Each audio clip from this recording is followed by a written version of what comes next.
Ladies and gentlemen, please welcome the founder and chairman of the Webit Foundation, Dr. Plamen Rusev. Good morning. I don't know where Miss Gramatikova has so much power at that early hour to announce me like this. Good morning, how are you? Yeah, all right. I won't ask you again because I know it's a bit tiring after the party. How was the party last night? What? Oh, I know. You were not at the party. That's why you're here. Now I got it. All right. So, good morning, everybody. It's been a fascinating first day. And the energy that I, our team, the world collected and exchanged has been phenomenal. Truly phenomenal. Thank you. Really, thank you so much. It's been a great journey yesterday. I'm expecting a wonderful continuation today. Heading into one of the most amazing sessions that we are about to see. Today, at that very stage, you will hear all about digital transformation, the challenges on AI, and of course, we shall be speaking around how society should evolve in regards of ethics and opportunities.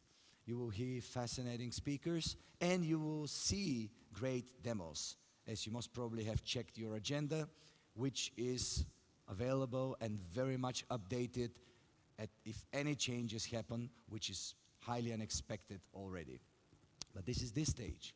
At the health innovation stage, today it's the day to be, because you have currently speaking about, is age just a number? Which means that we talk about kind of immortality. And further, we will be speaking about bioengineering, about genomics, excuse me, 3D organ printing, you name it. It's truly fascinating place to be. And we have the world's global leaders joining as well here and there. The names are on the website and you can take a look. It is unbelievable. Top global level leaders who shape the future. But it's not that all. We have some other events, as you know, in parallel, which go on, so I'm not going to waste your time to go through them, but you have the digital summit, you have, of course, the pitch stage with the startups out there, and stay tuned also for by the end of the day, just before we wish fare thee well to all of you until the next Webit, where we shall be having at that very stage the Founders Games. The Founders Games is an initiative which currently stands for one of the biggest, if not the biggest, startup challenges in the world. Over 4,000 startups have applied for the right to become Webit entrepreneurs and to be eligible for the Webit Foundation grants. Every year, Webit Foundation commits quite a significant amount of money for supporting the entrepreneurial ecosystem. And you know why? Because Webit has been one of the first in the world committing to connecting the two worlds of enterprise and entrepreneurship in order to be able to innovate through collaboration. And I personally has been kindly called crazy, sometimes even insane, for helping and trying to connect those two worlds 11 years ago. And I don't mean in Bulgaria, I mean globally. I was told, you crazy. How you would put the white collar people with the t-shirters? I mean, come on, these worlds will never collide. Well, guess what? Well, but Webit has not been first only in this. Webit has been the only event in the world having 15 parallel summits at once. Again, was called crazy because there was, I mean, why should I go to Defense Innovation Summit if I don't care about it, but I do health or I do digital marketing? I don't, it's insulting, people were saying. Yeah, but the only way at that moment, 11 years ago, to make that type of an event that is establishing destination like Bulgaria and Central Eastern Europe globally was to make it big. otherwise nobody cares. So in order to be big, I mean, digital marketing, there were 200 people in the region. That's it. There was no one, I mean, remember, 11 years ago. And cybersecurity, there were 10. And mobile, 50. And, you know, so in order to have 1,000, we had to get all these together. That was simple math. That's why we did it. It wasn't like because we were very bright and amazingly clever. We just, it's necessity. But then it turned out it works because it became the symbol of convergence. That's why we have all these events now at Webit, and I'm very happy that we have inspired many events like Webit around the world with a multi-focus program now. And I believe in this because that's the only way we can enlighten all of us and we can shine the way through the future. That's why this year's motto of Webit is preview the future. It's that simple. That's what happens here. We are creating together a preview of the future. With that, I would like to give a floor to our amazing speakers. But before I do this, I would like to wish you one thing. I hope that you will get inspired. I know how amazing you are all. I know that you're not here by mistake and you are part of this amazing global Webit movement. But still, I'm hopeful that we shall get you inspired. We shall get you becoming more positive than you are, but at the same time, more alerted than you are. Because as I've said yesterday, Webit is a community of people with hearts, because it's the heart that matters more than the brain, because it's about humans, it's not about technology. I don't doubt your brains. That's why I'm talking about your hearts. I wish we all unite them and we make the future, the desirable future that we all want. Thank you so much. Have an amazing day. Enjoy it. Thank you.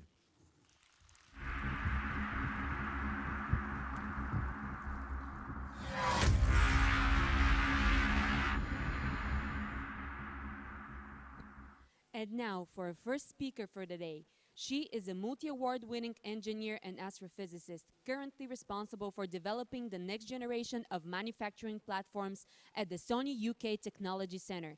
She received many awards, including the IET Intel Inspirations Award, Woman of the Future for Technology and Digital in 2017, and is the one of the youngest in the Forbes list 30 Under 30 Europe list for 2018. Please welcome to the stage Ms. Jessica Leigh Jones.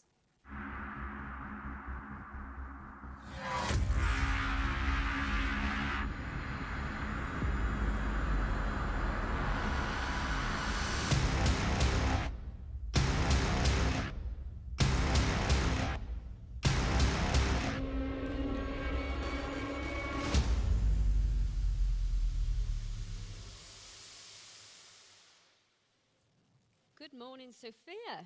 It's great to be here. Just a quick disclaimer before we start.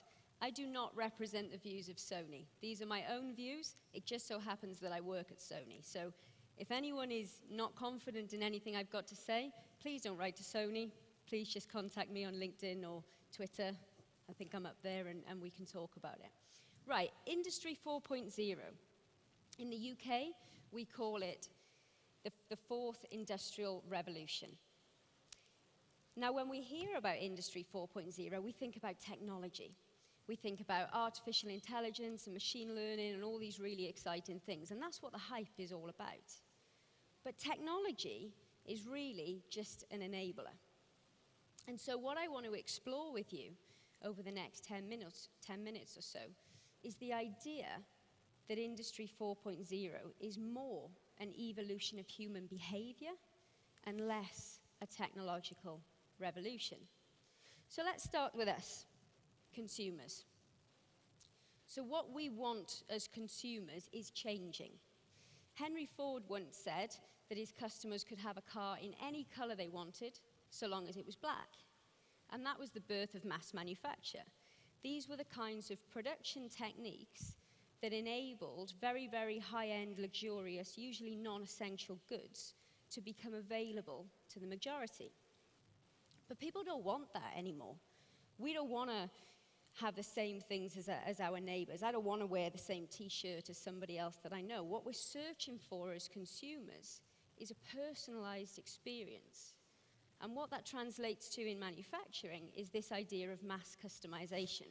So it's this elusive concept of batch size one. So you make any product of any level of variation. I make a phone 1 minute, then I make a camera, then I make a TV the next. You can make it anywhere, anytime, in a single batch, and make more money than you did when you mass manufactured a product. Now that sounds like a really tall order. But for some of the manufacturers who are making this work, they're looking at things like systems of mass configuration. So they're getting much closer to their customers. They're anticipating all of the different possibilities that their customers may want. And then they're using enabling technology like we talked about, flexible robotics, additive layer manufacturing technology, in order to deliver a high degree of controlled product variation. Now, 2019 is said to be the year of balance. And so what that means is whilst we are on a quest for a personalized experience, what we also want, in addition to our individuality, is to be responsible consumers. So you'll notice that there are lots more millennials around. I happen to be one of them, barely, I'll admit. And as millennials, what we really care about is the planet. We want to ensure that the legacy that we leave behind for future generations is a positive one. And what we want more than anything from the brands that we buy and the manufacturers that sit behind those brands is to know that they reflect our values. And this is a massive cultural shift for manufacturers. This is going away from the idea of compliance, ticking a box to say, yes, I sourced this component from a green supplier, to moving towards a system where we take a whole systems view, right? So we consider the product not just at the start of its life cycle to the end, but actually what happens once we dispose of that product. How can we move to a system where not only do we not damage the environment, but actually we benefit the environment? So this is regenerative thinking. And it's interesting, technology actually promotes degenerative consumerism. So if you think of a mobile phone, this thing was manufactured to probably last for 10 plus years. But with the frequent software updates and the aggressive marketing, the reality is this thing will become obsolete in 12 to 18 months. I mean, that one already is, I'll be honest. And so, do we ever think about what happens at the end when that product gets disposed of? Do we think about the precious platinum and gold content? There are companies out there who recycle it, but it's an afterthought. And what we want to see is manufacturers treating this as a priority. You know, I'll give you another example. You just look at the news, all the stuff about plastic, single-use plastic. So supermarkets using less plastic. School kids in the UK are going on strike because of the plastic in the oceans. Bars are banning the use of plastic straws. This is the stuff we care about, so we want to see this reflected. But also, for anybody who has millennial children, or maybe you're a millennial yourself, you'll know better than anybody, we want things now. We want things on our terms, and to be honest, it doesn't matter if it's outside what we can afford. We'll find a way. We want stuff now. So there is a very on-demand culture with consumerism. Now let's explore this a little bit more. So think about, let's go back to the mobile phone example again. So 10 years ago, it would be quite common to purchase one of these things on contract, right? So you'd pay a monthly fee, which would be your service charge, plus a proportion of the cost of the phone. That was quite normal. What wasn't normal is to maybe purchase a car in the same way. Cars were always seen as a status of wealth, a symbol of wealth or a symbol of status. But these days, that's changing. So now 80% of new cars are purchased on some kind of finance deal. And that is changing the landscape for manufacturers. I mean, you take the German economy, for example. There are lots of high-end car manufacturers in the German economy. But we're not so interested in the quality anymore. We're interested in newness, and we're interested with the service that goes with that newness. We're interested in having a hassle-free service agreement with our car where they'll pick it up and do the services, and we don't have to worry about any of it. So some of these higher-end manufacturers are now having to compete on the grounds of cost. They're looking at cheaper labor, they're looking at cheaper parts. But in the world of Industry 4.0, cheap ain't going to help you. It's not about efficiency. And so survival will not be guaranteed for those who are the fittest. Instead, survival will be granted to those who are most adaptable to change. Enter servitization. The idea that you take a traditional product, you add value to it, and you sell it as a service. So from a financial perspective, why sell something once when you can sell it every month and generate a predictable income? Sounds pretty good. Let's go a little step further than that. Because you're now closer to your customer, because you're selling to them more often, if you do things right, if you treat them well, you build a good relationship with that customer. And so you have more opportunities to upsell and on-sell. So you can sell more of your products and services to this customer. But don't forget, in the world of Industry 4.0, we have a lot of millennials who use social media, as do I. And so what you also get, again, if you treat that customer well, is access to a much broader network, probably a social network, of other customers who you can on-sell and upsell to. So Industry 4.0, again, is a total mindset shift. It's about moving away from making a physical thing that has a value and moving towards delivering a service, which probably includes physical things. They're never going to go away. But this service is of much higher value to the customer. It's more convenient. It solves their problem. And so the manufacturers who are going to survive in this revolution are the ones who can make that shift. Okay, so with all of this external change in the external environment, it would be reasonable to expect that there would be the same, if not a greater amount of internal change. Now, as we know, technology and automation is going to replace jobs. These are typically the mundane, repetitive jobs. I'm going to pick a part up and put it in a circuit board. I'm going to spray paint a car chassis. Perhaps it's a little bit more office-based. So I'm going to send an automated email, an escalation email to a different department. I'm going to generate an automatic invoice. All of these things are examples of automation, and automation will replace tasks in our day-to-day jobs. But research actually suggests that automation in manufacturing will have a net positive increase on employment. So it will create more jobs than it replaces. It's just that the types of jobs it creates will be different to those before. And they'll be different in a number of ways. They'll typically be higher value, higher skilled, and therefore more highly paid. It's good for the economy. But also they're likely to include a higher degree of creativity, thinking skills. So,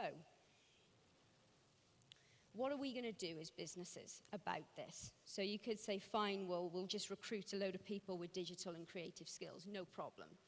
Well, I can certainly tell you in the UK that isn't possible because demand for these skills massively outstrips supply. So that isn't an option. Maybe that's only going to cover a small percentage of the skills that you need.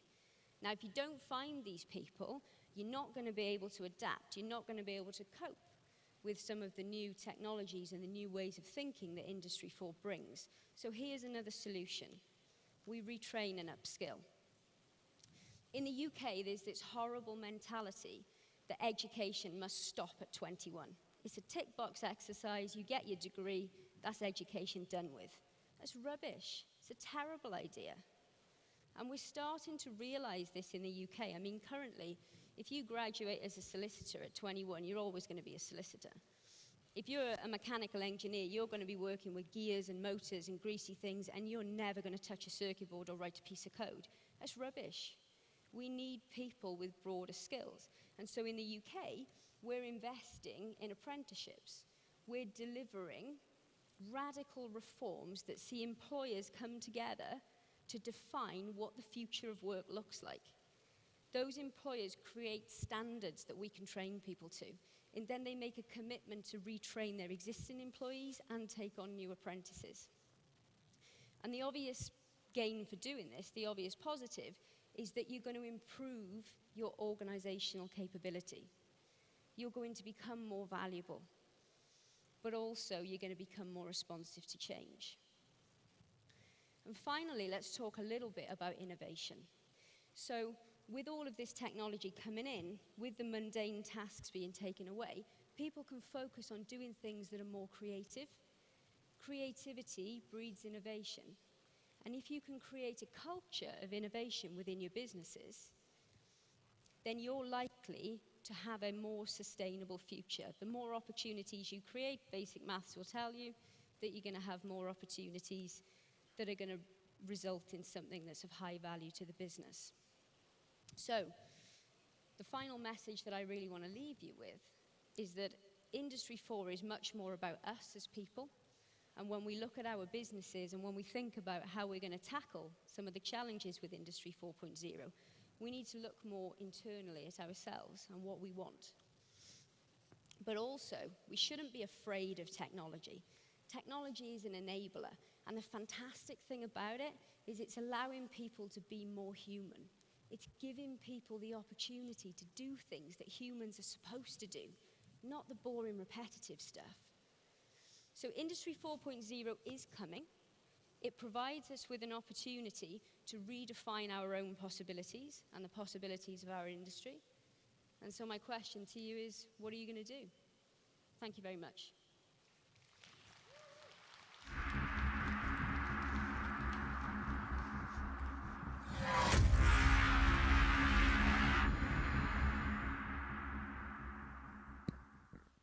As a professor of biology at the University of Lausanne in Switzerland, our next speaker uses the example of the barn owl as a model system to tackle a vital issue in the Middle East. Please put your hands together for our next speaker, Professor Alexander Rowland.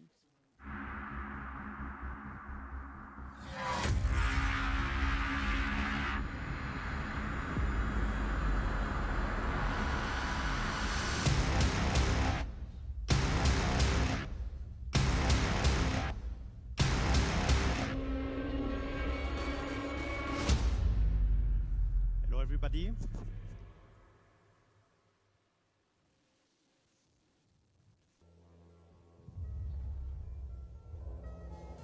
Okay, I'll introduce myself. I'm an evolutionary biologist. I'm working in Lausanne University, and I'm working with birds. This video clip is just to explain you what is my job. I'm interested in the evolution of life, from unicellular cells, DNA, unicellular, multicellular, and then vertebrates, why animals, plants disappear, why they reappear.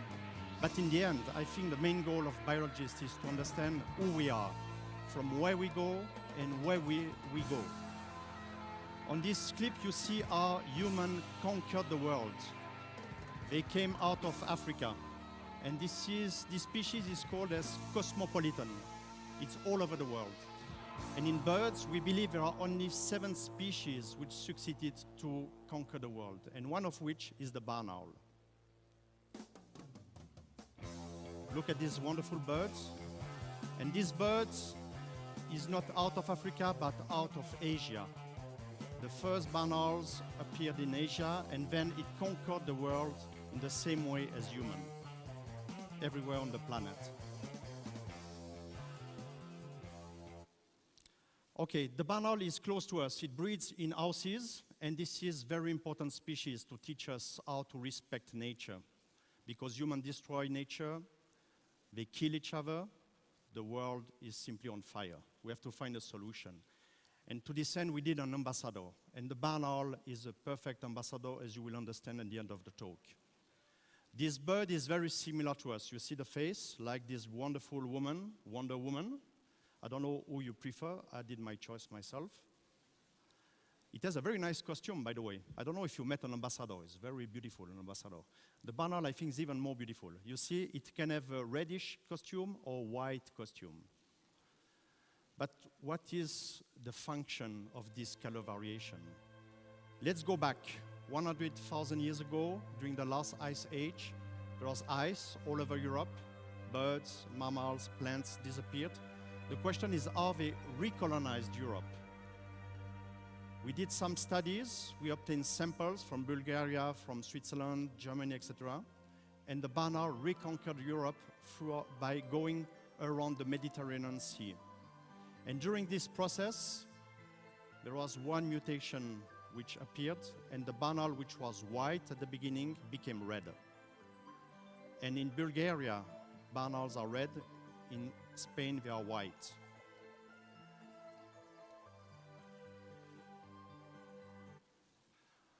Okay, what is the function? First, camouflage. I don't know if you work very hard. If you want to have to be relaxed, I suggest you to buy such a sofa and to buy the cloth of a soldier. You see, you cannot recognize the soldier in the sofa. And probably the function of this plumage is to capture prey. But why the barn owl is white? Why it is white like the Pope? This is one very important question. Look at the barn owl here. Let's imagine that you are the barn owl. If you want to capture mice, we could easily imagine that the mice would directly spot the barn owl and say, okay, I'm not crazy. I saw you. I should flee. That's why the barn owl succeeded to be white. This is the only nocturnal predator which is white. The mice should not be crazy. They should see the barn owl, mainly when under full moon, because it's very visible. But in fact, the mice are stupid. Look at this. What we did, we had stuffed barn owl, we had mice, and we looked at the reaction of the mice in front of the barn owl. When there is new moon, no light, the mice, they panic, they stay immobile during 9 seconds. When there is full moon, the barn owl is very visible, and the mice panic twice as long. Thus it means that the barn owl found a way to make the mice panicking, and this is easier for them to capture them. Thus, the barn owl is a killing machine. It found all the ways to be very efficient to capture their prey. Not only the plumage, but they make no noise. Maybe put the sound a bit louder. Oh, sorry. Maybe louder. Louder. The pigeons make a lot of noise. Now the barn owl.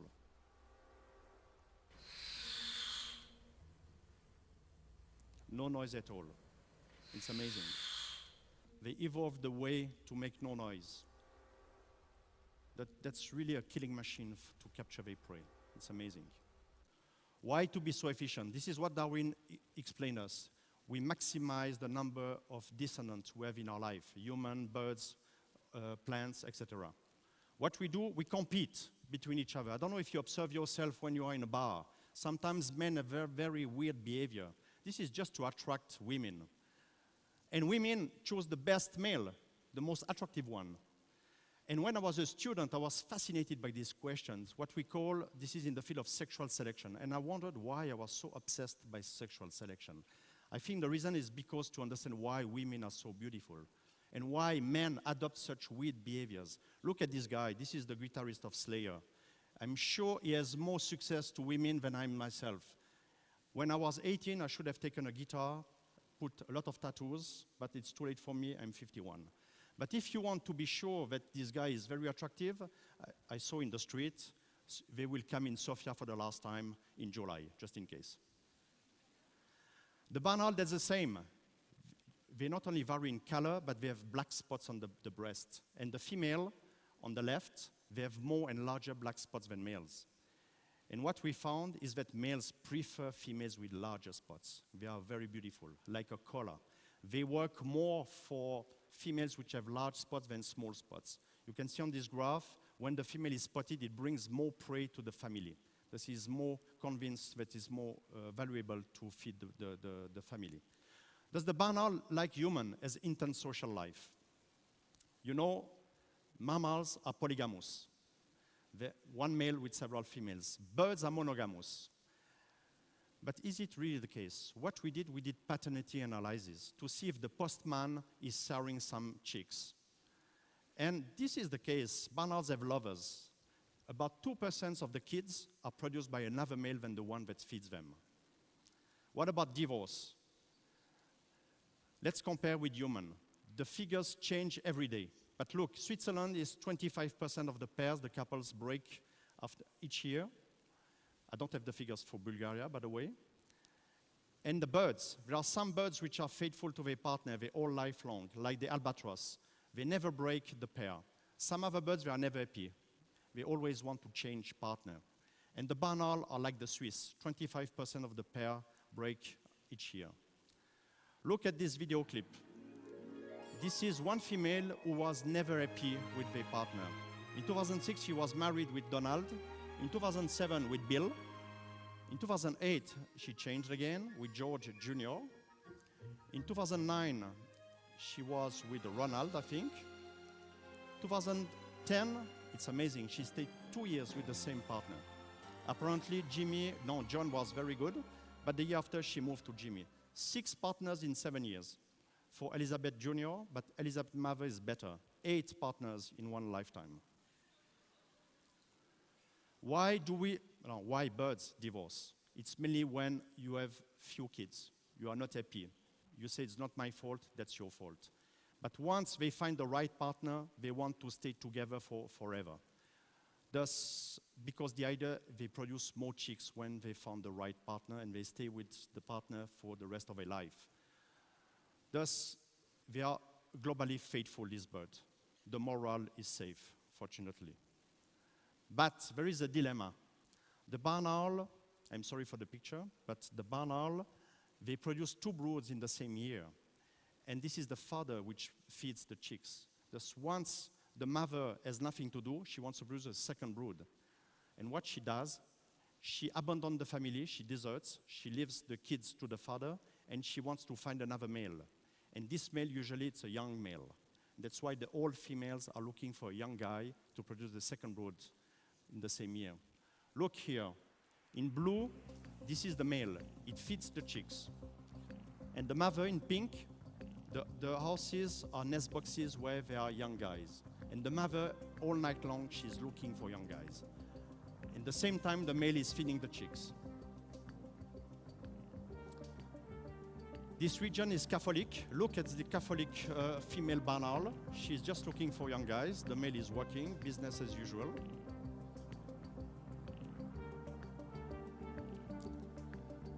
The next example is quite nice. Always the same story. The female is looking for young guys. But the male, when we recaptured the male with the GPS, we found that the male had 2 females at the same time. Look here, the 2 houses, 2 females. In the last case, I was born in Payerne at the top. I'm working in Lausanne. In one night, one female flew 50 kilometers to go in a discotheque close to Lausanne to find a young guy. She did not find him. 3 days later, she was back at home. The male saw nothing. He did not know what she was doing during 3 days and 3 nights. Okay, there are conflicts between mother and father. That's not the only conflicts we can observe. So resources are limited. The kids have to find a solution or to share the food. There is a conflict. Either they kill each other. More rarely in animals, they negotiate. Or they cooperate, they feed each other. That's what we find in the barn owl. Look at this clip.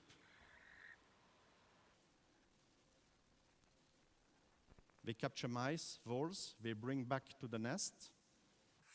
They give the prey to the kids. Look at the kid now. My parents always told me you have to cut your meat. Look at the guy. He's just swallowing the entire prey directly. He's not cutting the meat.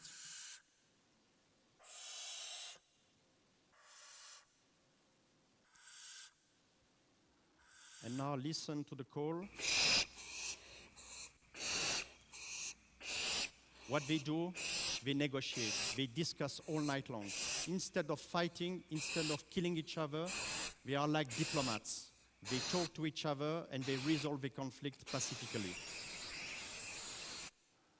Thus, there is a diplomatic resolution of conflicts in the barn owl. Even if this is a killing machine, they found a way to be peaceful. And this is a model for us. That's why we came with this idea of birds for peace. We do it in the Middle East, and our project is called Nature Knows No Boundaries. It's successful because there is no link with tradition, culture, and religion. I don't have the time to look at this. Look, the Middle East is the joint point of Asia, Africa, and Europe. This is a hotspot of biodiversity. 90 species of this family of plants. In Europe, only 7. That's very, very rich. It's also a big mess politically. 200 tanks per 1,000 kilometers in Israel, only 2 in the US. The problem are the voles. They destroy the fields, the agricultural fields. The farmers, what they do, they spread poison, chemical warfare. This is a problem because it kills the predators of the voles, which accumulate the poison. Thus we have to find a solution. The solution are the barn owls. We fix boxes in the farms, in the land, and the barn owls are attracted to breed in the boxes. One family of barn owls eats up to 6,000 rodents a year. This is amazing. And this is more than that. This is an inspiration. This is the first pair of a bird, a barn owl, ringed in Israel with a female ringed in Jordan. And it makes a big, big story in Israel, even in newspapers. Wow, a Jordanian-Israeli couple. We put GPS on the birds. They breed in Israel, but they hunt in Palestine. They don't need visa or passport to cross the border. This is an inspiration. And it means that if we want to solve the ecological problem, we need to do it in Israel and in Palestine. That's why we brought Israeli and Palestinian and Jordanians at the same table to have a dialogue. Look and at this yes, clip. Even became Facebook friends. During our group trips, we even visited a Christian church, a Jewish synagogue, and a Muslim mosque. My favorite part is having fun. We had lots of fun together, and still do. And I shortly found out that Jordanians are way better dancers than I am. When you can joke with somebody, you know they're your friend.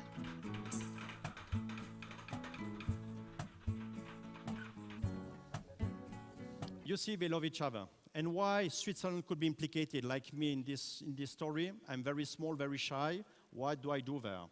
That's first because I'm working with barn owls, but also because I'm Swiss, I'm neutral. And in 2015, I decided to bring the story internationally. We started in Geneva Peace Week, with my colleague Israeli Jordanian on the right.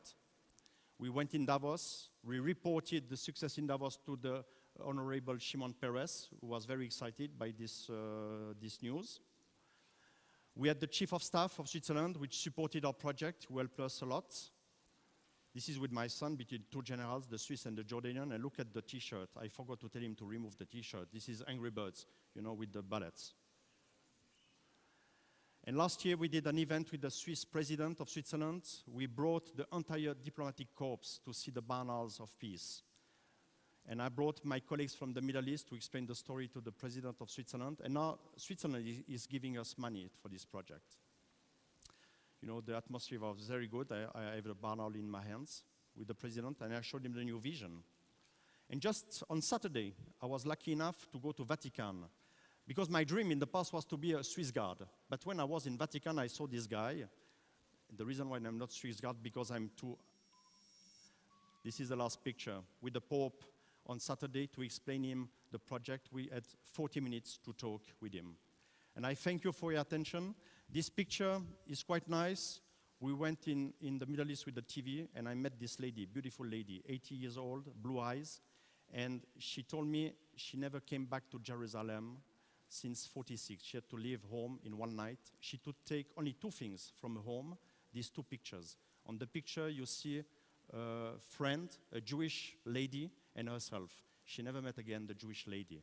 And I asked her whether I could take this picture as a symbol of peace in the Middle East. I thank you very much.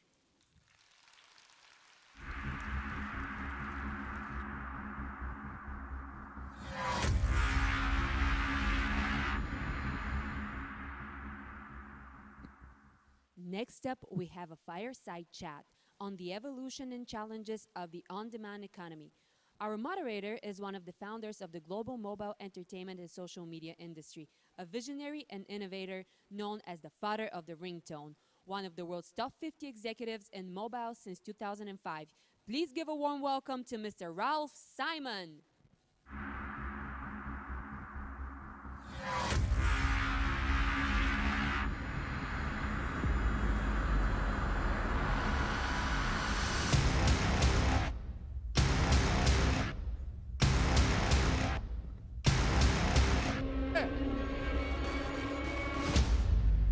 Good morning and welcome to the second day of this incredible Webit 2019. Are you still sleeping or are you awake? Thanks. You are awake! Merci! So great to be in Bulgaria. What an incredible country. I met the president yesterday and I said to the president, how do you order food when you're in the presidential palace? Do you get it delivered to you from on-demand services? Do you know what he said to me? Show me how we need to do this. I said, speak to Plamen Rusev. He's the master of delivering food for the brain and food for the stomach. Okay, so ladies and gentlemen, we have a fantastic guest that we're going to be bringing onto the stage now. This is somebody that I'm so glad you can meet, because when you talk about entrepreneurs and people that really know how to take an idea that sounds so crazy and then develops it into a multi-million-dollar business very successfully, I'd like to introduce to you the Chief Executive Officer and founder of Handy, Mr. Oisin Hanrahan. Oisin, give him a big hand. Here. Thank you so much. That was a very energetic intro. It was the fire that got you going, wasn't it? Exactly, that's what we've got to do. So, Oisin, just first of all, this is your first time in Bulgaria? So I was in Bulgaria a very long time ago with my then girlfriend and now wife. I was in Varna by the water, and I was trying to figure it out. I think it was 13 years ago. So I'm old at this point. You definitely are very, very old. Yeah, But- it's but- happening. but- Aging is happening. But the point is this, you're in the new Bulgaria, where Bulgaria really has its eye on the future. And just to give a little bit of background to Oisin, and so that you can understand just what he's done, when he was 19, he leaves Trinity College in Dublin, great university in Dublin, and decides to move to Budapest in Hungary because he wants to buy property and renovate property. Yep. And you have difficulty finding builders, carpenters, people that can do things in a good and reliable, cost-effective way, and that gives you the first idea to start Handy. Is that correct? So what I realized in Hungary, in Budapest, was it's incredibly easy to get a lot of people interested in renovating a whole apartment or building a whole apartment complex. Right. Because it's a big job. Everybody wants it. It's, tens of thousands of dollars or euro. Right. Nobody wants to come back and fix an outlet or fix a socket or put in a, fix a cracked window or clean an apartment. It's really hard to get people to do the smaller tasks. And that was the genesis of Handy. It was that realization that the scheduling, the transaction cost, the organizing, that's the hard bit. The actual doing of the work, it's almost easy versus how hard it is to schedule these small tasks. And that was the original genesis of Handy. So from Hungary, you go to Harvard Business School, you meet your partner, Umang Dua, and you decide to start Handy. And just to try and give the audience some sense of the difficulty of this, when you're looking for house cleaning, you're looking for a whole range of services that can be pre-screened, top quality, and professionals in cities around the world, providing a whole range of different services, moving in cleaning, move out cleaning, deep cleaning, even fixing up the smart home. How did you get down to those roots so that you can then develop a business out of that? Yeah. So we started Handy 7 years ago last week. Right. To change how people buy services. Right. And the idea was that whenever you go out and look for somebody, you're going through this incredible pain of trying to find someone you can trust, That's trying to find someone who will work at a time that's going to work for you, so the scheduling challenge, someone who's reliable, someone who's going to work at a price that works for you, and someone who's actually just going to show up and do a great job. Right. And then when they do show up, they might only accept cash or check or credit card or whatever it might be. And then there's this thing in the back of your mind, what happens if something goes wrong? What happens if somebody shows up to do work in your home and something actually just goes wrong? This is very similar to the thinking that Brian Chesky used when he started Airbnb, thinking along similar lines. But you're in the on-demand space where people call in, within 60 seconds you've got to provide it. How did you construct that, number one? And secondly, for us to talk about on-demand, Amazon prides itself on being able to deliver in major cities within maybe half an hour, and certainly in Manhattan. But just give us a sense about this on-demand thinking and how you decided to service it. So I think that there's this incredible challenge that we've got right now in terms of what we mean by on-demand. Right. What does it mean? And I think what we're really building is convenience and flexibility. So for customers reliability. And reliability. I think that's there's a pin under everything, which is you've got to have trust and reliability. Right. I think what we're really building for customers is incredible convenience. And Amazon, you're right, has come out and publicly said they wanted to build or want to build the most customer-centric company in the world. And they've got this incredible, almost unfair access to capital to go and do it. And that makes it really hard. So what we did at Handy was we took a relatively narrow section of the economy. So, you know, the whole economy is obviously enormous. We took home services, which is a $400 billion category. 400 billion. Yeah, Is that in America or globally? That's in the U.S. So Wow. 400 billion in the U.S. and growing faster than the GDP of the country. So growing pretty quickly. And we said, let's just take the section that's relevant for what we think about as fixed price tasks. So the things that you can book instantly. So things where we could say, hey, you know, what is it? What do we need from the customer to be able to price this? So we started with cleaning services and what we thought about as light handyman services. And we said, let's try and make it as easy to buy services as it is to buy product. So it's that idea that we can ask you a couple of questions, we can price it, we can guarantee the quality, and we can allow you to check out in 60 seconds. And that was what convenience meant to the customer. The other part of on-demand is flexibility. So for the providers on the platform, for the wonderful people that work on Handy or on many of the other platforms that we call on-demand, what they're looking for is the ultimate in flexibility. They don't want to give a schedule. They don't want to give a commitment to work a number of hours. They want to be able to drop in and drop out. They want to be able to work when it works for them because typically they're working alongside another job or they're fitting it into family life. So the vast majority of the people that work on Handy are actually women, and they're the primary caregiver in their homes, and they're slotting this around taking care of their family, whether it's kids or whether it's elderly parents. They're figuring out how to make the on-demand sector or the flexible economy work for them because it fits around the rest of their life. Right. So when we think of on-demand, this category is so important. Some of the big successes, or those that have made an impact on a global basis, Uber, on-demand transportation, although their share price has not been doing well on Wall Street the last 48 hours. Amazon, obviously, on-demand. Food delivery, obviously now a very important category. Just in terms of on-demand, you are doing home services, or Handy specialized in that. So here are a couple of questions. Are you seeing changing consumer preferences because of companies like Uber, Amazon, yourselves, where people now expect that on-demand is quick, reliable, trustworthy, and cost-effective? Look, I think the bar has changed in terms of consumer expectation. I think what was acceptable a decade ago isn't acceptable anymore. And I mean that across every dimension of the experience. I mean it across price. I mean it across the ability to instantly transact. I mean it across the customer service experience. I mean it across the delivery itself. The duration that people have a willingness to be frustrated has hit near zero. Is that because everyone is so challenged with the time drought? No time to do all of this stuff? I think it's because the currency of consumers has changed. How? And I think it's become experiences. If you look at what people talk about, largely people, if you look on social, people aren't bragging, boasting, sharing the things they've bought. They're not talking about what they have anymore. They're talking about what they're doing with them. They're talking about the experiences that they're having. They're talking about what they're going to, where they're staying. GoPro would be a good example of that. It would be a good example, yeah, of a product that people are using to share their experiences. And that translation from what we have to what we're doing is translating not just to the things we're going to do, but actually the experience of buying itself.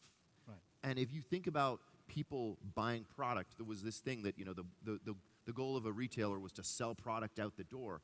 Then it was, okay, well, we actually have a return window. We have to sell it past the end of the return window. It's now to sell the product directly into the customer's life. So you actually have to get the product out the door, past the return window, and happily into that customer's life, because otherwise they're going to complain on social. They're not going to share virally. They're not going to actually use the product in a way that makes sense. And it's one of the things we've worked on it recently with Handy. We've actually married product and service together. So today you can go to many online retailers and actually buy product that needs installation or needs assembly, and the installation is provided by Handy because the retailer really wants to sell the product into your life. And so the retailer has trust in Handy, the consumer has trust in Handy as the interface. So really you're providing an incredible link between the core product and the delivery and the satisfaction level. And when trust's so important, the Edelman Media Group in New York and their trust barometer, very important way of measuring things. Here's the next question I wanted to ask you was, in terms of flexible work, just finding the people to do these things, and also the way that you're able to get increased wages to people that are doing this kind of work. Just give us a sense of how you see the development of the on-demand world, and which companies or products do you respect in this on-demand space? Look, I think if you think about what we've built, right? Does anyone know the Jetsons? Hands up if you know what the Jetsons are. Yeah, I've got some hands up in the air. We've basically built the Jetsons over the last 2 decades. For people who don't know what the Jetsons are, just very quickly, what are the Jetsons? The Jetsons are an amazing push-button world where you can essentially have whatever you want at the touch of a button. And what that means is that work has changed.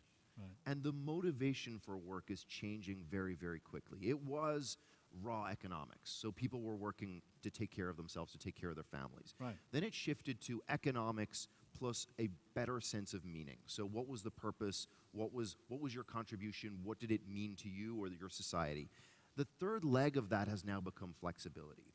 So it's economics, it's meaning, and it's flexibility. And the balance that on-demand or that gig sector economies or just that a new way of work has brought to those three things has changed in favor of flexibility as we use more and more technology to engage with platforms, our customers, or our employers.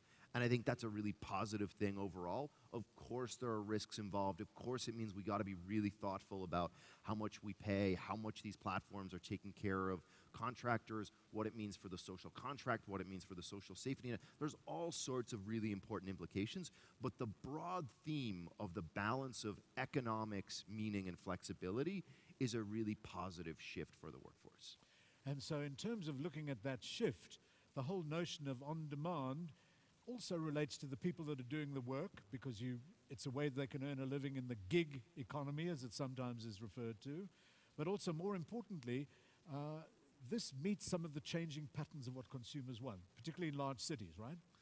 Yeah, I think consumers are thinking about what they want differently, and they're thinking about how to allocate spend differently. They're thinking about what they really need to buy, and there's this obviously concept of what you're buying as a service, and the notion of rent isn't an old one, but the notion of how consumers are going to take care of assets that they buy is a really interesting shift. So how they're going to approach home ownership perhaps will be different in the future. How they'll think about taking care of those homes, how they'll think about where they allocate spend is really going to change how consumers are interacting with the economy, interacting with their society, interacting with their neighborhood. And I think it's a really interesting time to watch how technology is changing community. So in terms of changing, it also means that the way that people can get goods is changing. I mean, the whole delivery of food, it's not just a pizza delivery anymore. You can get, there's a very successful company in the UK called Deliveroo, which got funded by some of the same people that funded some of the biggest companies in the world. but this whole notion of on demand. Today, in today's world where people have a famine, not the enough time, on demand, there's no other alternative, really. That's what people want. I think people want convenience. People want the ability to buy at the touch of a button, and they want to have a great experience. Whether it's taking care of their home, whether it's buying food, whether it's transportation, there really is this shift towards people saying experience over everything else. And that means that the companies that are successful are going to prioritize the customer experience. They're going to think about every tiny part of the journey. So at Handy, we think about every part from when the customer first hears about us to when they come to the site, or they download the mobile app, or they make a purchase, or they visit us on our on our partner sites, whether it's on Wayfair, or whether they go into a Walmart store, or whether they go to eBay. We think about all the different points of the Handy journey and how to make those consistent so that whenever you engage with us, you know that Handy stands for a great experience. You know that we're going to deliver on the promise of trust. And we know that when something goes wrong, because it's a very challenging category, that Handy's going to stand behind you and make it right. And I think great brands are figuring out how to make those moments more special than ever before.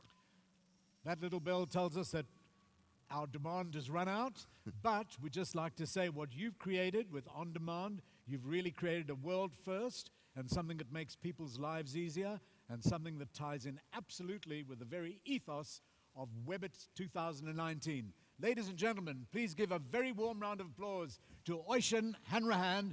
Great to hear about On Demand. Oishan, Thank you welcome. so much. Thank you. My name is Ralph Simon, and we hope you have a great day today. Make sure your brain is taking everything in, because over the next few days, when you think about what you've seen here at Webit, you can start a business like Oishan, which he sold, made a lot of money, and you guys could be successful the world over. Thank you. Merci. Thank you.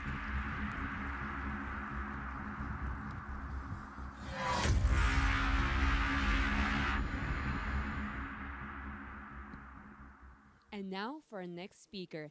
He has over 20 years of experience in handling technology and large data systems. In 2018, he was named the first Chief Data Officer at Condé Nast, whose portfolio includes some of the most iconic titles in media: Vogue, Vanity Fair, Glamour, and many others. His journey includes IBM and Viacom and Everyday Health. Please give a very warm welcome to Mr. Kartik Bala.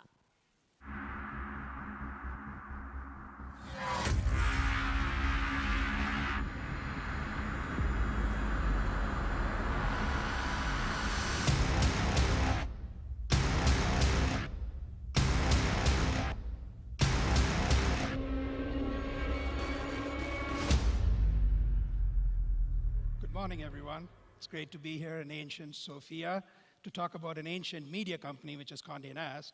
It's about 125 years old. So today I want to talk to you about how this company, the markets that disrupted this company, and how we are taking this company forward to kind of take it to the next generation to make it relevant in the future. So what is Condé Nast in the business of doing? Fundamentally, we are in the business of converting prospects into paying customers. We are a marketing company, we create content, and for the last 100 years, like I said, we've created very high quality editorial content. We built some awesome brands and built a distribution network that enabled us to make a lot of money. So fundamentally, what does that mean? We spent a lot of money to get the most creative talent. We built a network, like in newsstands and everywhere else, in homes, to build a company that obviously we created a barrier for entry for others, so we could build a company that made a lot of money for us. Then our market got disrupted. So, like I said, our biggest advantage was our distribution network and the fact that we hired a lot of high-value influencers to build content that nobody can replicate. And then the web came along, completely disrupted our distribution network. Now everybody could distribute content anywhere. And social media companies came along, and they took away our influence. So anybody with a bunch of, let's say, 1,000 followers was now an influencer. So our market got completely disrupted, and we needed to figure out how to change ourselves and make us relevant for the future. And to do that, we kind of looked at some of the companies which I call as digital disruptors. These companies shifted the value chain completely from the biggest barrier to entry and moved it closer to the customer. So for example, let me explain. Uber, the biggest advantage companies had was owning taxis. Uber came in, disrupted that industry, and said, I'm moving closer to the customer, completely shifted the value chain, and then made it easier for people, and that whole value chain of owning a taxi went away. Same thing with Airbnb. Owning hotels was irrelevant anymore. WeWork did the same thing for office space. Amazon, as you all know, did that for retail space. So these companies shifted the value chain, and the business model got disrupted. And what they actually did was built a data-driven platform very close to the customer, moving away from the barriers to entry that previously existed. So what did we do? To be able to survive in this new world, we looked at these digital disruptors, and we said, what can we learn from them? So what did we have? We had a lot of first-party data. So meaning the content that we created, people engaged with that, their subscribers, online behavior, social media data, transactional data, all of this information we had. So we realized we have a lot of first-party data. And then what else did we have? We had real connections with real people. We had scale. We had about 150 to 200 million people across the world. We have a very trusted environment. So basically, our environment is not like where people come and there's no fake news. It's all our content we've created. We have a very trusted environment. And last but not the least, we have an opinion. Platform companies that disrupted us, they're supposed to be neutral. They cannot have an opinion. If they have an opinion, they get into trouble, like all of these things with Cambridge Analytica and all of that stuff, where you cannot really say what you feel, but we had the opinion, and we said we have all of this information that we can build. And we have a lot of first-party data. So we took all of this and kind of looked at ourselves and said, what can we do with all of this information? So, like I said, we have a lot of first-party data. Then we said, we want to build the most trusted environment in the world, and we want to be the best partner for our marketers. That's what we decided to do. So what does that mean? It means all of this stuff. So we use technology. Again, technology could be a barrier. We said we use all the technology that we can have to kind of build all of these things. So I'm going to go back one slide if I can. So what does this all mean? We looked at our content. HAL is a system that enables us to look at our content and analyze every piece of content. Every user had an ID. We looked at everything they did on our sites using Sparrow. We built a modeling tool and a delivery mechanism. So all of this actually led to this platform called Spire, which is a personalization tool. What this essentially does is takes all our data, analyzes it, figures out, and the fundamental purpose of this tool is to delight the customer. Every channel that they're interacting with, print, email, social, video, TV, anything you can touch, and primarily activate the audience and amplify the audience. And all of this is built primarily for performance, and performance here means engagement. So we wanted to delight our customers and engage with them and make them relevant and kind of work with them at every step of the way. So I said a lot of things. I just want to give you a relevant example of how this all worked. So Condé Nast, like I said, has a lot of magazines. And as we look at our audience, they're getting older. So what do old people need? Whether you like it or not, they need healthcare. But Condé Nast was not a health brand. We had lifestyle, we had fashion, we had beauty, we had various things that are not health. So what we did was, we wanted to disrupt this industry and kind of look at the other disruptors that I talked about earlier and do something similar. So what we decided to do was get into the healthcare space, provide healthcare content to our users who needed healthcare information. But again, that's expensive to build. Building content takes years. We had no healthcare content. So what we did was we partnered with Mayo Clinic. Mayo Clinic is a huge hospital system in the United States, and they have tons of content that they create to educate their patients. We said, okay, let's partner with them and create their content in. Like I said, our biggest barrier to entry here was content creation. We disrupted that. We said, let's not worry about content creation. Let's find someone who has content and work with them. The next thing was to make this content relevant to our audience, which are lifestyle-based. And to do that, we kind of hired a very surgical group of editors who can take this content and make it more lifestyle oriented. So I'll give you a simple example of what this looks like.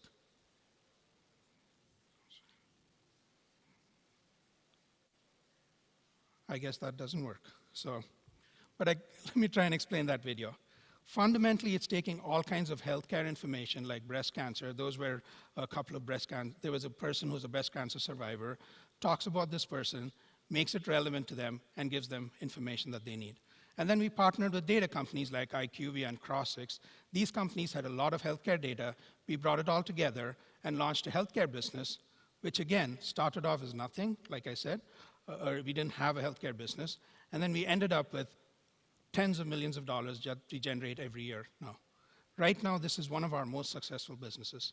Again, look at it through the lens of Condé Nast. We're a fashion company. We've taken our content and built a healthcare business. So what does this all mean? We've taken all of this information, we've gathered it together. So what does this mean for us as a company and any other company that's out there in the media space, or any other business for that matter of fact? We've now shifted our business from being just a content creator and an advertising company to become a data enrichment company. What does that actually mean? We take all the information that we have, our customers' data, and then we partner with them every day. So basically, every step of the function right now we do, right from content creation, we advise them on what content they need to create. We advise them on where to distribute this content. We find the right influencers for them. So we're no longer just a media company. We took our data, built a platform, enabled our partners to get more and more information to make them successful. So that's how we shifted this company. And it's all about collecting, analyzing, modeling, segmenting, and then providing this data back to our customers to make them more successful in anything they do.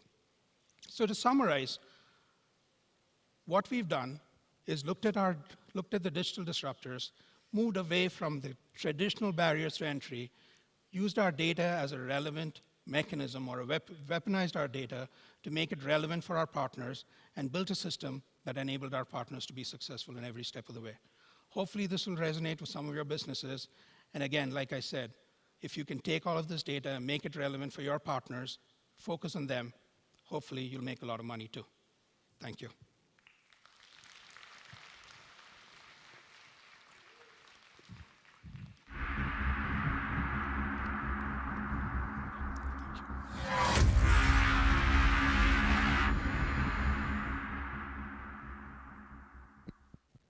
Turkish Airlines has scores of international awards for the outstanding quality of its services in both economy and business class. Our next speaker is the GM of Bulgaria, responsible for Sofia and Varna stations of the Turkish Airlines. Please welcome to the stage Mr. Mehmet Gürkanyak.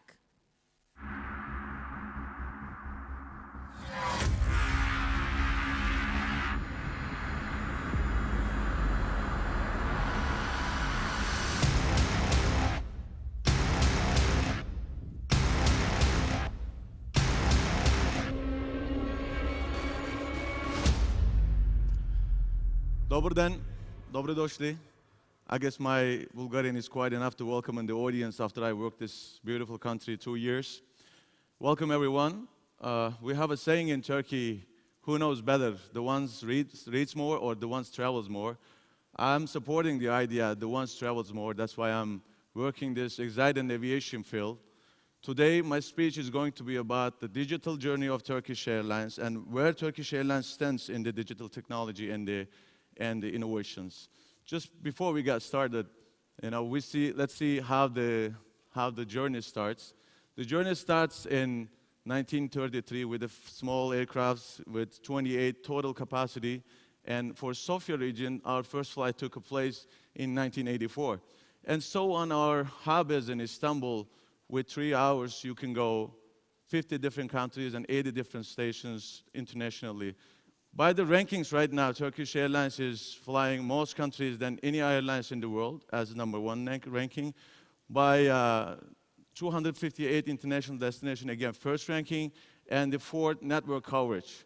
So when we look at the last decade here, we can see from 2003 to 2018 last year, we carried 75 million passengers, and then the passenger growth from 2003 to 18 became from 2,000 flights weekly to 10,000 flights weekly. So why I'm saying all these things? Because this tremendous growth of the passengers and the business needs to be compensated and supported by technology environment. So what we're doing for technology and the innovation-wise, we're working 800 different engineers in our IT departments in Istanbul. We have 300 different ongoing projects right now, like 400 corporate application, which is developed from us.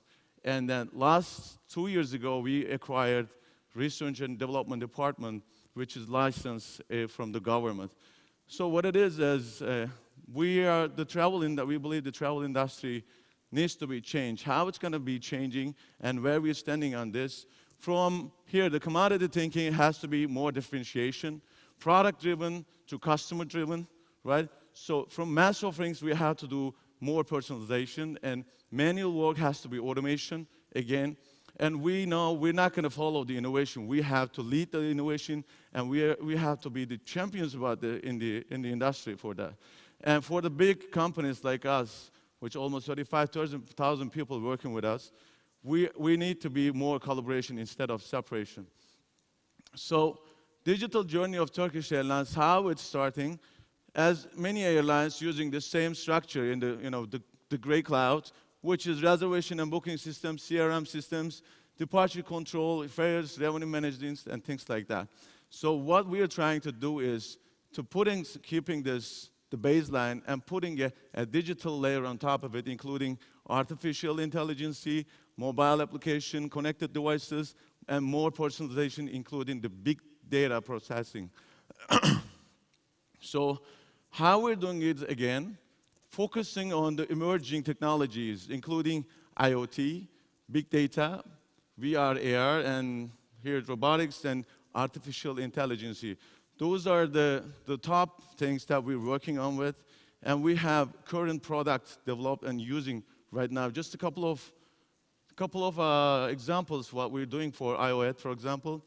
For the IOET, we just established a new website which is serving in 11 different language, and then with the different payment methods, which has improved 20% of the payment methodology. And again, for IOET, we have now indoor navigation system, which is integrated with the new airports and all airports covered in Istanbul, which is actually, in this point, I can say this project has to be done with the startups. So 2 gentlemen came up with this project, and we support them. And now it's working, and it's live. When you go Istanbul Airport, it shows you where you stand, and if you put it on, I want to go G17, it shows you the direction and how long it's going to take. And the other one is very, useful thing, I guess. Probably on the audience, how many of you guys had a luggage problem in the airports, right? See, yeah. So the thing we're trying to solve this problem is we have now RFID cards. You can have it for business class passengers, well, Elite Plus, it's free. The other one's, 5-6 euro thing. And then you can put this to your luggage, and then once you check in, you can track your luggage. And once you land the destination, you don't need to find out your luggage. You have a pop-out signal and saying your luggage has been delivered in this trolley, and you can just go and pick up. For robotics, for example, we're more focused on using drone technology. As many of you know, when the aircraft landed, a technician or somebody from the technical department has to go and look the airplane and check if everything is fine. Now we're trying to establish a drone model for this that goes around the airplane and checks it and if everything is all right.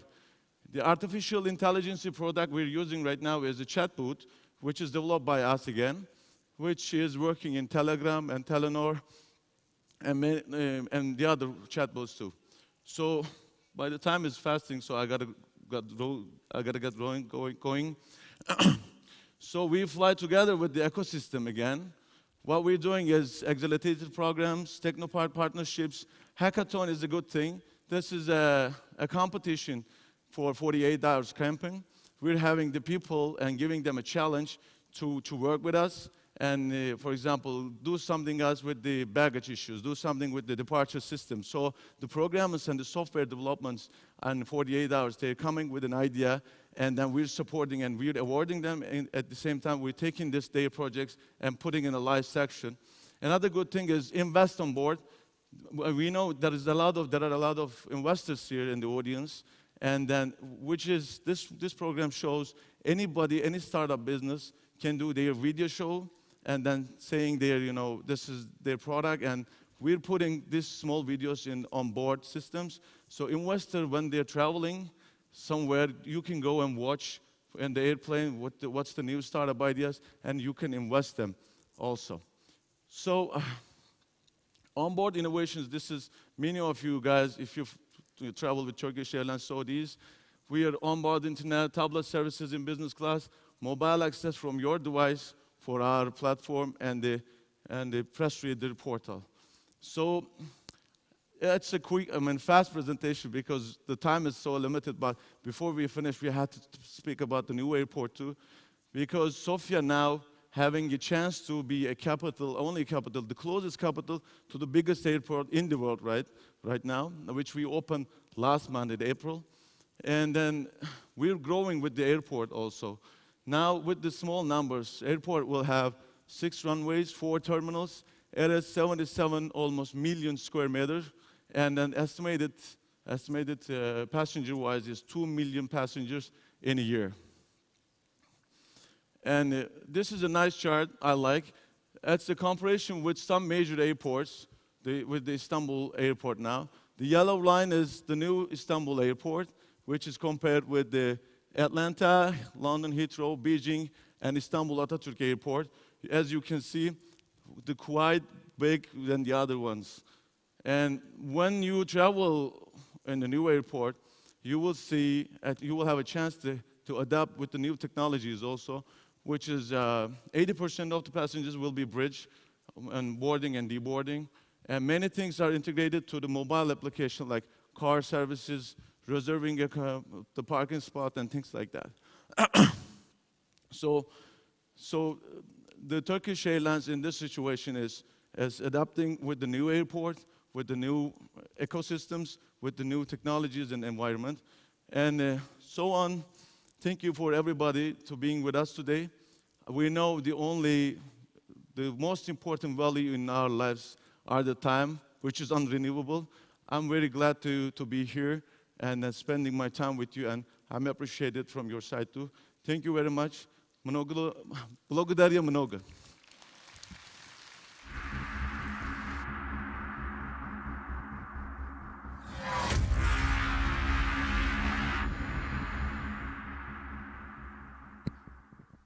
He is a founder, editor, and author of the book Digitization in Retail, Business Models, Trends, and Best Practice, and currently serves as Chief Innovation Officer at Media Markt Saturn. Today, he will speak to us about the future of retail. Please welcome to the stage Mr. Martin Wild.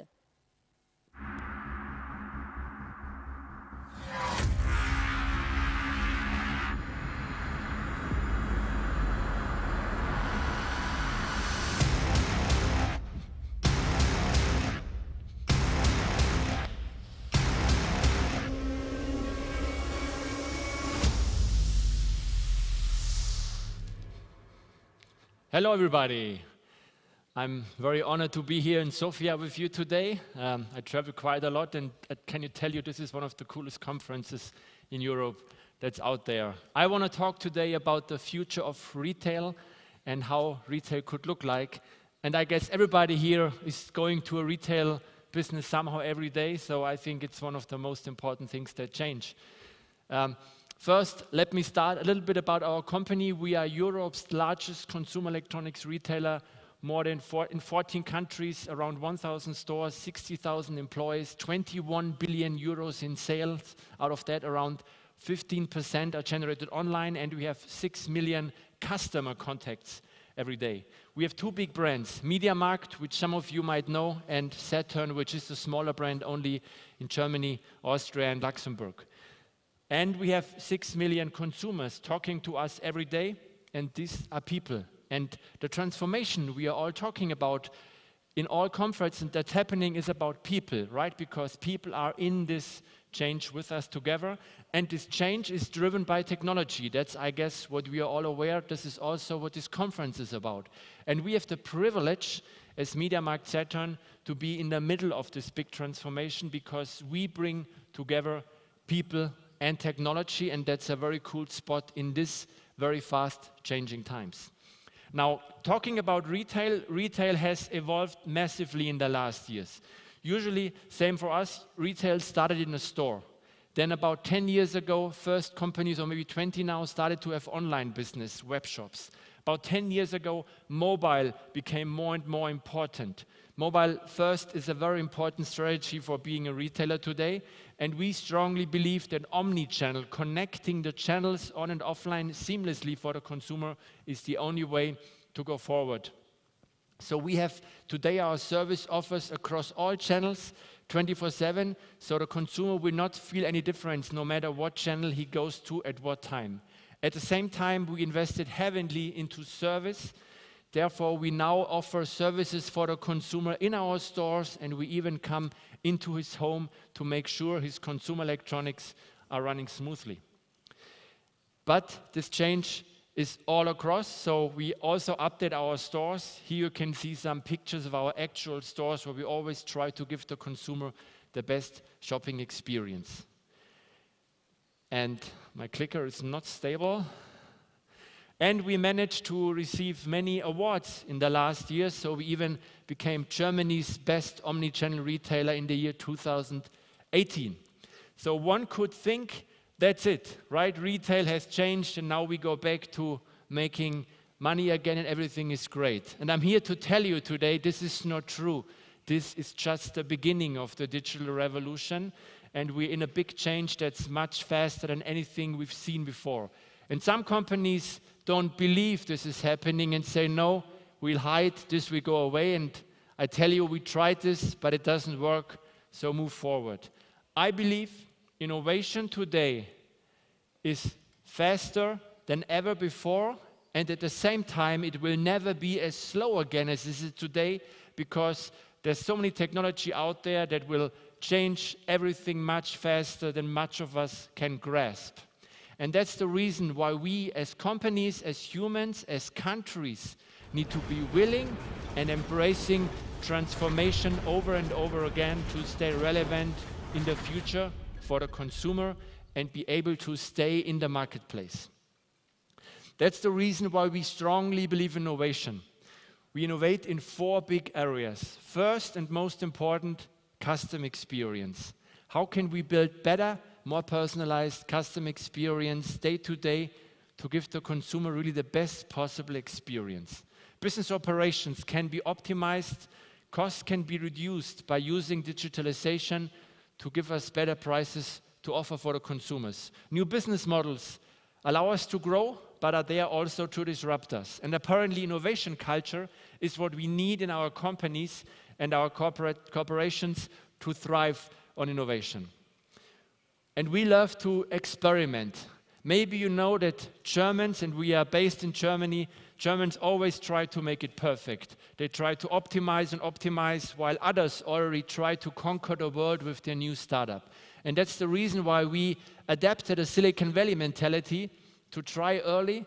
Sometimes we fail. If we fail, we fail fast, but then we adapt, and the next time we make it right. And I think that's so important if you want to talk about innovation in any area.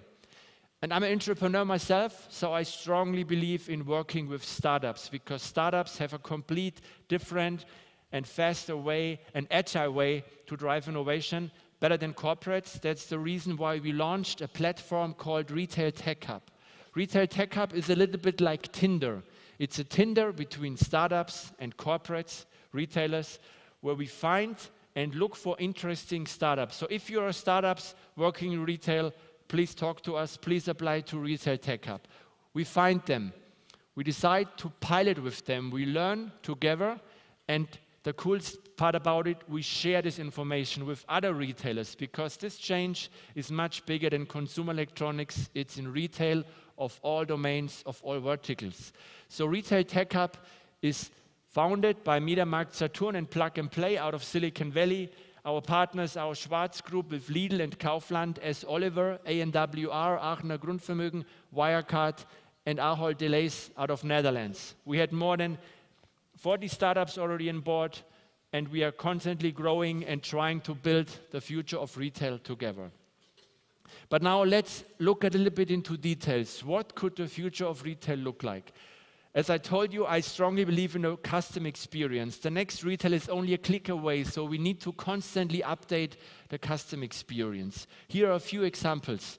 Just recently, we launched with a startup from UK, Go in Store, a service where consumers that visit our website and have a question, they now can connect to a store employee in our store, and he has a video conference with them and is able to explain the product right in a store and show the consumer how the product would look like if he would be in a store. We work with a startup from Israel called Cellomat that is offering a trade-in kiosk for your old phone. Most of us have old smartphones at home. They just lie in a drawer.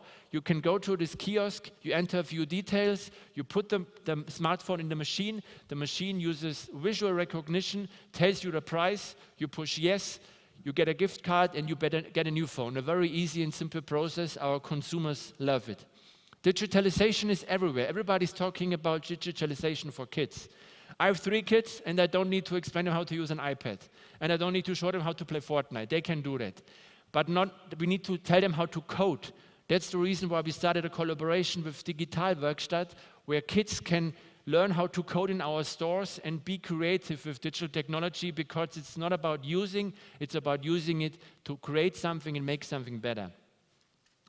I believe strongly that the offline experience will change massively. Online, you look for something, a few seconds later you find a product. Think about going to an offline, to a large store. You have to find a product. First, find an employee who's not hiding. He has to know the product, take you to the product. We built an app that allows you to find a product, and we use visible light communication by Signify from Philips, where we can locate a mobile device in a store on a 30 centimeter level and guide the consumer directly to the product. And we build on that the future of personalization, because we will then be able to tell the consumer exactly what he needs or what he might be looking for. Last year, we launched Saturn Express, Europe's first checkout-free consumer electronics store, where you can see this is a whole store. Everything is there, but there's no cashier. You just use your mobile phone to scan, pay, and leave, built with a startup out of UK, MishiPay. And we strongly believe in the mobile self-checkout because it's getting more and more important. So right now, we have a pilot running in Hamburg. It's our biggest store. It's 18,000 square meter, and it's very cool. You go there, you can tap the price tag. It has NFC enabled, or you can scan any product. You pay on your mobile device, and you're good to go. Just leave the store, and that's it. And I strongly believe this will come more and more in the next years, because the young generations, they use the mobile phone for everything. It's remote control for life, so why shouldn't you pay with it without standing in line and waiting for the cashier to have time for you? We invested in electronic shelf labels in all of our stores that allow us to change the price automatically, and as you just saw, all of them have NFC enabled, so just tap your phone, you get more information. I'm a very big fan of AI and robotics, and those of you who have been here yesterday night, I guess you all saw a really cool robot. Maybe you also saw this video from Boston Dynamics. Some people get really scared when they see this. There's a lot of change happening out there in the whole area of AI and technology. And at the same time, smart assistants are coming to our home and taking over and making our life much easier. So I believe this is the reason why some people now say, oh God, they will kill us all. And others say, wow, this is really great, let's use this opportunity. And as you can imagine, I'm more on the excitement side here in this area. So here are a few things we have been doing. We launched a few voice applications on Google Assistant. So now you can shop with us online, you can do a quiz, and we just launched a virtual TV consultant, helps you to select the right product. I think it's so important to experiment on voice and use this channel to get more insights of consumers. But apparently we also use robots. We sell consumer electronics, so we ought to. This is Paul.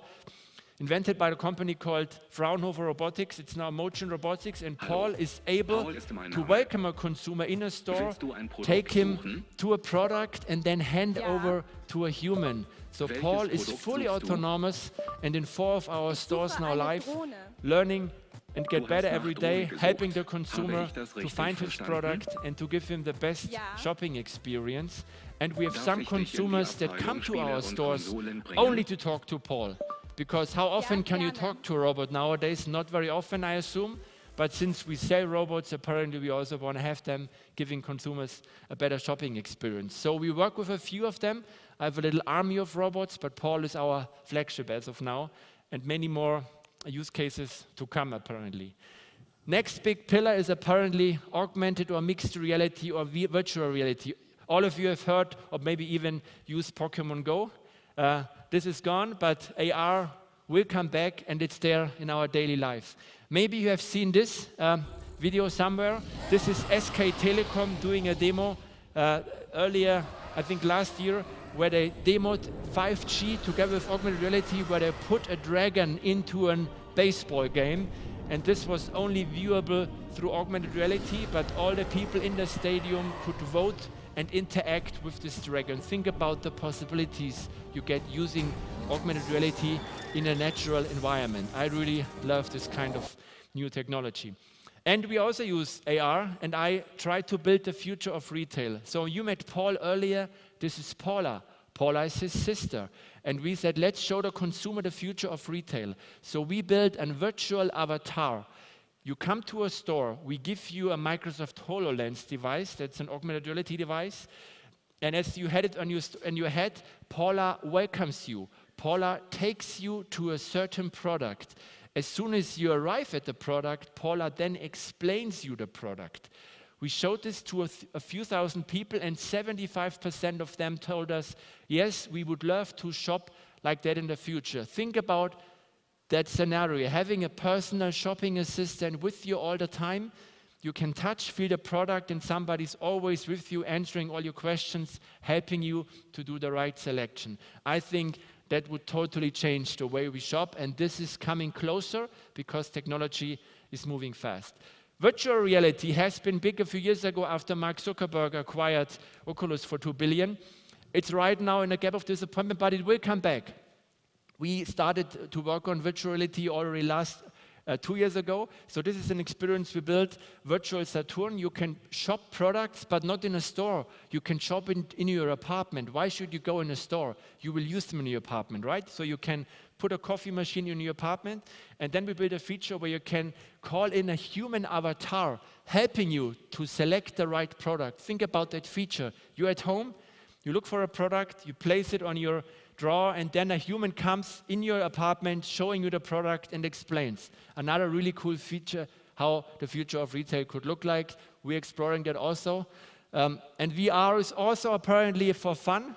It's about gaming. So we build a game that's called Space Shop VR, where you have to guess the job of an alien together with your friends. So it's a really cool game where you can play with your friends live on Google Daydream. If you have that on hands, try it out. It's a really cool game, how to explore virtual reality. So coming to an end, I believe the future of retail will be everything about personalization, like maybe it has been a long time ago, because all this technology will allow us to build a hyper-personalized shopping experience where consumers will really like the way they shop, and they will be loyal and come back to you. And then in the end, everybody will be happy, like maybe you remember this guy from a movie that's passed. But I think the future of retail is bright if you really embrace digitalization and use this technology to build the future of retail. I hope I could inspire you. I wish you a remaining great day. Enjoy Webit. Thanks very much for your attention.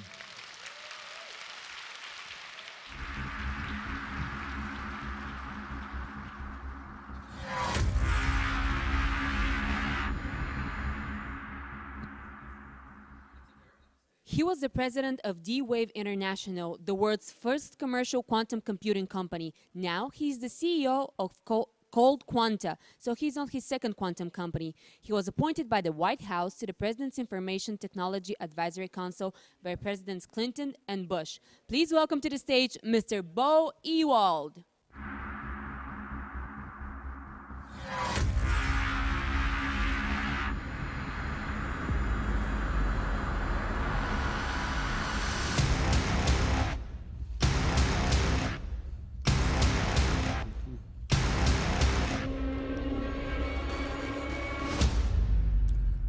quantum pyro, cool. So I'm really pleased. This is the first time I've ever been to Bulgaria. I'm really pleased to be here because you may not know this, but Bulgaria is kind of the father of modern digital computing. The first digital computer, the first automatic digital computer, was invented by a man named John Atanosov and others at Iowa State, and his father, and his father, Ivan, was born here and emigrated to the United States, electrical engineer, and then his son did that. So I'm a kind of a history buff as well, so it's great to be here. And we're going to give you a quick introduction to things quantum, probably, and we'll do that very quickly. So really pleased to be here, and quantum computing will take years to understand, more years to be able to be put into practice, but we'll give you a quick introduction to it, and also to other things quantum that you might actually see that will affect your lives about the same time quantum computing will. So we'll talk a little bit about quantum terms, and then just quickly highlight some of the other applications of things quantum, and then quantum computing, early applications, and I think we might see 2 or 3 quantum computing applications in production before the end of the year this year for small problems.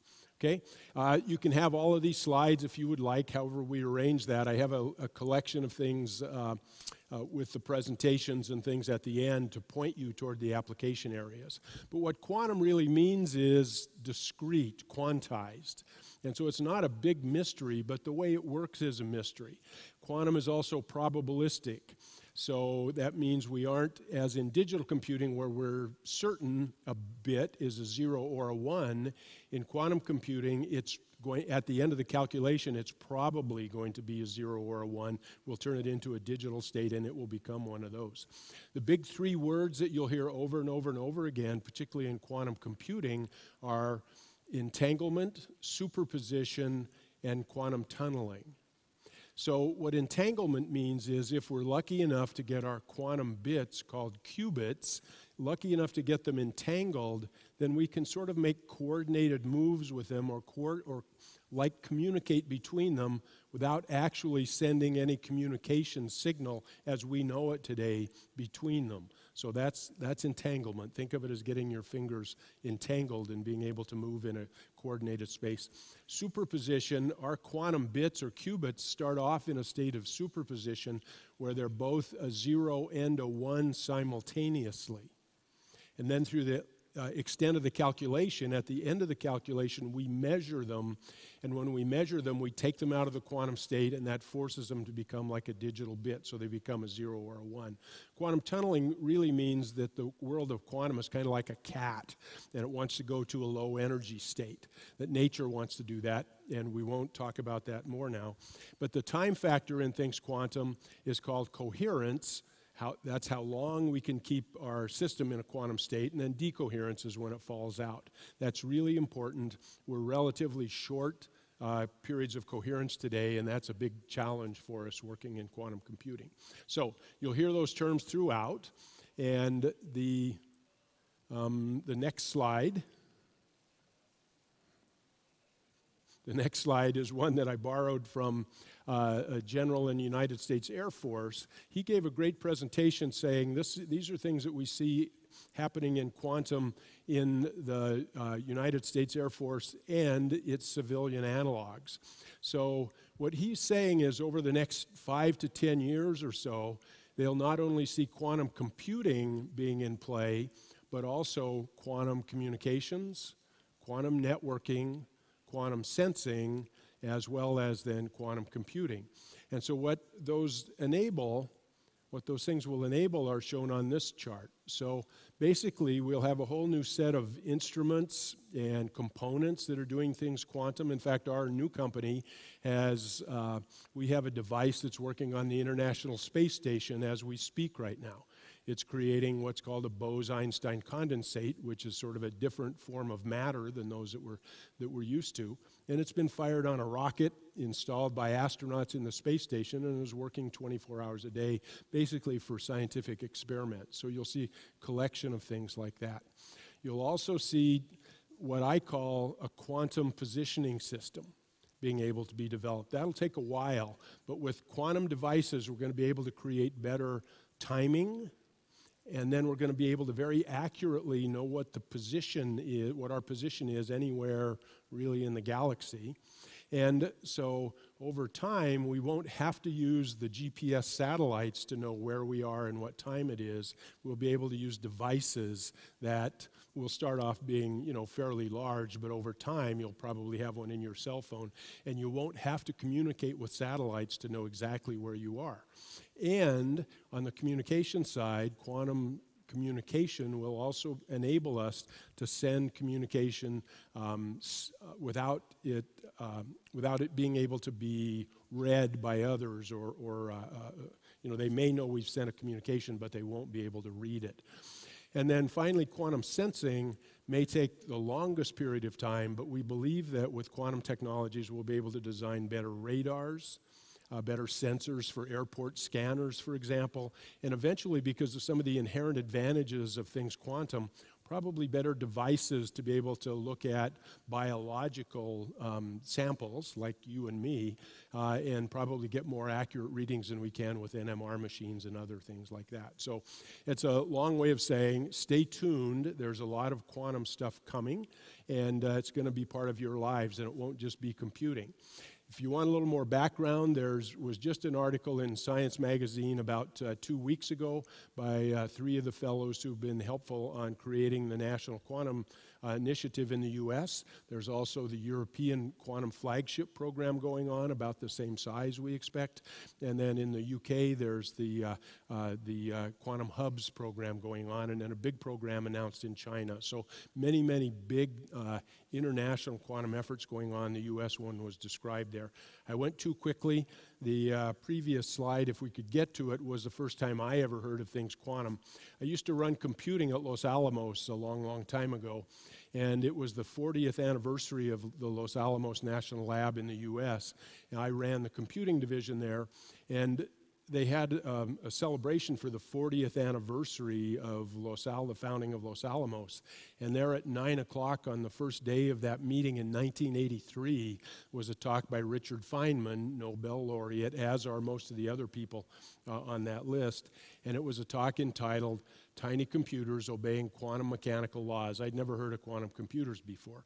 And a couple of days later, I was taking Feynman and other Nobel laureates, Edward Teller and a whole collection, Bloch, and I think Hans Bethe was still alive then, taking them on a tour of computing at Los Alamos. It was the largest computing facility in the world at the time. And I said, and this Cray supercomputer behind me can do about 160 million calculations a second. And Feynman said, young man, someday all of those big Crays are going to be replaced by quantum computers. And the first time I talked to this Nobel laureate, I said something like, wow, or cool. It took 35 years, but 35 years later, Los Alamos bought their first quantum computer. So it's been a long time coming, and the result of all that now is that when you design a quantum computer, you design it in the same way or in a similar manner as you would with a digital computer. Basically, what we have to do with digital computing and quantum computing is marry a technology with a system architecture.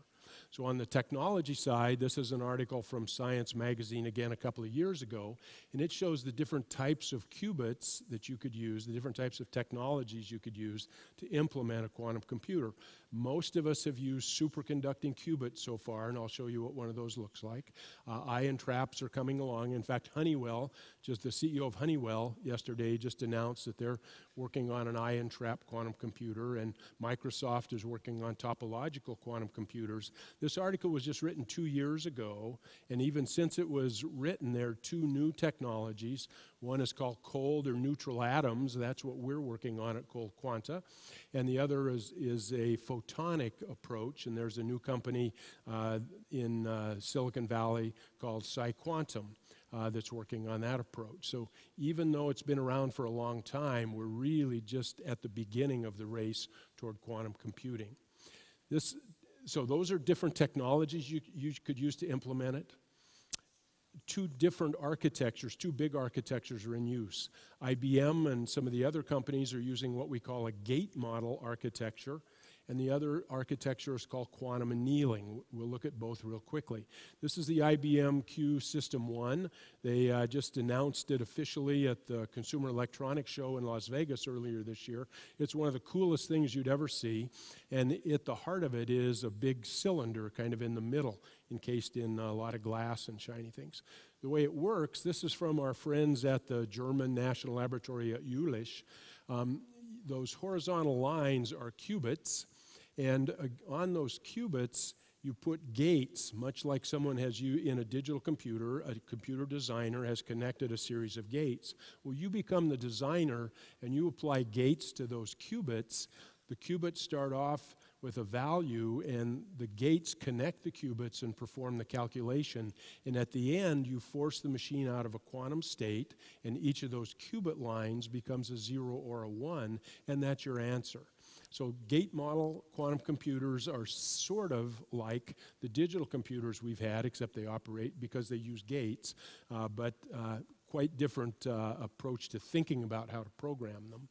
The other approach that we use is the quantum annealing, and this is like sort of a diagram of how to think about the D-wave quantum annealing computer.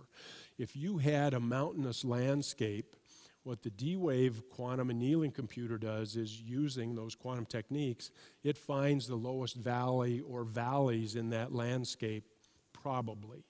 Not guaranteed that you get the best answer, but it probably does. And it doesn't do it in any way that you could relate to from a digital computing background. So think of it as finding a low valley. This is what two of those machines look like, and they're about 3 meters by 3 meters by 3 meters high. If we opened the door and walked inside, you would see a big soup can. And if we took that off, it's a shield. If we took that off, there's another one inside and another one and another one. And if we took them all off, you see sort of the Terminator's arm. And right down at the very bottom of the arm is one chip, and that's the actual quantum computer. And there it is. And this is one from the current D-Wave machine, and this one has 2,000 qubits, over 2,048 qubits. And it's a regular chip. It's about the size of your thumbnail. So all of that big box and shielding and things are to keep the machine in a quantum state. The machine is about the size of your thumbnail. Now, what can you do with it? Well, optimization, because it's finding a low valley, that sounds a lot like an optimization problem. People have also applied it to machine learning, material science, and cybersecurity. And I'll give you references at the end, which have about 100 different early applications. But of those 100 early applications that D-Wave customers have done on the machine, about half are optimization, about 20% machine learning, and then a collection of other things. The machines are installed at, these are roughly $10 million supercomputers. Lockheed Martin in the US, Google purchased one, Los Alamos has one, and then Oak Ridge National Lab in the US uses about 20% of one. And then there are a large now collection of cloud customers.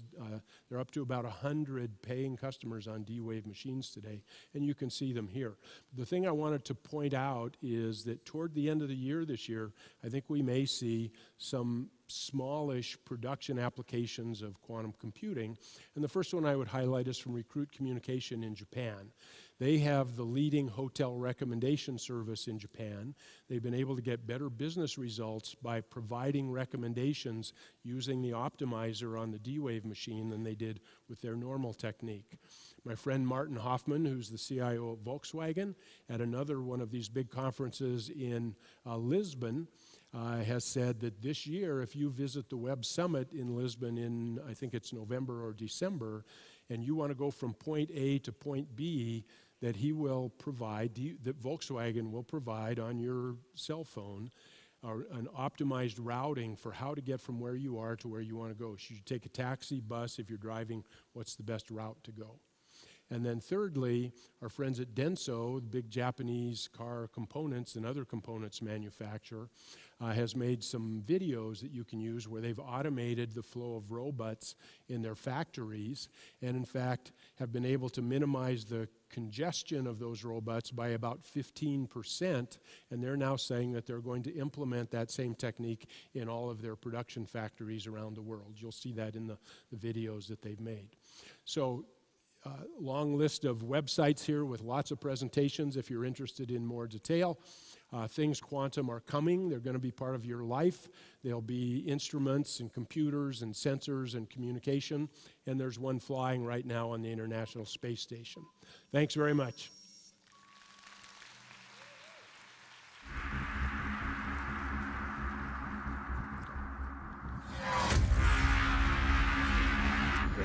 Thank you, sir. Our next speaker is a senior tech executive who has helped large technology and industrial companies launch new businesses, develop sustainable growth strategies, and optimize their processes. When not advising governments on technology and digital strategy, he is passionate about drones and all things that could go up in the air. Welcome on stage, JT Sillet.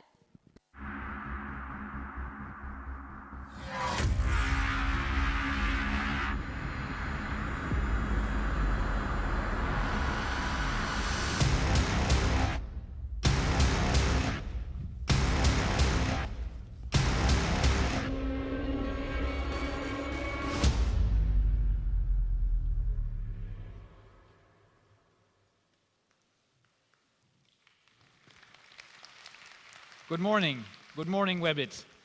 I see you all still have some energy left, so welcome to this presentation about how commercial drones disrupted GIS, mapping, and agriculture. To start, let me give you a very quick introduction about SenseFly and what SenseFly is. So SenseFly is a company that has been founded in 2009, so we've been around for 10 years. So 10 years in the history of the world, that's a very short period of time, but in the history of drones, that's actually quite a long time. We're based out of Lausanne in Switzerland, but we have offices all around the world. We have over 200 points of sale globally, and we are the #1 producer of fixed-wing commercial drones. We work for, I would say, many of the very big organizations worldwide that are interested in getting accurate data, getting accurate mapping. And how we do that is with this. This is EBX. EBX is the latest of our flagship product, the EB. The EB has also been around since 2010, 2012. And it's really the product that has changed the way people do large-scale mapping, do large-scale GIS, and it has changed the way people do surveying. So let me put this down for a second so I can give you my full attention. The EB basically flies over large areas of ground and captures data to convert this data into 3D models that are highly accurate and that are used by surveyors, that are used by mapping offices, that are used by large companies that are interested in getting accurate data, like mining companies, on how really their land looks, where the material is, and where the borders of certain specific terrains are. So let me show you some of the outputs that we produce. Sorry, that went one too far. Here you go. So that's one example of a point cloud that was taken near a dam in Switzerland. And as you see, it is really an accurate representation of the terrain that has been mapped there. Here we have another example of a hotel complex, I believe somewhere in South America. And as you see also here, you have a very accurate representation of the roads, of the buildings. You see every point in a very high detail. And bear in mind that every point that you see on this, we call it a point cloud, every point that you see on this point cloud represents reality with an accuracy of approximately 2 to 3 centimeters. So it's very precise, and it's used by architects, by construction companies to remodel, to build new designs based on the existing reality. This is another example of a village that has also been mapped with the EB, also a very accurate 3D representation. And to give you an order of magnitude, to map an area like the one you see here on the screen, it takes you about 10 to 15 minutes. 10 to 15 minutes, and that is precisely the reason why when I said, you know, our drones, the professional fixed-wing drones, have revolutionized the way GIS and mapping works. It's because everything has become much safer and much more efficient. Now, you may be wondering, how does it all work? How do you get a small drone like this, that's very light, to get to a very accurate representation in 3D of the reality like the one shown on the screen.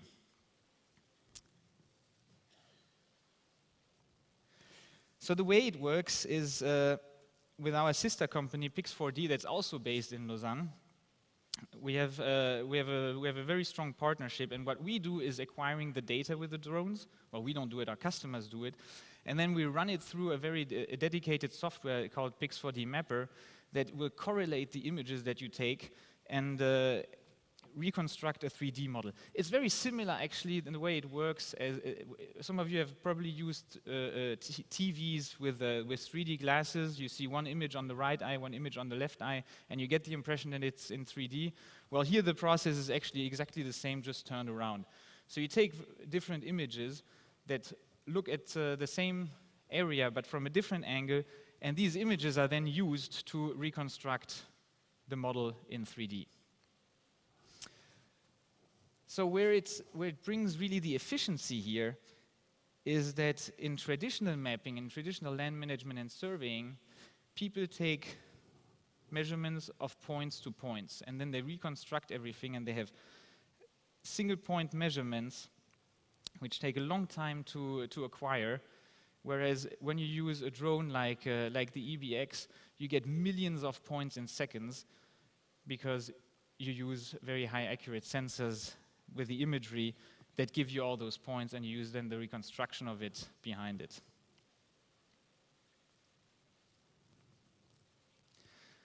So this has disrupted the mapping business, but the mapping business really in its entirety. What we're talking about is the whole surveying business, surveying, so land management, really getting accurate measurements of points that help you then to plan, where is the next road going to run, how much earth do we have to move to build a new road, is the terrain adequate for something, things like disaster prevention, because you are able to model how floods will work out, or what happens, for example, if you are in mining and you're gonna start mining another facade of the mine site. Also helps mining companies do what we call volumetry, so really having an accurate representation of their stockpiles and the amount of actual minerals that they have mined. But it's also used outside the classical GIS geospatial applications, for example, in the agriculture industry, because in the agriculture industry you have very similar problems, and you want to understand how your fields are doing, you want to understand are your plants growing well, and the data that you can get with a fixed wing drone, which has a very high coverage, is going to help you do that. So to the topic of disruption. So what does it mean to disrupt something? It means to make it much more efficient.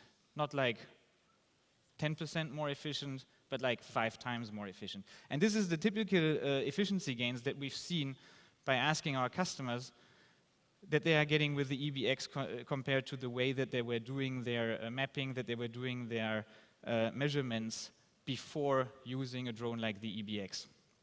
So we're talking 3 to 5 times lower cost than terrestrial mapping, and obviously much lower cost than mapping with an airplane, because when you get an airplane into the air, it already always costs a couple of thousands of dollars if it's a professional plane to do mapping. This is another example of mapping high-speed rail route. That is also a very common application case that land management offices do. In this case, also we had 5 times cost saving over terrestrial mapping, and that's really the kind of 3 to 5 times cost savings and efficiency gains over classic mapping is what we see across industries in terms of efficiency gain.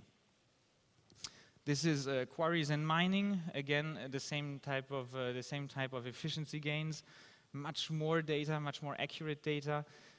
It's really in some bigger mine sites like that companies like Lafarge, for example, have in Africa. It has really boosted significantly the way they operate and the way they are able to also continue developing their mine site in terms of planning the right routes, knowing how much minerals they have extracted, and knowing exactly where to continue digging next. I also mentioned agriculture earlier. Agriculture is also a field where our drones are being used a lot, especially on very large-scale farms or by big crop companies. And typically what you see here is the ability to, for example, reduce fertilizer application. And reducing fertilizer applications, of course, it's great because it means three things. It means you're going to spray less, so your the impact of the nitrogen on the earth is actually reduced, so it boosts your ecology. At the same time, it lowers your cost because when you, using less fertilizer, that's typically a good thing. And at the same time, you get yield increase out of it because there's areas that you would typically fertilize in a big farming operations that actually don't need it. And by over-fertilizing, you increase the crop production. You don't increase the crop production, you reduce it. So these are some of the examples that we've seen and that our customers are using. And all this revolution has really started, as I mentioned, 10 years ago, when we released our first product. And now let me give you a little bit of an overview where we are today. So our customers have flown over 250,000 hours. There's over 10,000 UAVs or drones like the EBX here that are out there. And I'm not lying when I say that probably 2/3 of these 10,000 UAVs are still operational and flying today, even when some of them are already 10 years old. We have customers that have flown all kinds of areas, including mapping volcanoes in the Andes, where the drone went to fly up to 7,300 meters high. So that's really the altitude at which you only typically see airplanes. And our customers are also active really all over the world. We've literally, we know there have been flights in 183 countries of this world. And on the map displayed here, you see kind of the hot points where people are mapping, including the Antarctica, including some of the most remote places, but also some of very populated places. Because one of the big advantages of using a very light drone like this is, by the way, this is 1.5 kilograms. So it's very light. And one of the big advantages of having a very light drone like this that can fly for an hour and a half or more is that you can also use it in areas where you might have people around. Because you always have to plan also, what's going to happen if something happens, if the drone gets attacked by a bird, for example, and it comes down. Well, with a 1.5 kilogram drone that has a very low mass density, like the EBX here, the risk of harming somebody is very, very low, and that's very, very important. Because safety at the end of the day is one of the things that we want to achieve by using a drone like the EBX. So we've also been credited with being the most used fixed-wing drone.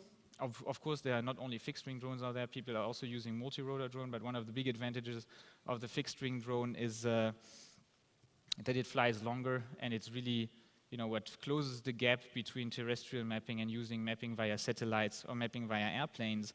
And typically, where we have registration data available and know what are the different types of drones being used, because most of the organizations like the FAA in the US, they actually ask professionals to register their drones. We're seeing market shares between 40 to 50%. Which I would say gives a lot of credit to the success that the EBX has had over the years. So this has been it from my side. Very much enjoyed being here. I invite you to go check out our website, and if you have mapping needs, well, SenseFly can help you get the job done. Thank you very much.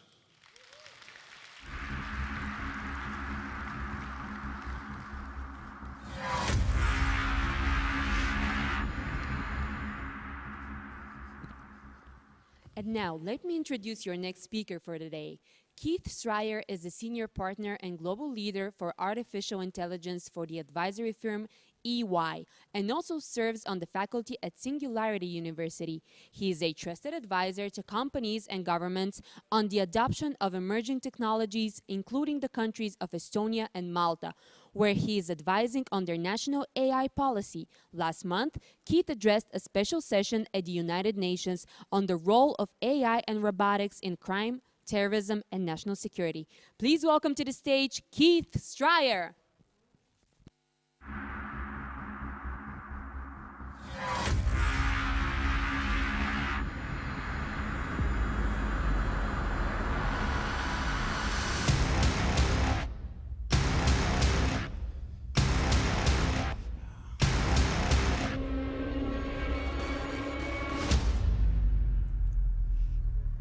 Okay, good afternoon.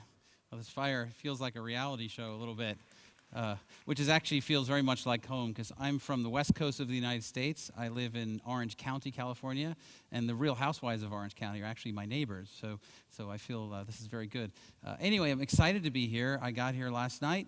My flight arrived on time, but my bags did not. So I had the opportunity to buy this entire outfit last night. I hope you like it. It's native. It's Bulgarian. Everything is very original. You know, you got the show goes on, right? Bags will get here at some point. Anyway, so my colleague earlier had about 20 minutes to explain quantum computing, that's a pretty steep hill. I'm going to try to cover what is artificial intelligence and how it applies to the public and private sector in about 20 minutes. So I don't know which is harder, but I'm going to do my best. So you can see up here we have this little kung fu master on the screen. I'll get to why he's there a little bit later, but it is an important sub-theme to this broader conversation of the role of government and public and private sector working together to drive the adoption of AI. But let's kind of get right into it. So, you know, artificial intelligence is this incredibly complicated topic that also can be explained in about 86,000 different ways, and that's one of the challenges. So I have one slide which is really intended to just project 4 key takeaways so that you can walk away, if nothing else, with the basic understanding of what it is and what it isn't. So let's start with number 1. AI is just math, but is it? Right, now you see this picture here, that's kind of a representation of sort of a classic neural network. And really, if you peek under the hood, AI is really just math at an enormous scale. Okay? But when it happens at such a scale and such a complexity, it then has these emergent qualities. It does some things, and it acts in ways that aren't completely predictable. And that's why you have this explainability challenge with AI. And even the world's, really the leading experts in AI and the professors and the data scientists that are creating all this math, they struggle to provide a single definition, and they struggle to provide some of the explanations of how the systems are working. So this is part of the challenge. So I wouldn't over-index on what it is and what it isn't. I'd focus more on what it does, more on the outcomes. That's an easier way to focus. Now, the other thing about AI is that's a form of automation. In fact, it's the automation of automation, but not all forms of automation have AI. So this is the confusing part, right? So you have automation that's powered by rules. You have a set of rules. You know, if this, then that. Go left, then right, then go right again, right? That's the rules-based automation we're familiar with. But AI doesn't just follow rules. AI learns. So AI is a form of automation, but there are many forms of automation that do not have AI. So if you're a company, if you're the CEO of a company and you want to pursue data science, or you want to pursue AI, or you want to pursue automation, frankly, those are different fields, but they all converge. And they all converge around this idea of transformation. So you may come at them from different areas, but they do come together from a business strategy perspective. Now, AI is also a little confusing because it's not a single discrete thing. AI is code. Right? I mean, at the end of the day, you're talking about software, but it's also a capability. So you may not want to learn how to code. You may not want to learn how to build a bot, but you might want to leverage that capability. And that's why you have to think of AI as more than just data, more than just data science. It is an opportunity to gain a strategic advantage using this new cutting-edge technology. AI is also not IT, and this is the part which also can be very misleading for a lot of companies. They spend a lot of time in their technology department asking, how do we use AI, or go get us some AI, or let's implement AI. But this is the wrong language, because AI is not implemented, it is applied. And that word is very deliberate, and from that word cascades a lot of implications for your company and how you're going to treat it. So while IT is very predictable, and IT has decades of experience and protocols and knowledge, and people really understand what it is and what it isn't, what the risks are and how to manage those risks, AI is still very much a science. Now, there's many aspects of AI that are maturing and becoming more industrial strength, and they're starting to get adopted. But for the most part, it is a field of many fields, and there's a lot of discovery and a lot of experimentation and a lot of lack of predictability, which doesn't look like IT at all. So a lot of the methods and the tools and the models that are applied to IT are dangerously out of touch with AI. And that's why you can't just toss us over the fence to your technology department and say, go get us some AI. That's what we need. That's not going to work very effectively today. That might be different 10 years from now, but not today. And by the way, I have this little guy poking out from behind because the thing about AI is it's also not particularly sexy when it comes to demoing it. I mean, you know, AI is really mathematical models applied at scale to simulate or emulate human-like cognitive function. Now, that sounds cool, but on a screen, it's not that interesting. So usually people want to see a robot or a drone or some kind of machine. And if you don't do that, people don't get sort of super worked up about it. But the truth is, the vast majority of AI that's in our world, whether you see it or not, whether it's in the back office of your company, in your finance department, or it's in your car, or wherever it is, or maybe in your toaster, you know, it's not actually that interesting to see. It's not going to look like a humanoid robot, but it'll still be quite interesting. Okay, so getting kind of, that's it for the 101 lesson. So that was about 5 minutes. So starting in 2016, something very interesting happened in this world. If you go back 30 months, just 30 months, there was not a country on earth that had a national AI strategy. That just wasn't a thing yet. And then suddenly, starting with Canada, it became a thing. And over the course of 2016, about a half dozen countries stepped up. By 2017, another 10 countries. And starting last year, it became a much bigger deal. Now, actually, I would give credit to this fella here at the top, the founder and CEO of the World Economic Forum, who in January of that year released a report on the fourth industrial revolution. Now, he did not focus specifically or exclusively on AI, but that was a major theme. And he talked a lot about the impact, the growing impact of artificial intelligence as part of this broader convergence in driving this new industrial revolution. And frankly, I think that was a big push and a big sort of part of the awareness building because, you know, only a few months after that, we started to see this trend pop. And then you see down below a picture of my friend, the junior minister of digital and innovation and finance in Malta, Sylvia Shembri, and he has been championing, along with his prime minister, the role of AI in this small country and its importance in driving the future. And it really symbolizes this broader narrative. And we're going to be lucky that when I wrap up here in about 12 minutes, we're going to have Wayne from Malta, who's the chairman of the National AI Task Force there. And we'll talk and learn a little bit more about what they're doing in that country. So when we talk about the public sector, you got to understand, this is a big deal. This is everything. This is every facet of life, right? This is not just government. This is not just regulation, although that's a part of it. But this is jobs and training and national security. This is about public health and justice and public safety. It's about the citizen experience. It's about access to services. There's really no part of the policy landscape or the government operations or ultimately your experience in your country that will not be affected by AI. So this will be very pervasive. And so the governments are really struggling with this, but they're also very excited. I mean, again, pretty much, you know, the top, right now we have about 35 or 40 countries in the world with national AI plans. There are what, 180 or 190 countries in the United Nations, right? There's still a lot of opportunity around the world for countries to catch up. This is going to be on the agenda for the next 10 years, at the earliest. So then the question is, why are the public and the private sector working together? I mean, why is this a big deal? And this is the reason. So the private sector, understandably, is focused on profitability and growth and margins and customer experience, right? This is what you care about. Whether you're a CEO of a small startup or a Fortune 1000 company, you know, you have these set of issues. On the public sector side, you're worried about competitiveness on the national level. You're worried about national security. You're worried about the wellness of your population, right? These are the issues that you worry about as a prime minister, as the president of your country. But these issues converge because AI And actually, recently, Bill Gates was quoted that, referring to, artificial intelligence very much like nuclear technology, right? It's this dual-use technology. It's a general-purpose technology that can be applied broadly across society, but it's as promising as it is dangerous, right? And so there are these really significant moral, human, ethical, social concerns now, that get raised by AI. These are not issues that you have with CRM. Right? No one's protesting the implementation of an ERP system.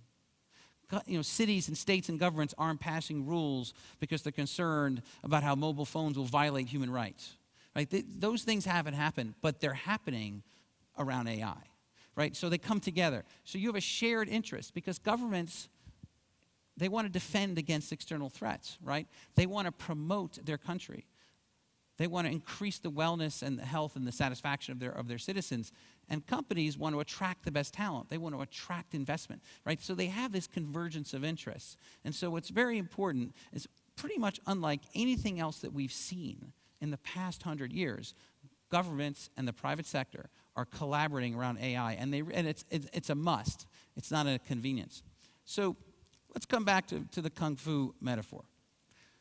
So one of the more interesting conversations and narratives about AI, if you really want to get into what it is and what it isn't, is this ability for a machine, a system, a program, pick your favorite word, the ability for that machine to not just learn a skill, but to master it. And not just to master it, but to master it at superhuman speeds, and then to do it better than any human that ever has. This is some of the storylines you've seen come out in the last couple of years around gaming, right? And there's a number of very good examples from the OpenAI forum and their focus on Dota 2 and Google and AlphaGo and its focus on the Go game. So you have a number of these examples, but what you see across all of them is that a system not only learned how to play a game, and it didn't just get good at it, it became the best player that ever lived anywhere. And in some cases, it did it in a matter of days. Sometimes it took months. Sometimes it's on its third or fourth sort of version, right? So they're getting better. But in some of these cases, it learned, mastered, and became essentially alien-like in its ability to play that game in 4 days. And so let's go back to Kung Fu. So Kung Fu is, you think about Kung Fu, at least I do, right? And you think of it as this Chinese martial art, right? And I actually took Pailum Kung Fu in college, and so you just think that's what that means. That's sort of the popularized Western understanding. In Chinese, Kung Fu really refers to the ability to master a skill. It doesn't matter what the skill is. So you can be Kung Fu in the kitchen, Kung Fu in the garden, Kung Fu wherever. Kung Fu is this ability to apply yourself and to become the best at anything. And so in effect, what AI is enabling us to do is to develop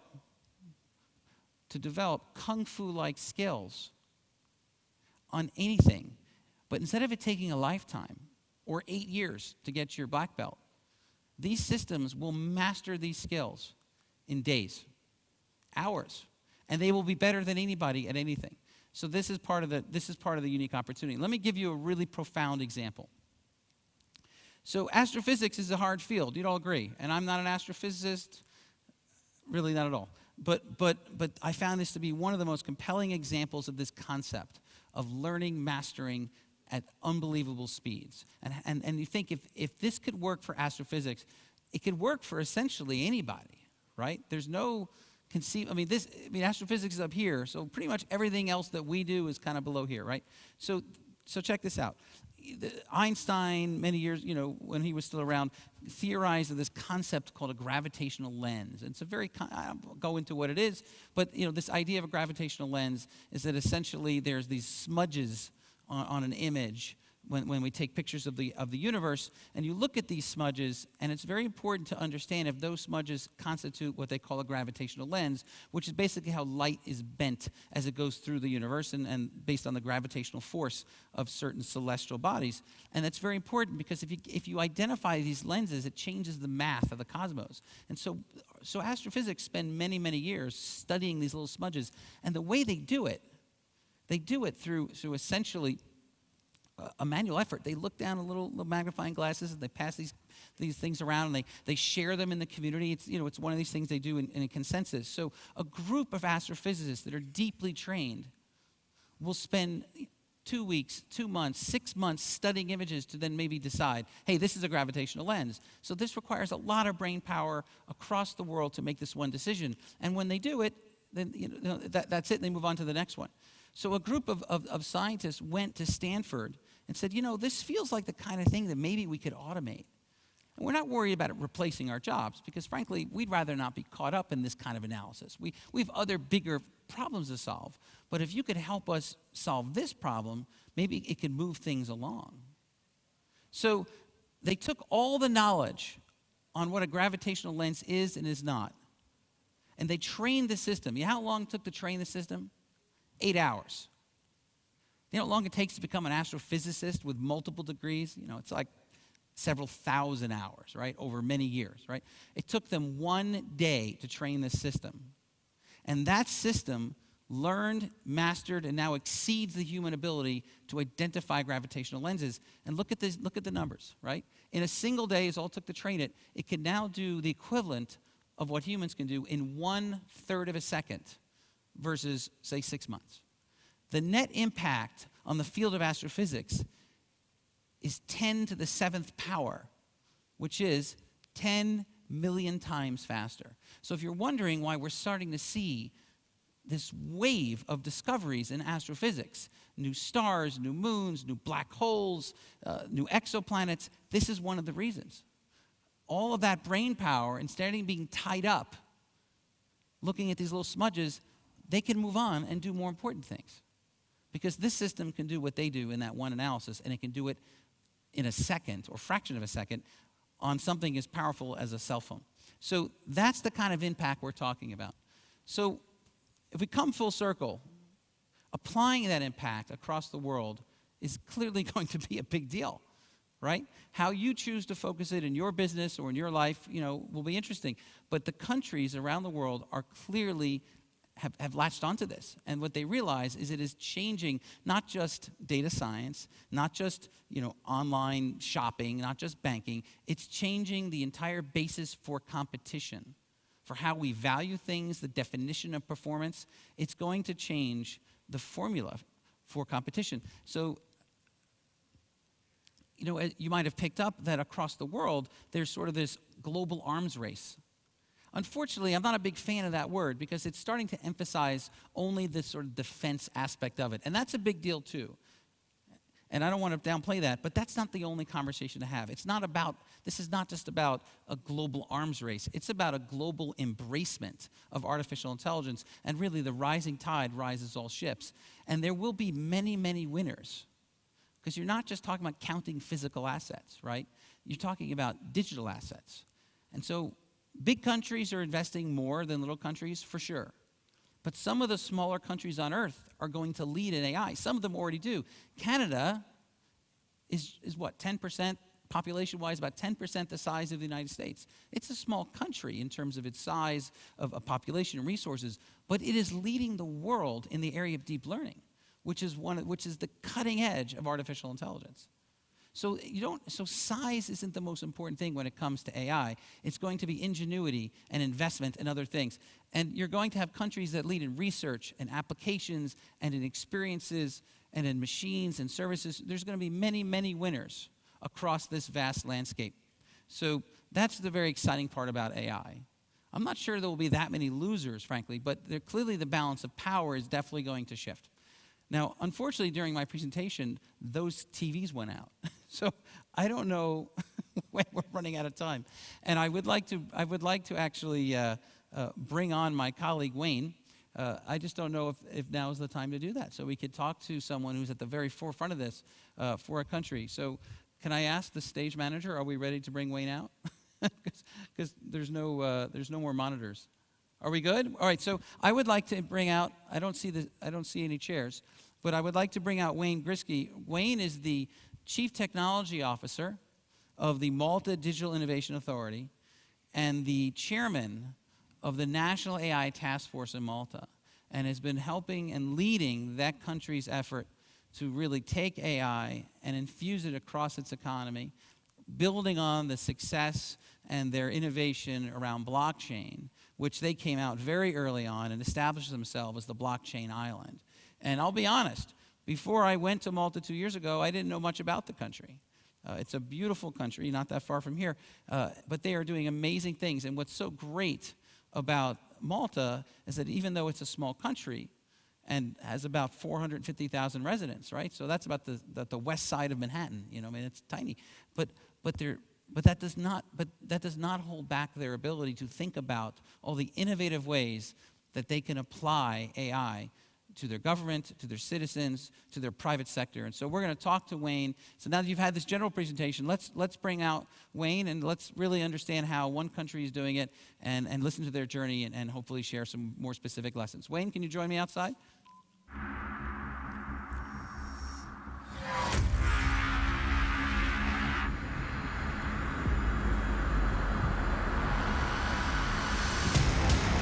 Okay. Thanks.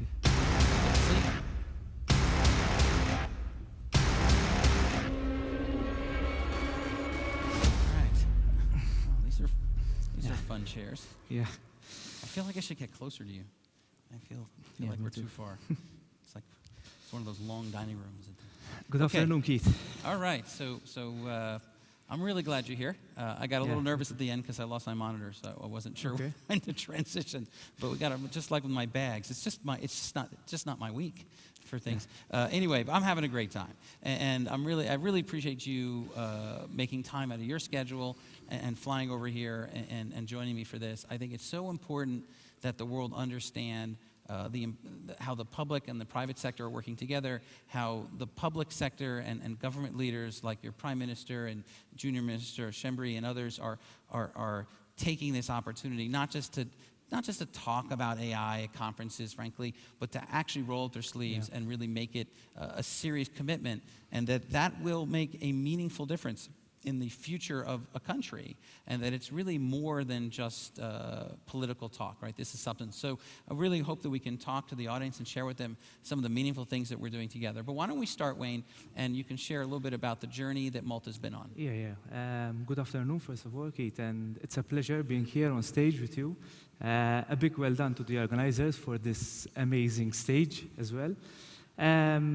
Yes, so to give a little bit of a context before we delve into some of the details of our policy and strategy. So last year, in the beginning of summer, we enacted 3 laws in Parliament regulating the blockchain space. We did that in a relatively short period of time. But we saw a niche where we could make something, build an ecosystem for companies that were speaking to us and telling us, listen, we want something regulated, we want a space that is regulated so that we can operate and give peace of mind to our clients. So that was in the beginning of summer, and one of the laws that we enacted is the one that creates my authority, the Malta Digital Innovation Authority, which we then launched in October during the Delta Summit, which happened in Malta. And when we were partying that we launched the MDIA, the Prime Minister told us that next year he wants to see artificial intelligence as something that will be rolled out and adopted in Malta. So we were seeing that, we saw that coming, but it was a little bit of a shock at the same time.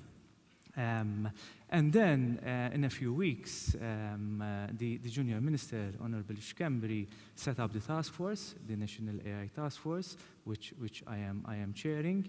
And together with me, a number of people with brilliant minds, I always say this, entrepreneurs, strategists, lawyers, academics, and now also with the support of EY as well, and that we have a brilliant team, I say.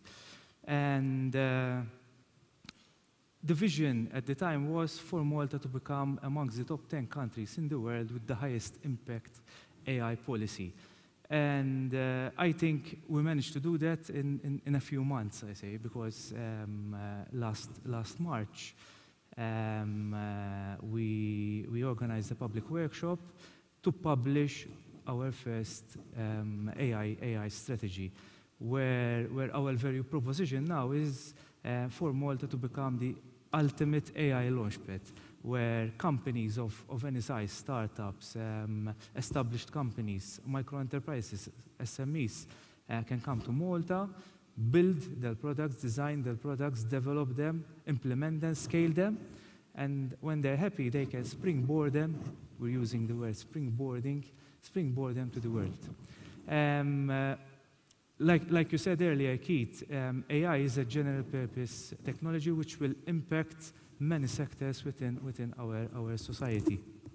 And from health to transport to tourism to education. And so we didn't want the strategy and the policy to be of the few, but of the many. Yeah. And that's why we went out there in March and said, listen, these are the foundations of our policy, of our strategy. Now we want your feedback. We want to build this together. So let's take an example for in the private sector. So the government can introduce incentives, policy measures. But at the end of the day, it's the private sector that needs to take them forward. Yeah. It's the private sector that needs to employ people to take these forward. So we see it as a key to involve all the stakeholders at design stage rather than after the implementation. And as the foundations for our strategy, we are basing on 3 strategic pillars and 3 strategic enablers. The pillars, the verticals, are investment, startups, and innovation, which are key also to our economy. And the public and private sector adoption, like you were referring to earlier, Keith, as well. And these are very much dependent on the enablers, being the education, the workforce, the legal and the ethical framework, and the enabling infrastructure. So when you look at the objectives of each strategic pillar, you see that there is a direct dependency on these three, 4 enablers. Yeah, yeah. No, that's great. That's fantastic. You know, one of the questions that I sometimes get about this topic is, you know, besides tax policy and incentives and besides making it easier, maybe helping attract foreign investment, that kind of thing. You know, what are the other compelling reasons why a government really needs to get involved? Again, going back to this special nature of AI, and 2 of the reasons is that the investment, obviously you want that now, and startups want to have support now, but for the long-term success of a country and its competitiveness, frankly, you need to invest in the young people, and you need to, frankly, even start educating them differently, right? And so one of the things I think is so great about the Malta strategy is the very specific focus on looking at the curriculum of the country and saying, what can we do to make sure that not just the current entrepreneurs, but the future generations of citizens and children are prepared for this new world. Can you comment on that? Yeah. So at the moment, we are a little bit lucky because we have full employment. The economy is doing well. But now we are focusing on the quality of life, the quality time you spend with your family, etc., etc. So rather than focusing on just the tax incentives, we are also looking on how AI can help with the impact on society. And in fact, in our public adoption pillar, we are focusing on identifying a number of use cases. And the criteria for these use cases is practically the social impact. So there has to be social impact. And rather than just saying, listen, yes, these are the use cases, we're taking it a step further by saying 3 of those use cases need to be developed into projects so that in a couple of years' time, we can see those applications of AI materialize. Yeah. And then going to the private sector again, and the education. So we have to take care of the younger ones and introduce AI at the young age. At the primary, at the secondary, at the university, all the different levels needs different attention. But also people which are already in employment, the workforce. So we see that there will be a number of reskilling and upskilling. So we are looking at this holistically, basically. Yeah, that's great. That's great. You know, the regulation is, again, a very common lever that the government has to influence the economy. And there's always a balance in emerging technologies as to, you know, how much to regulate, when to regulate. You know, you want to create sort of, you want to create the opportunity to innovate. You don't want to regulate too fast. But since some of these technologies also pose risks, you know, you can use regulation as a positive. You can use regulation as a way to incentivize. Now, Malta has done that very successfully, blockchain. What were some of the lessons you learned from that? Yeah, so one of the key principles that we wanted is user protection and peace of mind. And with that comes trust. So in order to tell something, to adopt something, that someone needs to trust the technology. And therefore our legal framework, our regulatory framework is based on this kind of trust. So rather than regulating the technology, we are certifying it. So we are saying, listen, if there is a promoter, an owner of a product that is saying, listen, my software does this and that, we are certifying that what he's actually saying is implemented in the code, that the code is secure, that the management around the product and the application are fit for purpose. The people themselves are fit for purpose. And I think that's something that is embraced both by the developers, the promoters, and also the users.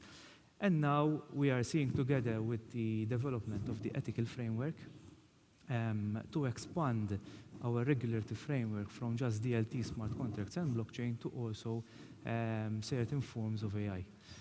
Because at the moment, as you know, Keith, we shied away a little bit from giving a definition for AI. Yes. Because it's complicated. You also said it earlier, it's too complicated. We're saying what for us isn't AI, not to instill fear because a lot of people in Malta still think that AI is just robots. Yeah. AI is machines that will take over the world. So we are trying to demystify AI and remove the fear. But at the moment we are still not defining the AI because I prefer, instead of giving a definition of AI, but going out there and say, listen, these are the applications of AI, rather than trying to teach and provide a definition of the technology. Yes. Now, staying on this regulatory theme for a moment, you're right. Many people, and I don't want to accuse the media like it's one entity, but there are just these sort of sensationalist headlines, and I read everything on this topic, so I'm a good measurement of this issue. You know, there are too many cinematic headlines and hysterical sort of notions of AI, sort of very dystopian views of it's going to take over the world, and certainly it's going to affect the workplace and things of that nature. But there is a very relevant conversation and an important conversation around the ethics of AI, and this is related but not exactly the same as regulation. You might regulate for a variety of reasons. One of them might be the potential sort of ethical implications, right? And this is a very interesting challenge around the world because technology ethics is not a new conversation, but it's been kind of on the sidelines for a long time. AI has taken this concept of ethics and really made it a very mainstream topic for the world, and both governments and the biggest companies in the world are struggling to, they understand what AI ethics is. I don't think there's a lot of controversy over what is ethical or not ethical, although let's be very clear, this does vary regionally. There are, you know, your version of AI ethics will map to your values will reflect your perspective on the world, and those values and perspectives do vary around the world. But in Western governments, Malta included, and the US, you know, there's a shared sense of values on human rights and privacy and other kinds of things. There's opportunities that are amazing to apply AI that can run into those values in a way that can concern. Just yesterday, I'm from the great state of California, which, while it's one state in the US, it's one of the largest economies in the world. So when California does something, it tends to generate a headline. And California tends to be very progressive on regulations. I don't happen to totally agree with the latest headline, but there is a law pending in California to essentially ban the use of facial recognition software for public safety purposes. That is, not allow the police to apply facial recognition at scale. There are definitely concerns when done the wrong way, and there is the opportunity, unfortunately, to amplify human biases in a way that is not good. So there are concerns and there are legitimate reasons to do it thoughtfully and slowly. On the same hand, outright bans can sometimes backfire. So on the issue of ethics, where does Malta stand on this topic, and how does it want to apply it internally? Yes, so in the laws that we passed also last year, we have a provision for a National Technology Ethics Committee is there. So now we need to create the mandate for that committee to start functioning. But the first point of call where we started is by looking at what the high-level expert group of the European Commission was doing on ethics, the trustworthy AI ethical guidelines. And there are a set of principles, like we said, based on values, definitions of what ethics means, the bias, explainable AI, etc. But also the third section is on the assessment. And that's why earlier I said that when you certify, I started with the ethical framework, and then the certification will be based on an assessment of what the software is doing, what the algorithm is doing in terms of those ethical guidelines. So yes, we are very much looking at these guidelines so that we build on them. And then following that, we will also be looking at standards such as the standards that the IEEE is working on. So, but I know, because I had some discussions also with Katie from AI, which is on the board of IEEE, and she told us that the standards will be published probably next year. So I think we will be starting by basing our ethical framework on the high-level expert group recommendations, and then in the future take it forward to also include standards. And that will be part and parcel with our certification. We are also looking at participating in test cases this summer on products that will be assessed against the ethical guidelines of the Commission. So that's something that we are also looking at. And it's just interesting because different countries and regions of the world are leading in different areas, and the European Union is really leading on this narrative around ethical, human-centered, trustworthy AI, socially aligned. And I think it's setting the bar for the world and providing a framework that is going to be widely adopted. So the other thing that comes up in this conversation, and this is really true for public or private enterprises, it doesn't matter really if it's government or entity, but the AI is sort of advanced math, right? And before you can do advanced math, you have to learn basic math, right? You work your way up. And this is true with the governments. And one of the things that I'm seeing around the world is that not every government, of course, is as advanced in their infrastructure, in their leadership, in their governance. As of course, it depends on the country and where they are in their journey. And Malta, has recently recognized the importance of making, significant investments. It formed the Malta Digital Innovation Authority, for example, right, where you are. And it's also investing in the cloud and making a major push to move applications and data to the cloud. So, I mean, is there anything you can comment on sort of that, the digital role and the maturity? Yes, in fact, modernization and digitalization is something that government is also championing. So through the Malta Information Technology Agency, which I spent 17 years with the agency, is engaged in a project of modernization of all government solutions. Other than that, last year I was working on another project of a hybrid cloud solution where now government has a private-public cloud solution for which government entities can also use. We are looking from the communications part with respect to 5G, for example, and Internet of Things, which initially was going to be part of the strategy, but then we felt that it is more appropriate to be part of the infrastructure. And therefore, our objective when it comes to the enabling infrastructure is that we build a roadmap. And in all the roadmaps, you have the as-is situation. So at the moment, we are analyzing our infrastructure, including security as well, and proposing how we're going to take this forward in order for the use cases that we will be identifying to be able to work on our infrastructure.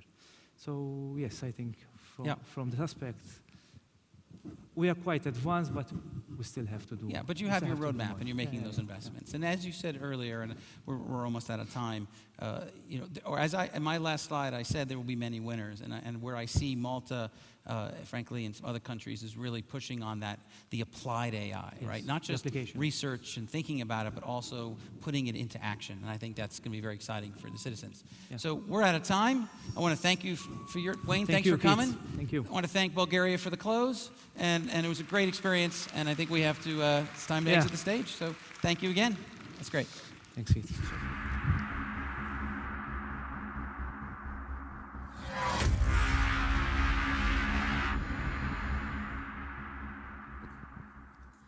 In 2014, he co-founded Dronamics with his brother, an aerospace engineer with a mission to leverage advances in autonomy, aerodynamics, and production in order to democratize air freight and accelerate e-commerce in emerging markets. Their pioneering work has won them numerous international awards. In 2018, Dronamics became IATA's first strategic partner for drones worldwide. Please welcome to the stage Mr. Svilen Rangilov.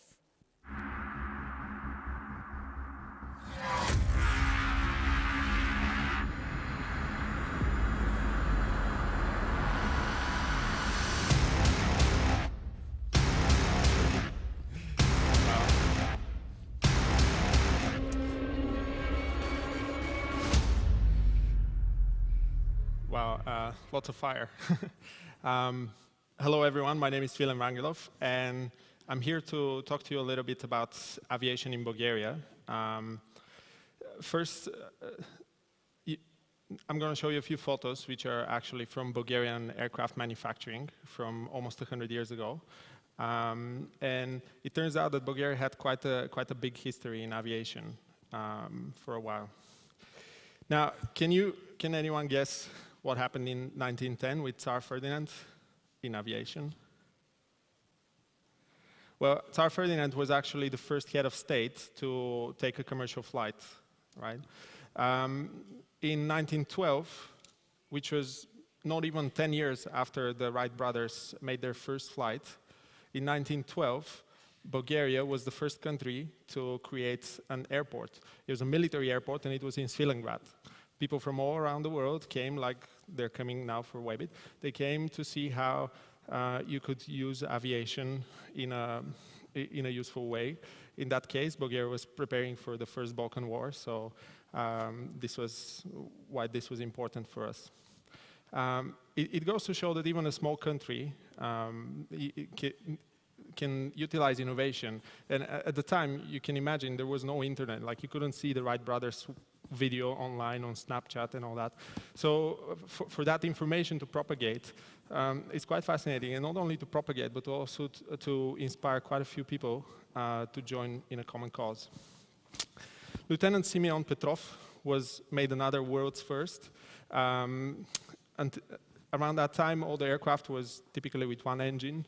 And when that engine failed, you crash and you don't survive. Simeon Petrov was the first person to successfully land an aircraft after an engine failure mid-air. And so he, you know, the things that he did later informed people on aviation safety and how to pilot in a more safe way. Radu Milkov and Prodan Tarakchiev did something a little controversial. You may have heard of that. In 1912, again, they were the first people in the world who used an aircraft for military purposes, where they dropped bombs over a city. Not really a great thing for peace, but it was very important to be done. Raina Kasabova, even more importantly, Raina Kasabova was the first female pilot in the world, the first female military pilot in the whole world. So there's a lot of talk about gender issues and so on in tech in our industry, but you could see that people were very proactive and very advanced even 100 years ago. Arsen Yordanov, who at the age of 15, so he was way younger than most of you here, created the first Bulgarian airplane. All right, it wasn't the best airplane in the world, but it was an airplane created by a 15-year-old. How many 15-year-olds do you know that can make an airplane, right? So this was all pretty impressive, and it goes to show that Bulgaria sort of was a leading force in aviation, and it attracted a lot of investment, it attracted a lot of industry. In the several decades that followed after the First World War, Bulgaria was the site of 3 aircraft factories, which produced more than 1,000 airplanes and more than 40 prototypes of new designs. New types of airplanes were developed here, as were built airplanes by other countries in Bulgaria. So this was really a great industry, and you had the aircraft factory in Bujurište, just outside of Sofia, which was the biggest one. You had the factory in Lovech. You can see up there the sign says "Pušenето je zabraneno," no smoking. And you had Caproni Bugarski, which was in Kazanlak. It was a joint venture by an Italian company and so on. So 1,000 aircraft, 40 new models, right? And then we all know what happened. For 70 years, we were sort of invited not to do aircraft manufacturing and to buy other aircraft. And for good or bad, this was the case, right? In 2014, my brother, who's an aerospace engineer, and we saw Amazon drones, and we thought, why don't we create a new aircraft? Small drones are fine, they're fun, they can be very useful, but what if you were to take an existing aircraft and make it unmanned? Or what if, even better, what if you create a completely new type of aircraft that is unmanned solely for the purpose of transportation? Now, it's funny that in Bulgarian, the word for aircraft, samolet, sort of means autonomously flying, right? It flies itself. So for 100 years, people were actually quite advanced. Now, at Dronamics, our mission is to democratize aviation, to bring that innovation that we're developing in a country that 70 years had no commercial aviation, commercial aircraft manufacturing, to develop it here, to show that it can be done, and then build it similarly in other countries around the world. Now, we have a team of around 20 people. Almost all of them are engineers. Not everyone is Bulgarian. We have a couple of teammates from France. I think one of them is here in the audience. We're joined by some really great advisors, and we are IATA's first and only strategic partner for drones in the whole world. And thank you. The big thing is on demand. We are all here for Webit, technology. Technology has changed our life. We want everything to be on demand, online. With the reach of our thumbs, we can order food, we can order taxis, we can order plane tickets, we can order a lot of things. And shopping, e-commerce, in the future will just be called commerce, because that's where things are headed. But unfortunately, that's where the digital world meets the real world. Infrastructure is not quite there yet. And in most countries, governments will always prioritize building the highways between the big cities. But what about the tier 2? What about the tier 3 cities? What about the small villages, the remote areas? The world is quite big. I mean, the distance between Johannesburg and Cape Town in South Africa is actually the same as the distance between London and Vienna. Europe is tiny compared to the whole other world out there. So there's a lot of mileage of roads that needs to be built that may not catch up. And that's why the air becomes a proper option. But air is very expensive, so we're trying to make it cheap. And this is why we've named our aircraft the Black Swan, because it's very challenging to create new technology to be very cheap. But it's also, you can consider it a flying delivery van. It can transport as much as you can fit in a small cargo van, sort of what we call in Bulgaria banicharka. And yeah, it can fly up to 2,500 kilometers, which I'll show you in a minute what that means. But this is a little video of some of the tests that we've been doing here in Bulgaria for more than a year now. I wish I could bring you the aircraft, but it wouldn't be able to fly here because the space is too small. Now this unit has 4-meter wingspan, and it's 1/4 of the big scale. So the full-scale prototype will be the size of a, well, the size of a 2-seater Cessna. 16 meters wingspan, 8 meters fuselage, and so on. It can fly autonomously, or it can be remotely piloted.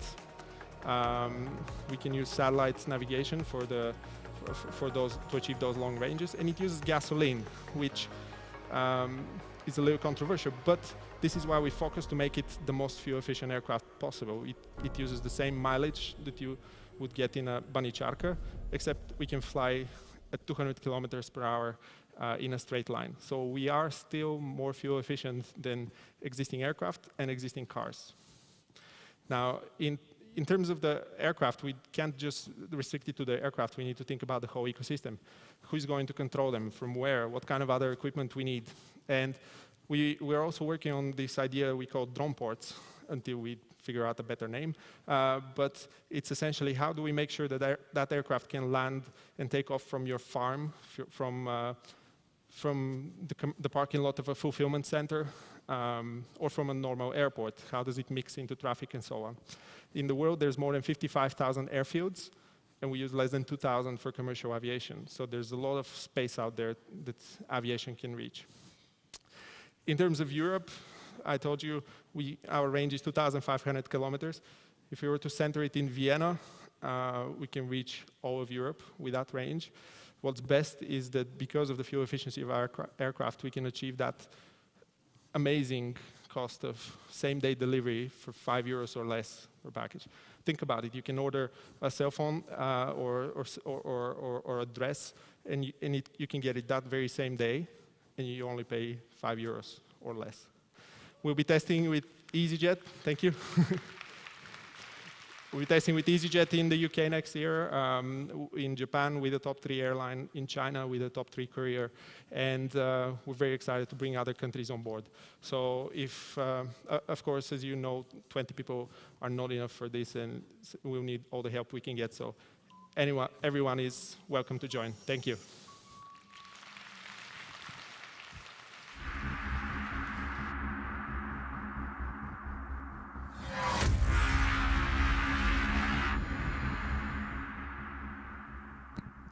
The next demo for the day will be done by Lyubomir Vasilev, captain of iRise. He's not a captain of a ship, but he has power to unite talents and amazing teams. The story behind his invention is both heartbreaking and love-filled. Please welcome to the stage Mr. Lyubomir Vasilev.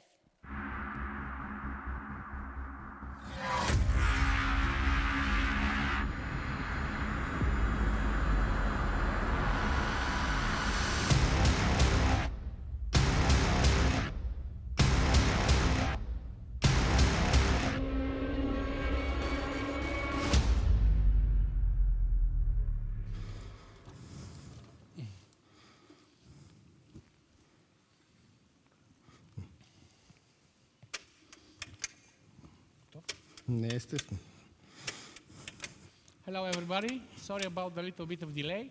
We need some time to adjust the things.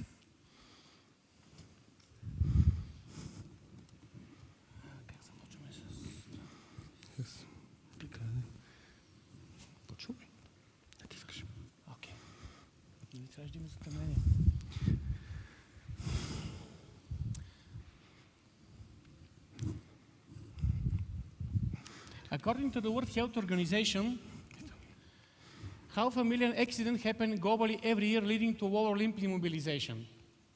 Most of them involve physically active people in working age. 19% of the affected continue living wheelchair-bound. Living in a sitting position leads to many secondary health conditions, such as decubital wounds, chronic pain, respiratory disabilities, and deep vein thrombosis. So we present to you our solution to those problems. It's Omnibot. So let me present to you the person that inspires us to build this device. It's Silvia Vasilieva. Please, applause. She is a very brave lady indeed. So, please, can I touch the device?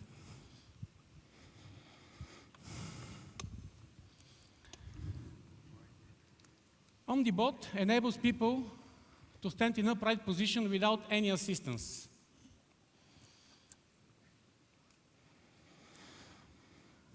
Omnibot is a robotic mobility device that verticalizes people with different kind of physical impairments. And our system is developed to make their life much easier, to achieve higher social contacts for them, and also to improve their health and the way they live. You now can see that the user has a maximum control over the verticalization process. We purposely use it the way of verticalization that involves muscle strength from the user, because this device can be also used for physiotherapy.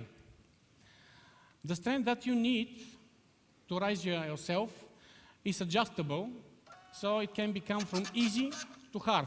The point is that each person in such a condition needs very often to do their physical examinations and stuff. Okay.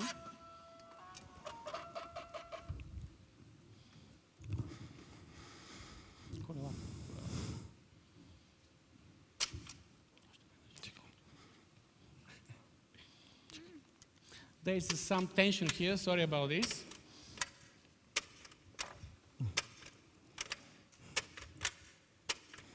Okay. You can see that the rear wheels sometimes open. The point of opening the rear wheels is so you can give easy access for the wheelchair, so to have a smooth transfer from the wheelchair to the device. Of course, the Omnibot, because it's a mobility device, can move in any direction. So I try to show you some movements of the Omnibot. It can move forward. It can move backward. It can move forward and rotate. It can move backward and rotate. And of course, it can rotate. I'm a little bit faster than her, sorry about this. Yeah. And now, one of the main features of Omnibot, it can move sideways. It can move sideways to the left, and also it can move sideways to the right. So the way we have developed the system is the way that the person moves naturally. It gives you casual daily routine movements, and you mimic them very easily with this device. The point of this is that this way, the device gives you the opportunity to feel like you are doing something very naturally in your life. Also, the device is developed to move in every different body position, from stand-up to any different position to sitting down, and move this way. That gives you the opportunity to reach very hard-to-reach stuff in your life, like opening different kind of drawers, picking up something, rising up, putting it somewhere else, also catching stuff from shelves higher than you. That's why the device that we have developed, I hope they're going to change the way of life of those people. Now, let me introduce to you a short video clip for the story that sits behind this life-changing device.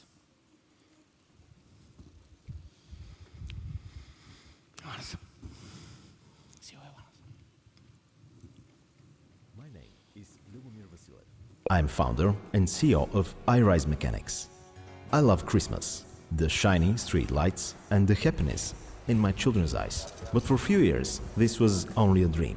After a ridiculous accident, my wife was locked to a wheelchair. Her condition reflected on our social life and the way we spend our time together with the children. But I never gave up. I decided to create a device which gives us the possibility to be together whatever we do.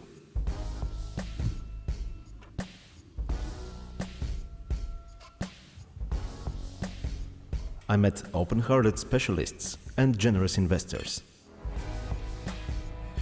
Together, we constructed Omnibot. It is light and compact. Now she can stand up alone with the help of gas-assisted springs. The capability of opening the rear wheels gives clearance for easy transfer. Now my wife is totally independent. She can move in stand-up position, which improves significantly her health condition. Omnibot is part of her everyday rehabilitation procedures. The radius of turning is 0 cm, better than any other device on the market. Incorporating OmniMove wheels provides maximum maneuverability in narrow spaces.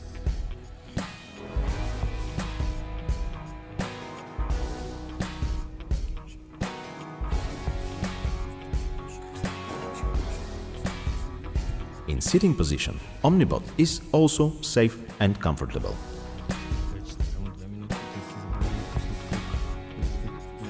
Omnibot improved her self-esteem and increased her working capability and professional realization.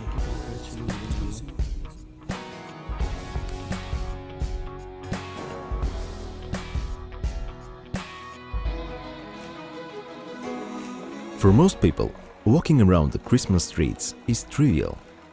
For her, is a dream come true. Now I have a new dream: to help as many people as possible to rise and stand up again.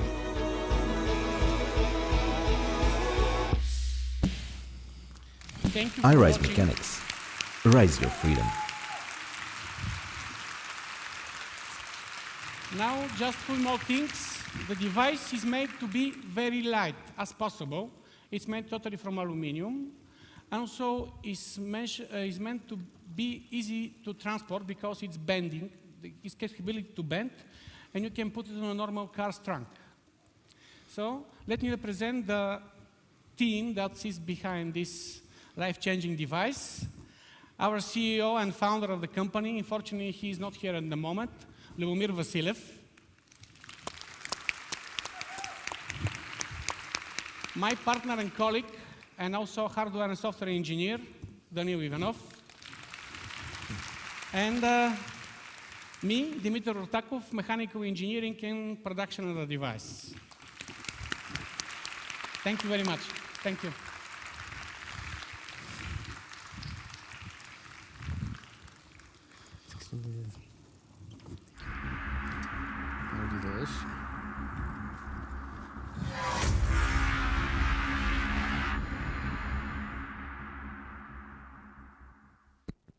Next up, we have a panel discussion in store for you, and the theme is AI, the good, the bad, and the ugly.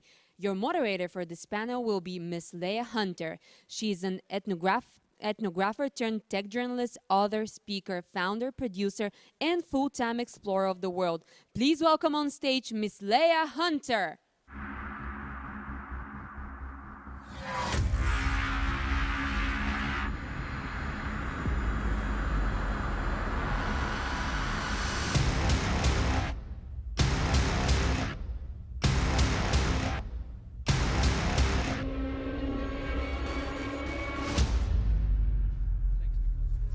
Hello.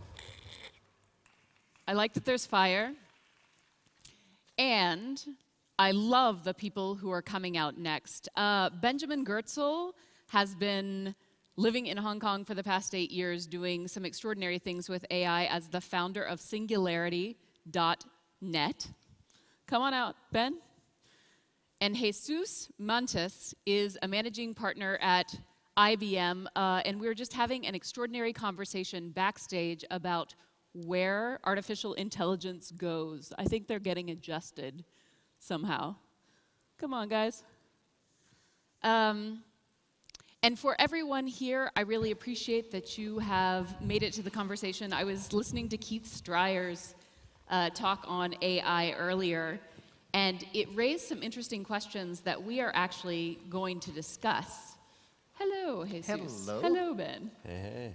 AI is evolving as the world evolves, and right now there are 30 or 40 countries with AI policies. I know one of the things that you're working intimately with, Ben, is ethics in AI.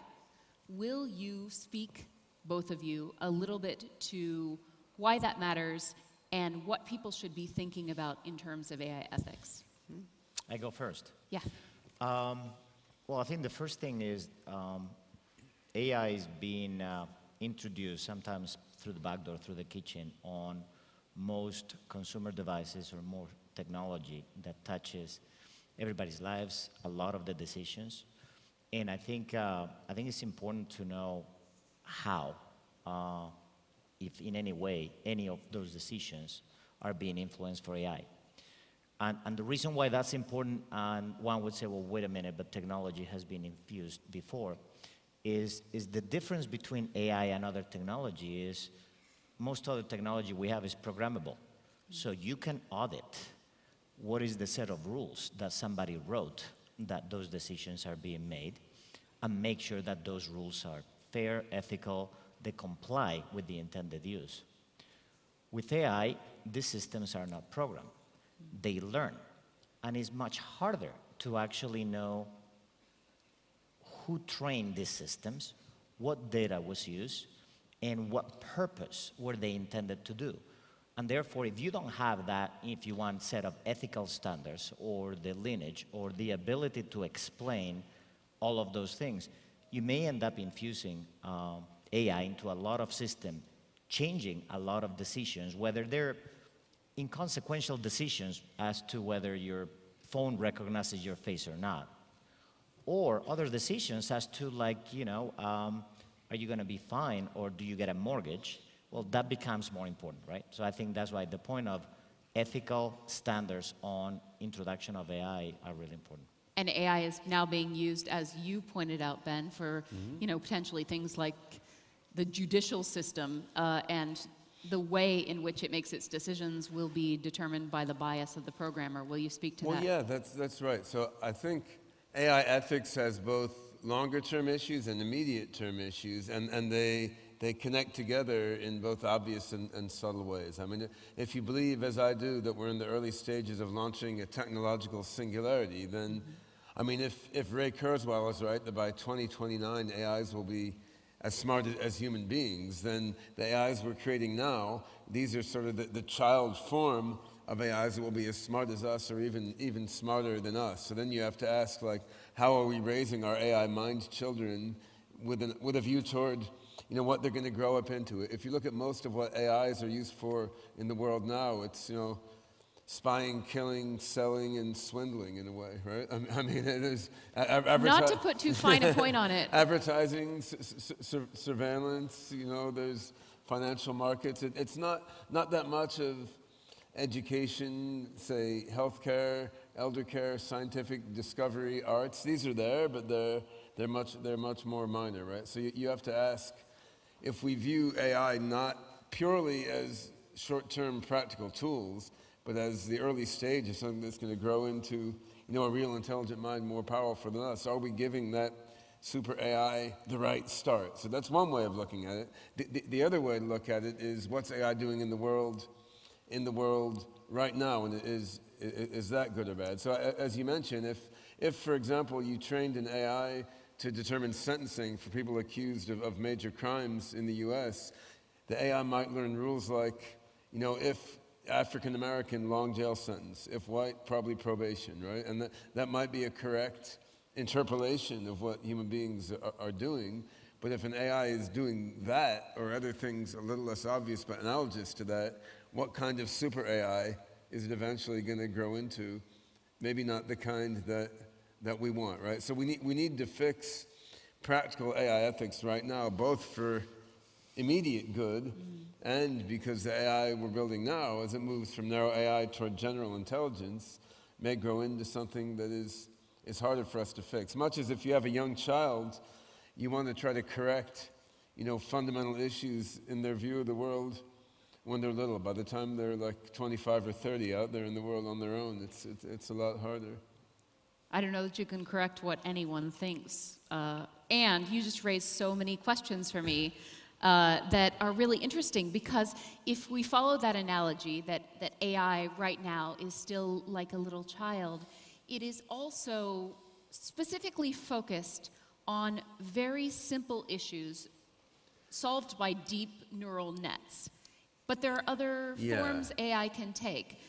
Where do you see this all evolving in the next 5 years? AIs right now are like idiot savants of a new species we've never seen before. So we have these idiot savant children from an unprecedented species, and we're making them smarter and smarter toward them being more intelligent and powerful than us, which is a very cool and interesting thing to do, also with some potential good or bad outcomes, right? Well, but you said deep neural nets. Yeah. They sort of like... I mean, the AI field has been around by name since the 1950s, arguably since before that. You could maybe date back to Norbert Wiener's book in the 30s on cybernetics. Since that time, a host of different approaches to AI have been out there, including neural networks, but also logic systems, evolutionary algorithms, constraint satisfaction systems, ANT systems. There's a huge list of AI approaches. For most of my career as an AI researcher, I mean, I've been doing AI more than 30 years. For most of my career, there have been many different AI approaches applied to many different problems. In the last 5 years or so, a specific sort of, convolutional neural net, hierarchical neural net algorithm, which is good at recognizing large collections of shallow patterns in large data sets, has been very, very successful in certain applications. But I think this specific type of AI, which is in the type of deep neural networks being used now, has many, many limitations. I mean, one of those limitations is it's always going to stick pretty close to the data that you fed it. It's not going to have fundamental creativity and imagination. It may generate new things, but they'll be in the spirit of what it did before. And if you ramp that up and put these systems that are just recognizing a bunch of patterns in the exact data they've been exposed to, and give these systems a great amount of power over the world, this means you're giving power away from human beings, which have many limitations, but also some creativity and imagination and ability to generalize. You're taking power away from people and putting it in these machines that just, repeat what they saw in the data that they were given and can't generalize and adapt and grow. And that's bad, right? So we need more powerful AIs that use many different kinds of algorithms, all cooperating and integrating together, so that these AIs can more fully, absorb the complexity of the human world as they grow. Well, it's the ability to step back and reflect. And one of the things we talked about backstage is how IBM actually has deep research capability in other types of AI other than neural nets, and that might actually put you at a strategic advantage over someone like, Google or Amazon or Tencent, who are pushing all their chips at neural nets. Will you speak to that? I certainly hope so. Buy stock now. I think there is. Obviously, we invest a significant amount of our resources, and we do have a lot of great people, which at the end of the day, I think is our biggest advantage. Is we have a lot of great people that really form a diversity of fields. And as he was saying, is deep neural networks is one of the things that, when you look at the future, will be essential, but it won't be the only one. I think the best solutions will be the combination of multiple ways to look at it, integrated in the same way that we look, even if you look at the essential foundation of computing, for the last, 80 years, computer has been about statistics, if you think about it, right? So the theory of information was mathematics turned into computers, and that has been basically every computer that we have today.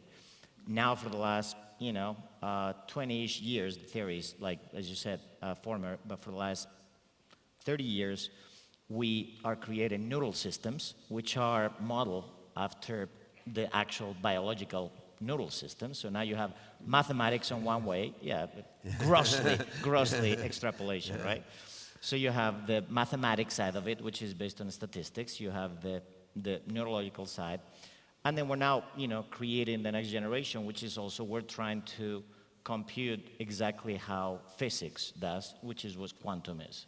And if you actually look at all of that and combine with the different models, right, whether it is, symbolic models, whether it is genetic algorithms, or whether it is deep neural networks, each problem, I mean, there's some problems for which deep neural networks, which really is a fascinatingly complicated spreadsheet. It just finds a mathematical optimum for a given problem with a given set of parameters.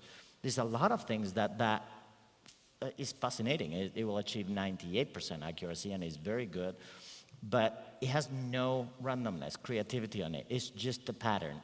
I think some of these others introduce the different elements that model more things like our human behavior and the other elements that make us more comfortable and we actually need for other type of problems, right? So I think the fact that we have great people in a lot of these diverse fields that we can combine them together with a very specific purpose, definitely we feel very proud of that. Well, I know, Ben, thank you for that. Yeah, and we were talking about some of those things backstage. We were talking about evolutionary learning and neural symbolic systems.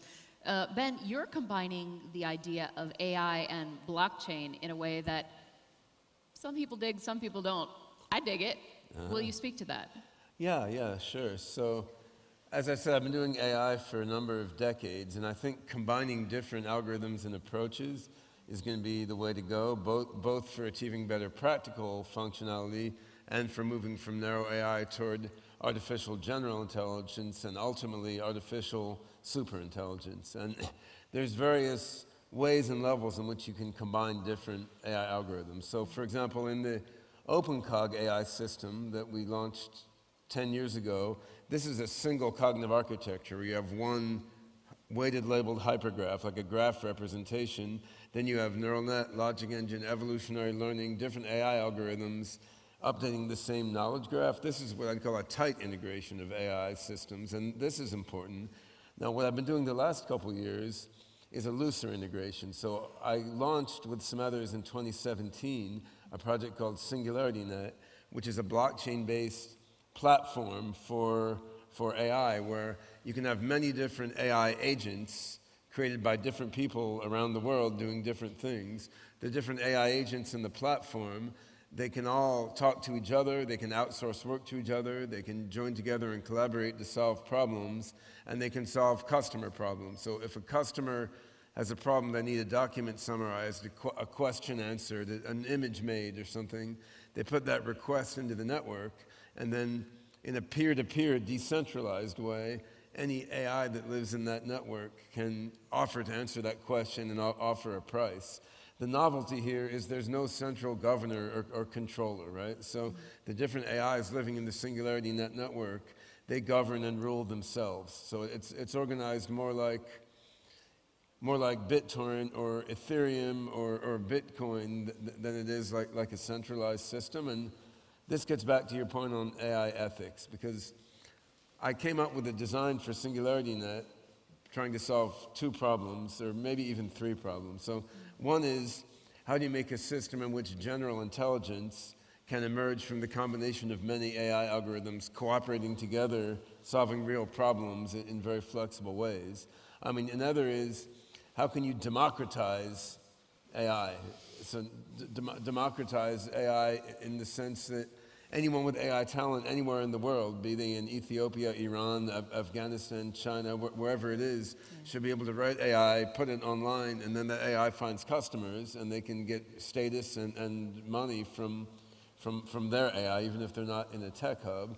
And then anyone who needs an AI application done, even if that application is not one that's of interest to large corporations' business models, they can put a request in, and there'll be some AI in this broad network that can do what they need. So that to get this diversity in terms of leveraging talent and hitting the long tail of applications, you need a network that's organized in a democratic and participatory way, rather than being narrow-focused toward the goals of maximizing shareholder value, some corporation or maximizing the defense or offense goals of some nation, right? So the interesting thing that hit me when I founded SingularityNet is if your goal is to cause general intelligence to crystallize, or your goal is to democratize global AI, really you want the same thing. You want an agent system in which a whole bunch of AIs created by a bunch of different people can work together, collaborate, and sort of self-organize into an overall network. The AI pioneer Marvin Minsky had the notion of a society of minds, right? And he wrote about this in a book in the 1980s. With the advent of blockchain and cryptocurrency, you can upgrade the society of minds into an economy of minds, where the currency is used for assignment of credit and measurement of value, and then you're getting a network of AIs that itself, on the collective level, is a sort of meta AI, right? And I think this is how we're going to get to an intelligent global brain, which, as it moves from narrow AI toward general intelligence, reflects the full scope of human goals, dreams, and aspirations.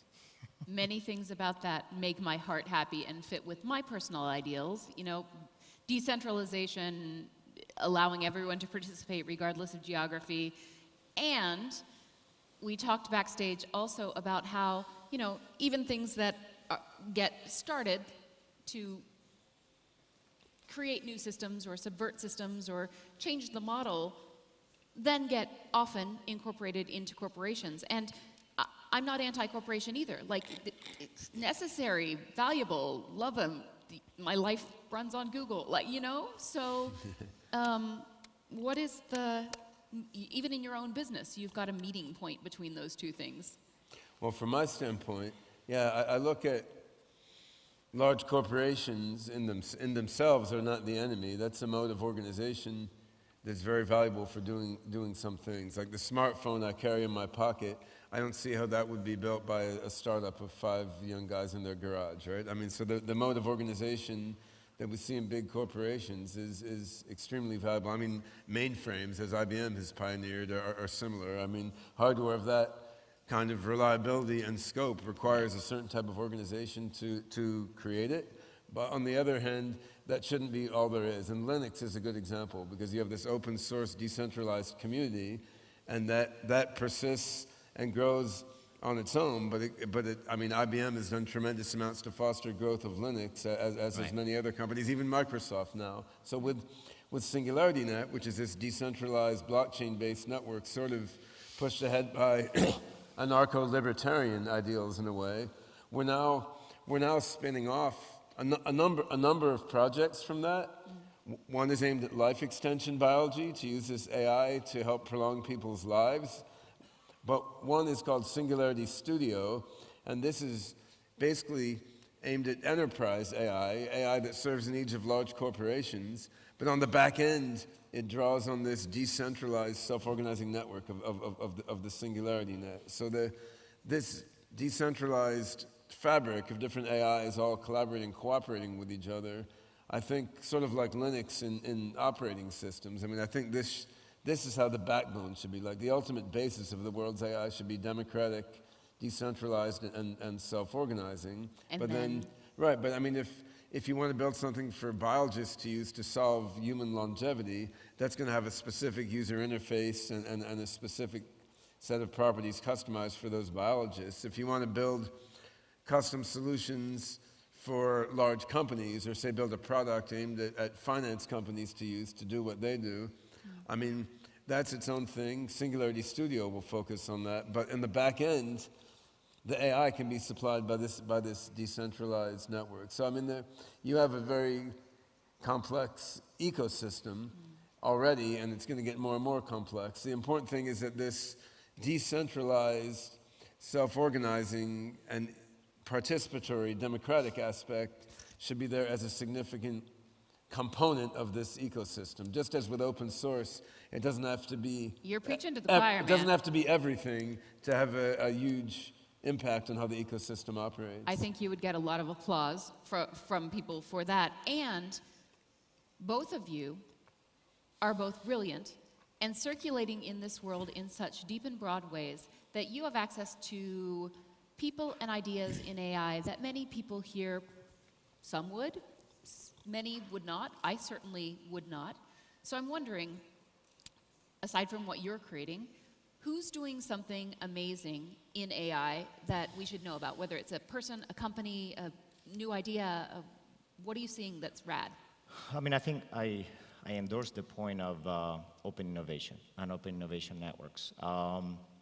I do think, expanding on that and then answering your question, you need to bring it to a level of industrial strength that foster trust. You see, trust is actually this evolutionary trait that has made us survive as a race. So to your point, organizations, whether they're small or big, you figured out you trust what you know and you can explain and you can understand, and you tend not to trust what you don't know as a human race. And that has been a very useful survival trait, because if you would just trust that the dinosaur is not going to eat you, well, you know, after they eat you, you don't have a way back, right? So I think bringing all of this and bringing it to the element of trust, I would say a lot of these great innovations that are being done, we're very proud of the advancement that we're making on Project Debater, for example, which is how do you combine, to your point, not just deep neural networks, but a combination of very different technologies and techniques and models to have a computer in real time just be given a topic and 15 minutes to self-prepare, and be told which side of the topic it has to choose. So the computer doesn't decide if to be pro or against that topic. The computer is told you have to defend the con on this topic and debate in real time with a human that actually will debate the other point of view and listen to what the human is giving in facts, distill those facts, and either make a decision to either find facts to rebate it, or, as a good human being would know, is people are not only persuaded by facts, but they're persuaded by a lot of other things. So the computer may choose to use humor. And if you guys have Googled that, I think is a great example in the recent debate that we did. There was this person that was extremely persuasive on their arguments, and what the computer chose to do at that point was to say, you're speaking at the incredibly high pace of 160 words per second. There is no need to rush. That was the answer the computer gave to all the set of facts. That is fascinating. You know, for a computer scientist that started the neural networks 25 years ago, it's fascinating to me that we can create algorithms where a system would do that. I think the trick that, you know, we'll hopefully get before the debate is over, that I want to get to, is this point of what will make us as individuals or as societies or as governments or organizations trust AI systems. Because I think, I mean, I'll tell you what, a lot of that room was persuaded not because the computer was more precise or gave more facts, but by the fact that the computer was funny. So how do we create trust, and how do we protect that trust, that we don't just create bad systems that happen to be funny, right?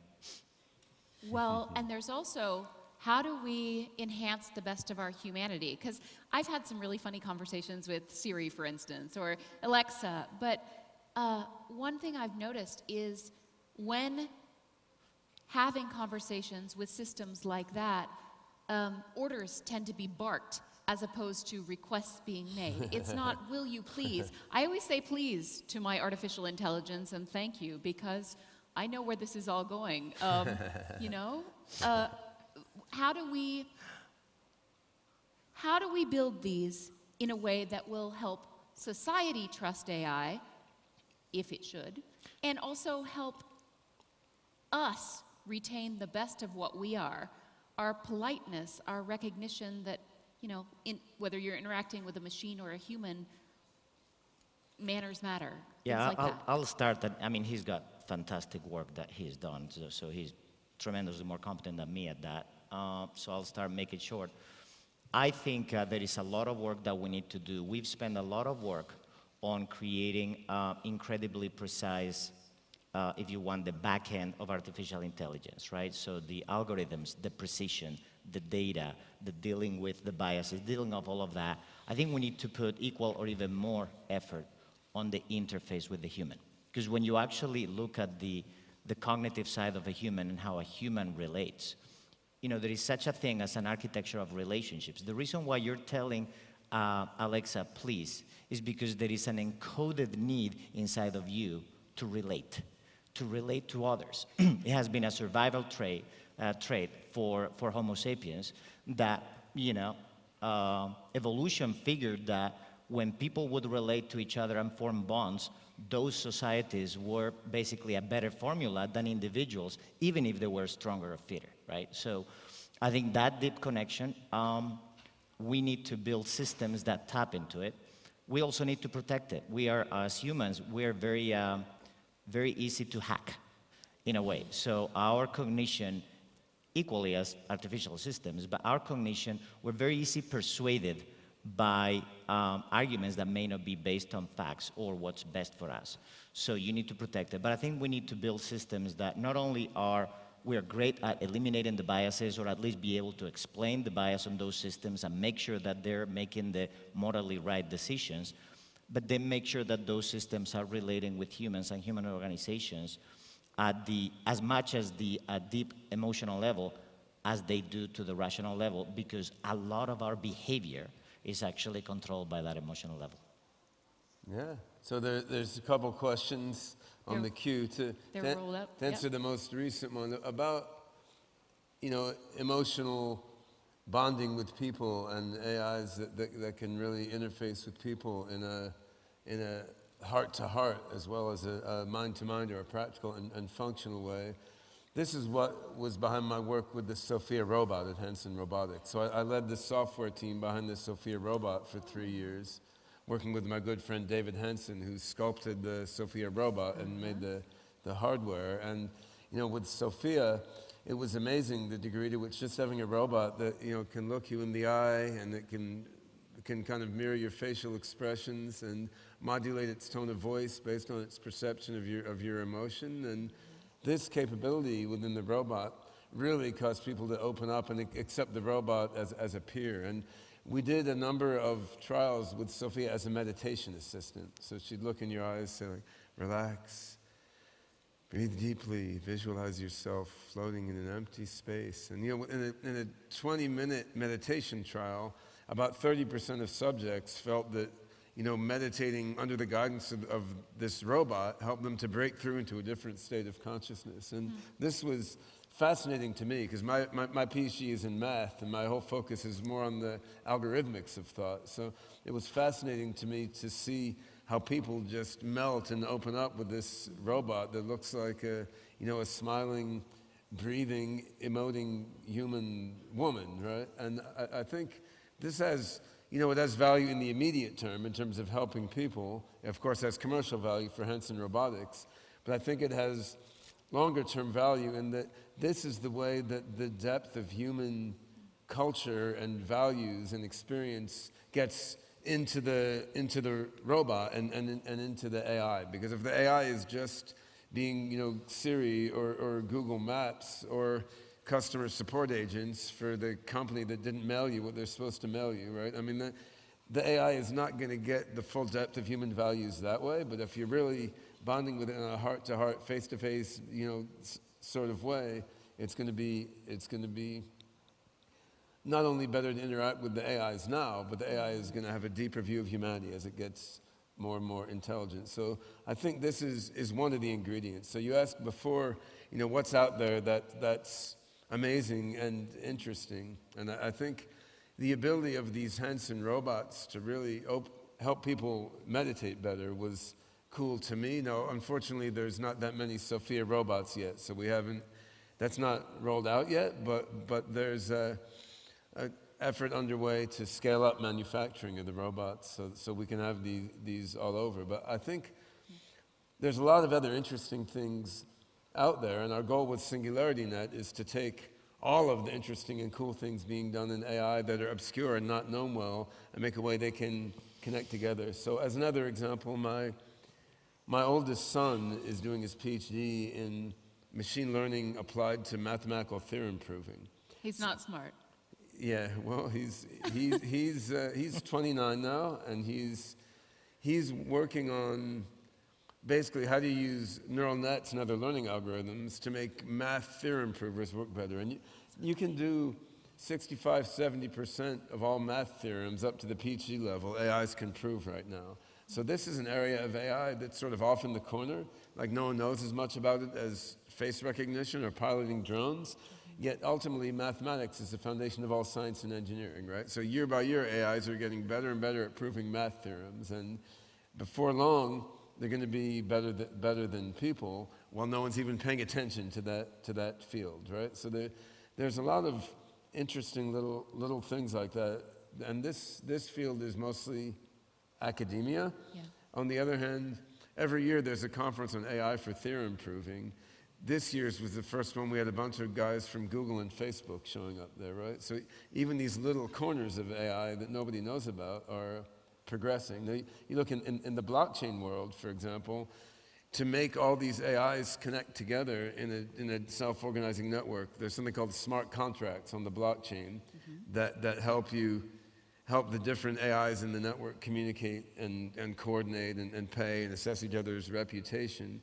Now, most smart contracts aren't either smart nor contracts. They're just sort of persistent bits of code. But then there's companies out there working on making smart contracts actually smart, right? So there's a company called Kirik in Novosibirsk, Siberia, which has a system to take a smart contract and prove formally using logic whether it does what it's supposed to do. There's a company called Secure DLT that takes actual legal contracts and mostly automatically turns them into smart contracts that can run the blockchain. But the most amazing thing is some random thing probably being developed by some 14-year-old hacker in Nigeria who I never heard of or something, right? Somebody in this audience. Yeah. And with our last minute, how many people are actually building AI here? we have a few. Okay, well then, we're going to skip that question. I'm wondering, what is one piece of advice you have for any entrepreneur in the audience about how to think about integrating AI of some sort into their business? And I recognize, that's just it's broad. Actually, I have one. Hit it. So, again, when you think about industrial strength, and especially on the world of B2B, but more on the B2C side, to integrate AI, I think you have to have some form of a seal of trusted AI on it, because otherwise it will be very difficult to scale. And I would translate it very clearly on 4 words, right? So that AI has to be robust, meaning it cannot be feeble. It cannot be hacked by changing 2 pixels on one screen. So make sure that the stuff is secure, it works, it can withstand attacks. It has to be fair. So you have to have some way to regulate the bias of the data and the bias of the training and control that, because somebody will ask you about it. It has to be explainable. Again, even if you have this perfect black box that will tell you what medicine to take when, you would not follow that direction unless somebody can explain to you how that black box came to that conclusion. So work on the visualization, explainability, because most regulators, even if it is perfect, won't accept it. So you may be debating that is the great decision, and the regulator will say, if you cannot explain it, I will not allow that. So your company may be great, but they may never get revenue. And lineage, make sure that you can actually track all the data that was used to train that system, because again, somebody will ask you, where did that data come from? That's what I would say for B2B, industrial strength, anything that is going to be commercialized at scale, someone is going to ask you those 4 elements of trusting AI. Brilliant. Thank you, gentlemen. Thank you all. Appreciate you being here. Okay. Well timed.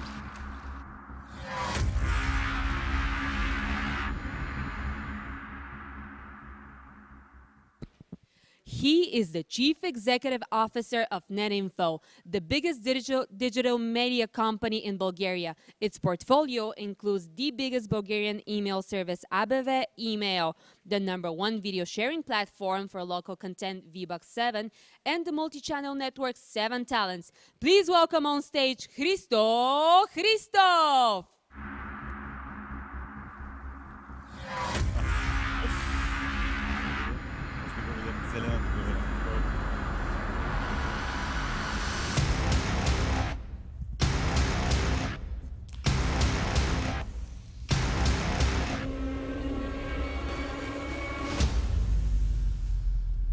Thank you, and what a wonderful welcome from my friends backstage. Thank you again.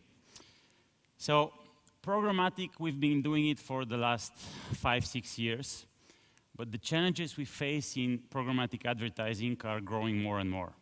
We're concerned about brand safety, we're concerned about ad fraud, and we're concerned about privacy. So today I'll speak a little bit how we can overcome these challenges and publishers can gain from the programmatic momentum. And we'll also see what's coming next for programmatic outside of digital.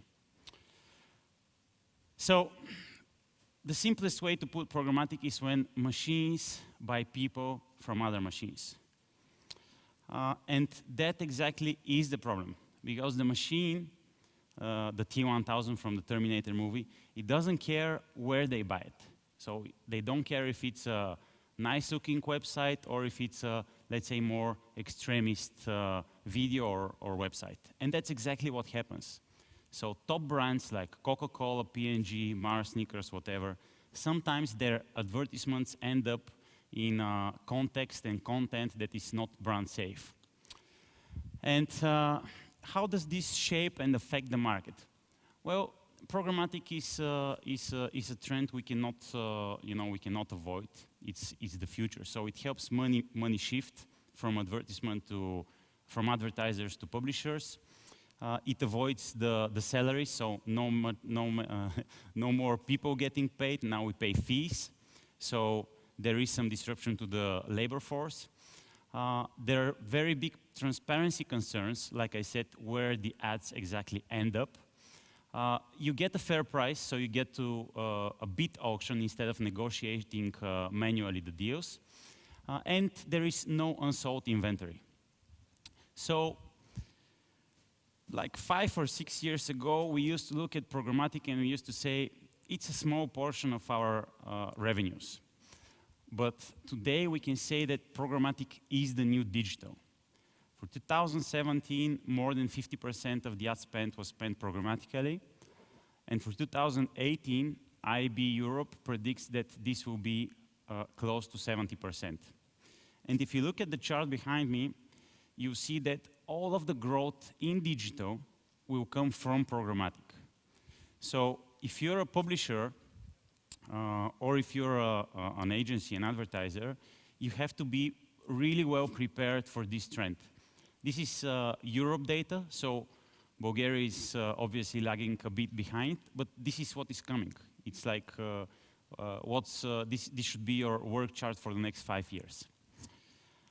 And my sales team and lots of salespeople, when they see that, they go, oh no, programmatic is going to drive my revenues down because the price is very cheap. But when we say programmatic nowadays, we don't only mean the cheap inventory that you sell below the fold. We also mean programmatic direct, which is when an agency and a publisher do a direct deal, it's on fixed prices, and they buy the inventory that they want. So again, the IB Europe data shows that programmatic direct will overcome open auction in the coming years. So if you're, again, agency, advertiser, publisher, you need to be prepared for that trend because programmatic direct is the new premium. What we used to sell premium, now we sell programmatically premium. So how do we ensure brand safety? Well, it's not going to come by accident. You need to prepare yourself to advertise in a brand safe environment and as a publisher to provide the brand safety that the advertisers want so that you can increase your price. The quality challenges we face as an industry are never ending. You know, last year we had GDPR, the word that, I don't know, it was like the hypest word of the year. So it requires gathering consent. We have lots of third parties, so advertisers serving their banners through third parties, which basically slow down the performance of the website. We have ad fraud, like I said. You know that ad fraud is the second biggest revenue stream for organized crime after narcotics. It's a pretty big thing. So criminals do with ad fraud. And we have discrepancies. So we have delays. The ad server of the advertiser shows one data, the publisher shows another data. So all of these are challenges that we face and that we as industry must overcome in order for us to provide the brand safety environment for the advertisers. And if we do that, what I believe is that we can actually attract more advertising dollars and more euro and lefts instead of them going to the platforms. So we've prepared a very short programmatic credit checklist for publishers. And the question that if there are publishers in the audience, you must ask yourselves is, do I check all the boxes? Have I implemented header bidding? Have I done the programmatic direct deals with the agencies? Am I selling my most expensive inventory, the video inventory, programmatically? We in NetInfo, we used to keep that inventory basically closed, but we opened it recently so that it's available to be purchased programmatically. Am I brand safe? Do I have content verticals so that when a Japanese airline crashes, I don't show a Wizz Air advertisement next to the article? Do I gather all the consent, and do I have the data properly set? So this is like a very, very short checklist because you know, I'm pressed in time. But the urge really is for you to embrace programmatic advertising. It's something that's been happening, but you really need to invest in it and to really check all the boxes because safety doesn't happen by accident. You need to invest money in it. So I've prepared a couple of slides because programmatic hit the digital industry first, but it's not going to stop there. The next industries that are going to be disrupted basically by programmatic advertising are the industry we all know. So number one is the TV industry, number two is the connected car, and number three is the IoT, which is basically the home environment. So, and when I say it's going to happen, it's already happening. Connected TV, basically what we're going to be able to do is the same way we do an AdWords or a Facebook or a premium campaign in digital. We're going to be able to buy TV campaigns on a programmatic interface. So TV is not going to be the very expensive media that you have to invest hundreds of thousands of euro. You're going to be able to do it on a smaller scale. And you're going to be able to choose the audience and to put the bids in. So you will be able to buy that inventory and reach that channel through programmatic. And it's happening. It's already today, it's a 4 billion euro market, but over the next years, it's going to reach 20 billion. And believe me, you know, it's the biggest screen in your living room. You know, you can imagine if all the ads that you see on your small smartphone are targeted and track you and everything. You can imagine that over the... So, connected TV, next area for programmatic advertising. Drive time is radio time. Why do the Google guys even care about autonomous driving? Why do Apple invest in that area? Well, because the car, as we know it, is the next multimedia scene. You know, imagine sitting in a, autonomous vehicle when you don't have to steer the wheel and push the pedals. Well, then all your hands are free, your attention is free, and you have like an hour a day, each day, that you can invest in basically watching videos or like purchasing stuff. So the car is the next connected platform. And there is a race right now going on between all the big players who is going to be the platform for the car. And the radio ads that we hear today, basically they're going to come through the connected car ecosystem. And this is not, this is not something that is going to happen in 20 years. This is not sci-fi. This is happening today. Connected car and connected audio is going to bypass €1 billion in advertising. So the trend is already happening. And if you look into Spotify, they're acquiring all these podcast companies because they believe that people will be listening instead of radio, they'll be listening to podcasts, they'll be watching videos, episodes, whatever, in the car during the drive time. So connected audio, next big market after TV programmatic. It will be, like I said, driver of programmatic audio, and the sales are going to be huge. Next area, we all know Amazon Alexa, we all know Cortana, we all know the Google system. So basically, this is the third battle. It's the battle for your living room. There's going to be devices that are connected in your living room from the moment you open the door to the moment you put on the TV, through the oven, to the refrigerator, through everything that you do. And they're going to know who you are, what you've watched basically, do you have any kids, is your fridge full, and all of that. And it's not going to stop there. When they see you, they're going to ask you, did you buy your groceries today? Do you want me to order them from eBay or something? And IoT is here, and this is the next channel that is going to be programmatically driven. So programmatic started in the digital industry. It's a trend that we as digital players accepted like 5-6 years ago. Now we face huge threats in terms of ad fraud and brand safety, which I believe can be turned into upside by the publishers. And it's going very quickly to connected TV, which means programmatic TV buying, which is happening really soon, especially with the telecom data that they have on you as users. But it's moving after that to the car industry, and it's moving after that to the home automation industry. So with that, I want to share, our basically company, our thoughts. I hope you innovate with us. And yeah, net info. Thank you.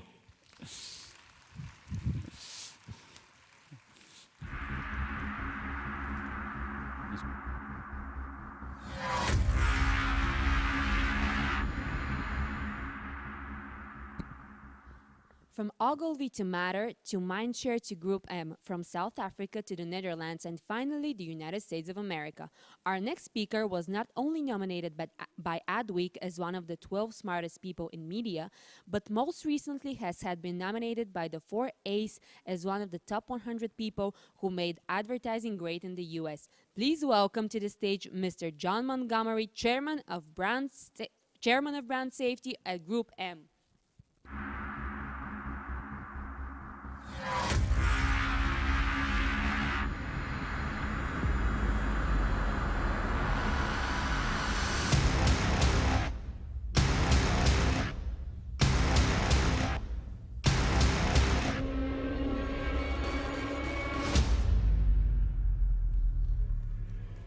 Great. Thank you very much. It's a great welcome.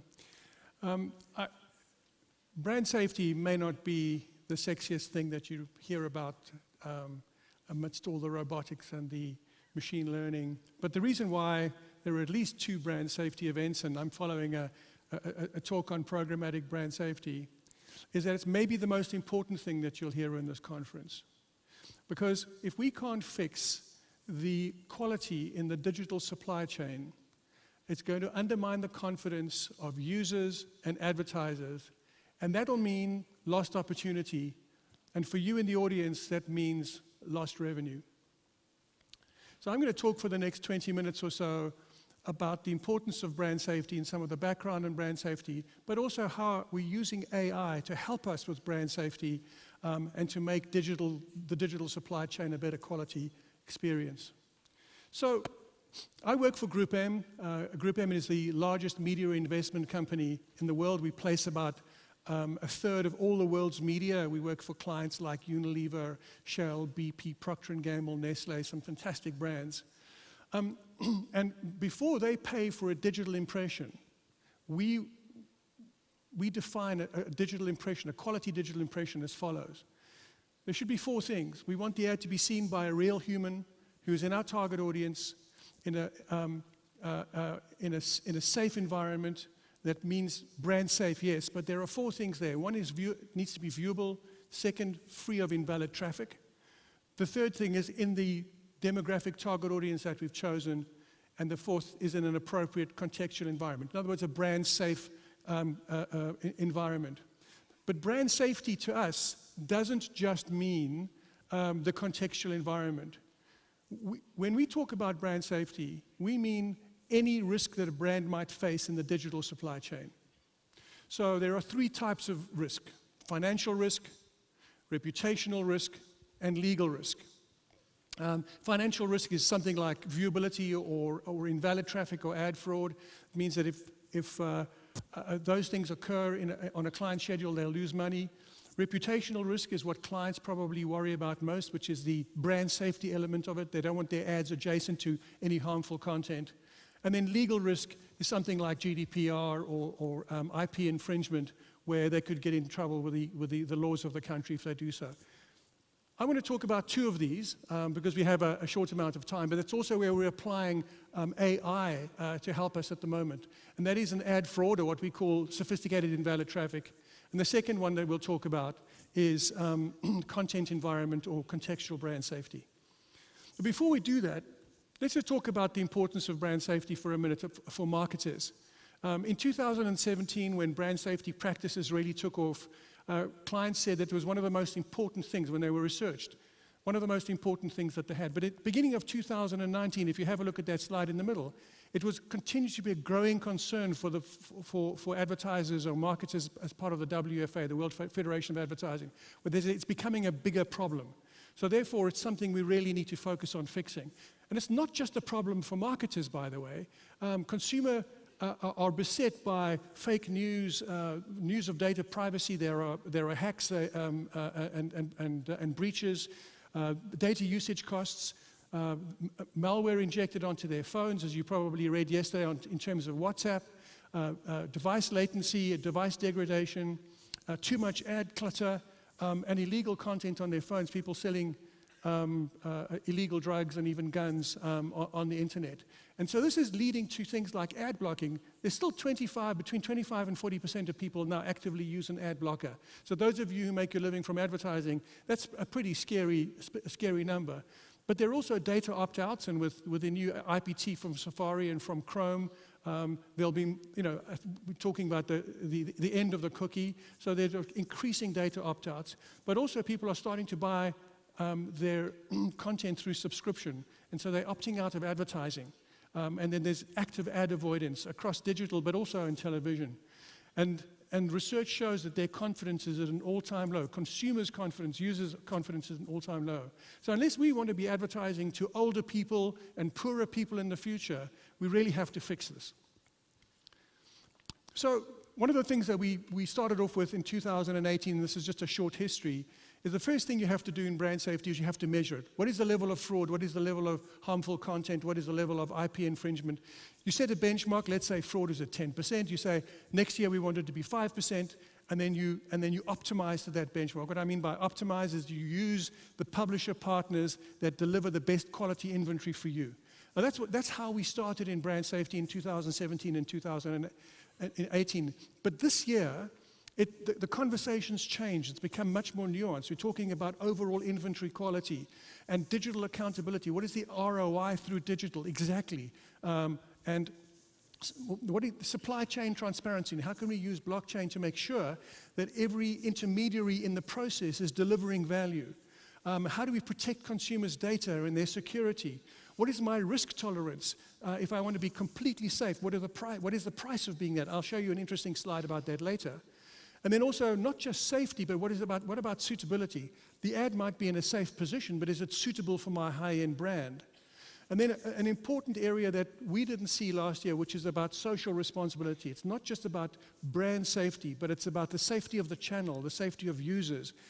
Do I want to be, as an advertiser, do I want to be on a channel that can't stop harmful content, like the New Zealand shooting, or like child endangerment?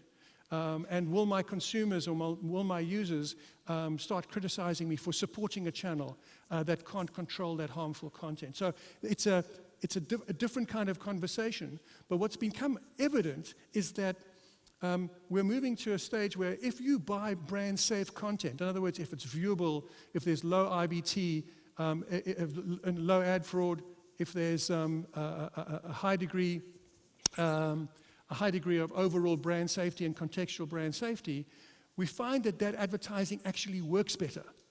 So that's why it's not just limiting risk in brand safety, but we're pushing for brand safety because it helps our clients sell better. Because ultimately, if you think about the logic of it, if an ad can be seen and if there are fewer bots on it, it will ultimately be selling better. So that's brand safety, and that's why it's so important for our environment. And I said I would talk about how AI is helping us in two of these areas. One of them is fraud, or what we call sophisticated invalid traffic, and there's the definition. It's really impressions that are intentionally deceptive and designed to manipulate legitimate ad serving, or to make fictitious activity that leads to inflated counts. And it's a big business. I'll talk about the size of the business in a meantime. And what's important to realize here that ad fraud isn't just a financial risk to advertisers. In most countries, it's a crime. We absolutely have to get rid of it. And so those of you who are in advertising technology or in advertising, we really have to stamp this out in every single country. My job is a global job. I do a lot of work in China and in Asia Pacific, where ad fraud is still an issue. And those of you who are not familiar with ad fraud, let me give you a kind of a 101 lesson. Ad fraud is mainly, or the part of ad fraud that is the most malicious for us is created primarily by bots. And if you're not familiar with how a bot network might work, is that I might set up a sports entertainment site called johnsports.com. What I would do is buy a domain, create a website, steal some content from other sports sites so it looks legitimate if everybody goes to johnsports.com. I would integrate myself into the overall ecosystem and register my website so it looks legitimate. Then I would create a botnet, which is actually not that difficult to do. This is the bad news, is this process isn't that hard to do. And it's very profitable. But I would create a botnet by buying an advertising list, for instance, or an email list for 1 million or 2 million young males.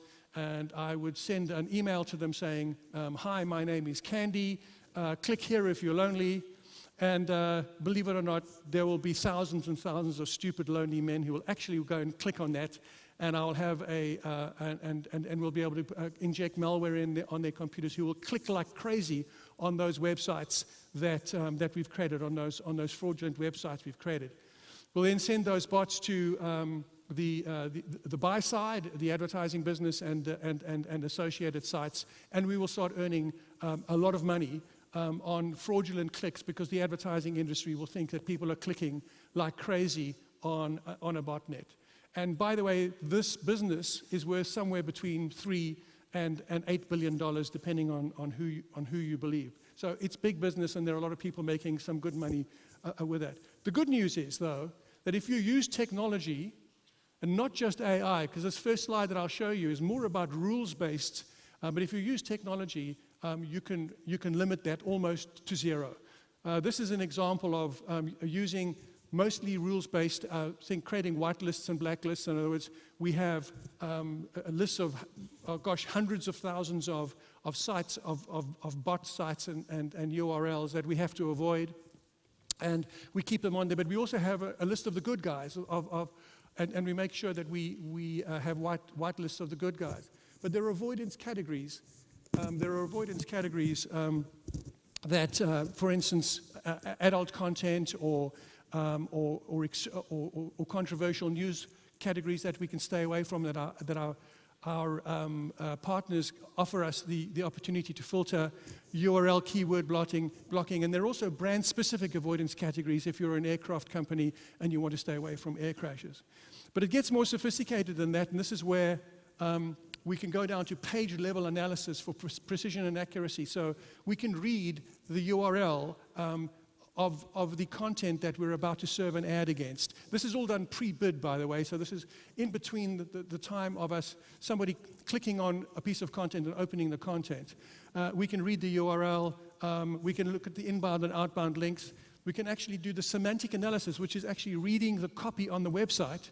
And not only reading the copy on the website, but we can look at the metadata behind that website. And those things in combination enable the technology through the verification companies. We enable that technology to learn what's suitable and what's not suitable for our brand.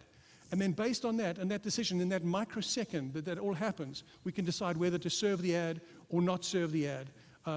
And we believe that we're collecting around about 99.9% of all of the invalid traffic. The same thing works in mobile, by the way, is that it'll see the name of the app, the category, the store rating, the description, what's new in the app, and it will also decide whether or not to serve that ad before. As long as we can use an identifier or a JavaScript tag, we can limit the amount of fraudulent activity or harmful activity that we serve against using this kind of artificial intelligence. So that's really the good news. And what's happened in the US, at least over the last year or year and a half, the incidence of invalid traffic has gone down by about 78%. In fact, I'm proud to say that in Group M it's gone down by 90%, but over the industry it's gone down by 78%. So AI is definitely working to help us limit fraud. The second area I said we would talk about, so we said we would talk about invalid traffic, but also contextual brand safety. And this is where clients are very worried because this is their reputational damage. It may affect how users feel about them and feel about their brands, and also maybe even their share price. So this is where we're worried about ads being placed adjacent to or even on content. And this happens mainly in social networking. Why? Because social networking is largely user-generated content, so the user send the content. And it's done at a stupefying volume. I think that you probably know these statistics, but there are 400 hours of new content uploaded to YouTube every minute. Just get your head around that. 1.4 billion new pieces of content on Facebook every single day. There's no way that human beings can monitor that kind of content. So it's how else but using machine learning and AI can we try and avoid the advertising, the kind of content on the screen like the sales of opioids and steroids and guns and child endangerment and hate speech. So all of which can create a huge harm to society. And so what we do here is and obviously have to use AI. And here's a sort of a progression. This, firstly, semantic analysis. This is probably the first and most simplistic level, is that the AI will read what's in the text and see if there are any words, and it will learn the semantic meaning of what's in there. And that'll help us avoid either hate speech, but also, if we're an energy company, we'll avoid things like an oil spill. So it's relatively simple, but it works well. The second level would be an audio analysis. So we would look at semantic, but we would look at audio as well. And not only listening to what the soundtrack is, so it's also very useful in video, but also reading the closed captioning that's on much of the content on social networking. And it'll also be able to see whether or not it's suitable. The third level is interesting because it's sentiment analysis. Now this is where the AI is learning what's positive or what's negative based on what it's seen before. And so this is useful in political advertising, but it's also useful in brand sentiment, because I only want to be around, for this particular brand, say, I only want to be around content that has a positive sentiment. And then image recognition, which you will be very familiar with, but it's absolutely extremely important for what we do, because this is what allows us to identify individual images that may in fact be harmful. And image recognition's been there for, I think, decades, but it's starting to get better in a way where beyond facial recognition, it can recognize a thing like an ISIS flag or a gun or a scene that they know is common to hateful content. And whilst it's good, it's not good enough. It's missing things like the New Zealand shooting, which, as you know, was viewed thousands of times before it was taken down. And small manipulations fooled the AI into thinking it was a new content. So it's got to get a lot better. And then lastly, I think that the progression is in video analysis, where video is analyzed frame by frame by frame, together with the sound, together with the semantic analysis. And this is really the future, which this will be able allow us to fully understand the harmful content, and it'll teach AI what harmful content looks like. But the problem with video analysis is it's slow, and it's too slow for that huge volume of content that I spoke to you about. I got this slide from one of the social networks who said this is how they're teaching their AI. What they want is they want to be in the bottom, your bottom right-hand corner where it says the goal. What they want is they want the minimum amount of human supervision and the maximum amount of AI understanding. So for instance, on this chart, what they'll say is that for hate speech and for bullying, they still need a lot of human supervision to be able to identify that, because the AI hasn't been taught or can't understand yet where what bullying and hate speech looks like. But in areas like fake accounts or spam, the AI already understands what that looks like, and they don't need any human intervention there at all. Some of the 10,000 moderators that they've got. So what their goal is to move all of the areas like hate speech and bullying and violence down towards the bottom right-hand side of that chart. I thought it was a useful chart. So that's how we're using AI both in contextual brand safety as well as in fake news and invalid traffic. I'll leave you with one chart which I thought you'd find very interesting. Is that, and this is sort of the center of our strategic thinking in brand safety with our client base, is whilst we've become very sophisticated helping our clients understand brand safety and avoid any missteps in brand safety, there's no such thing as zero risk.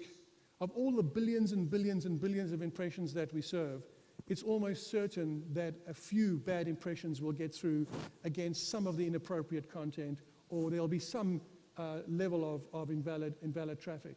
And so this is a continuum that we take and we show our clients and say, where on the continuum do you want your brand to be? If you're in the green side, for instance, then which is the very, very safest side, which is where your low risk tolerance is, you'll have the greatest degree of brand safety, but and quality inventory as well. But at the same time, you may have to pay some more for your impressions. And the second thing is you may not have the same sort of reach of inventory as you were before. But if you're a CPA brand, if you're about paying on a cost per impression, and you want to get low-cost impressions, and you're all about sales, and you're prepared to be on the high-risk side, are you able to live with brand safety missteps? Are you able to live with a level of invalid traffic? So that's a kind of an interesting way that we explain to our clients where to lie on the brand safety risk assessment, and how A has helped us. Thank you.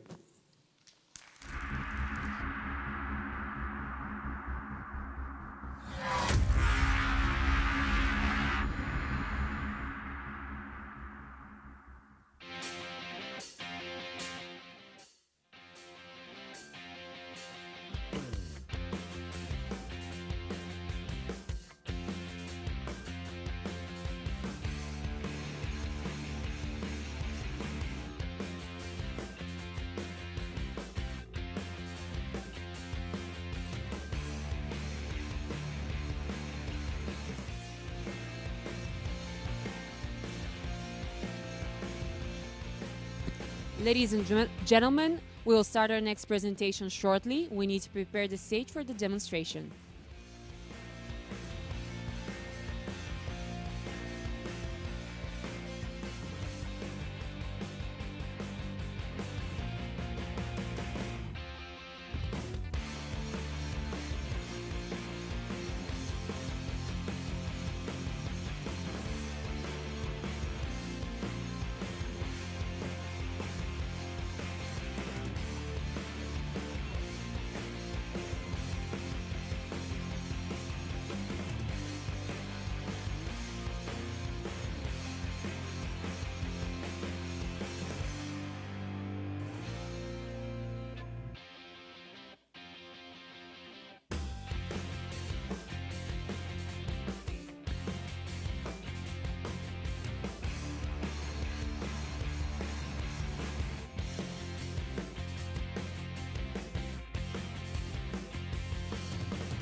And now for the next demonstration. He's the Chief Executive Officer of Cybershoes, a company which creates an affordable and easy-to-use VR accessory that adds layers of immersion to any VR experience by letting players control their movement by actually using their legs and feet. Please welcome to the stage Mr. Michael Biegelmeier.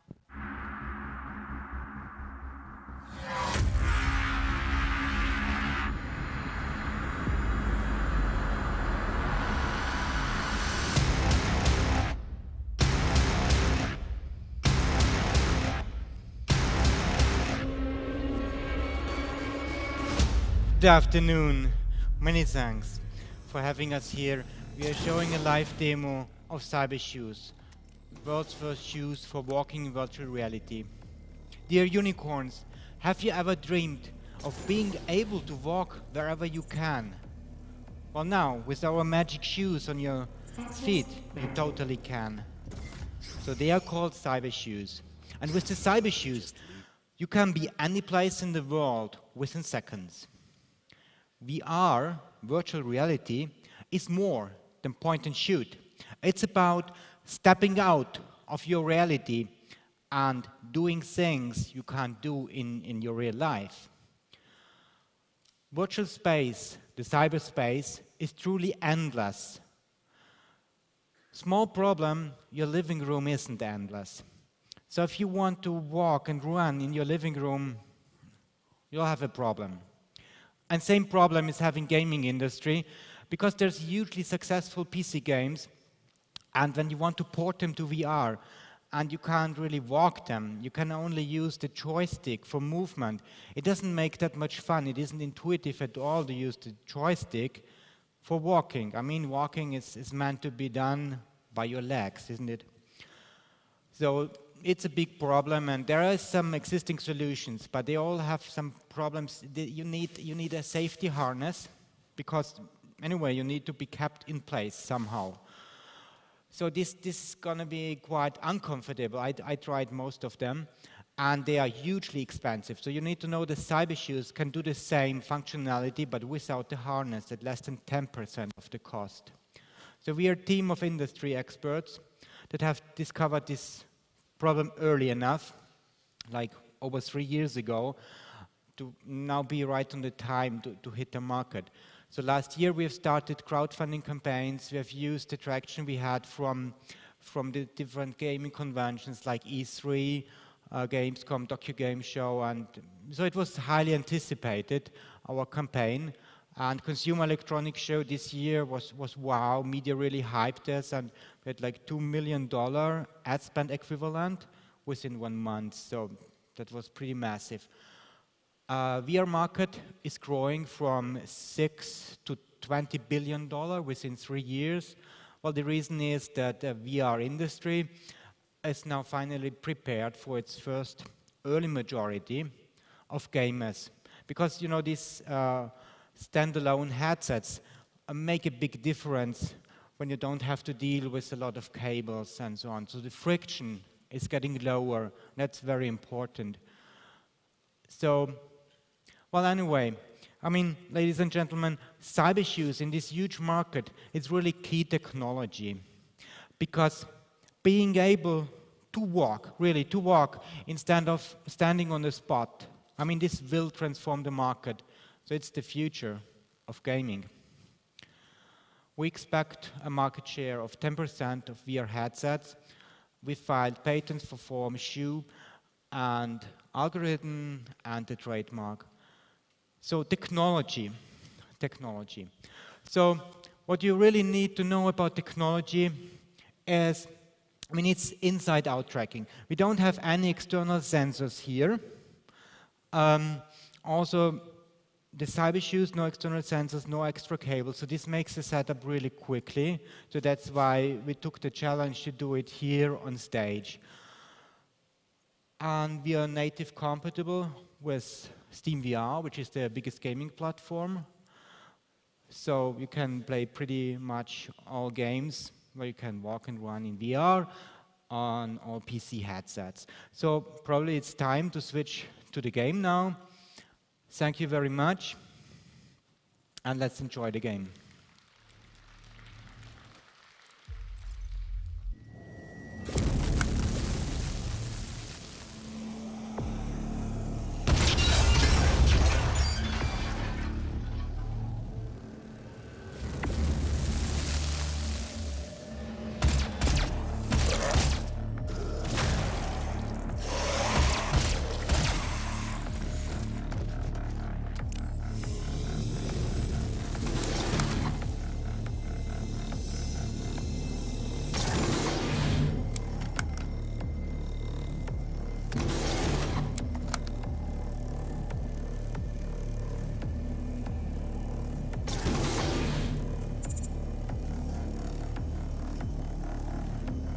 Access granted.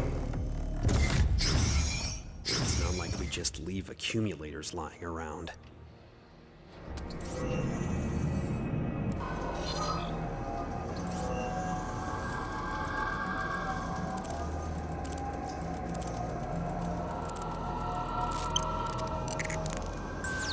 The last accumulator is in that prototype cyber demon they lost? Gotta get back to the ops lab. Turn teleporter shouldn't be too far.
Thank you very much. Thank you, Nanda. Okay. By the way, yesterday I was at Belogradska Rocks. It's a very beautiful site, 2 driving hours away from here. So the cool thing is this whole place was scanned by drones. So I was able to walk it and enjoy some part of your beautiful country while I'm staying here. Thank you.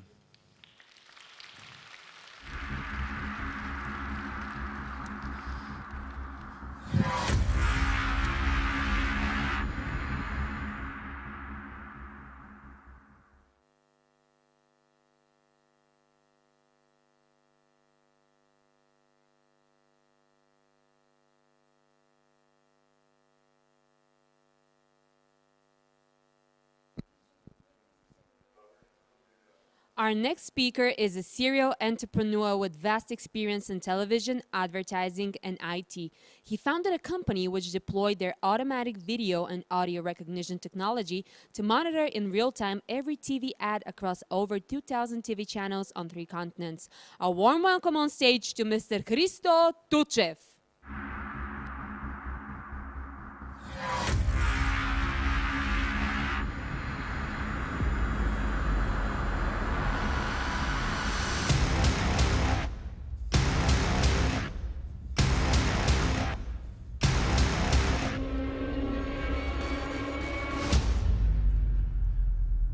Time. It's the most valuable resource on planet Earth. Time directly relates to human capital. Since the moment we are born, our time elapses. So, people sleep for 6.5 hours per day, they work for 8 hours per day, they eat about 2 hours per day. All the time they do that with their mobile devices. They are in the internet. And time is very important thing for all the digital giants that are trying to keep people engaged.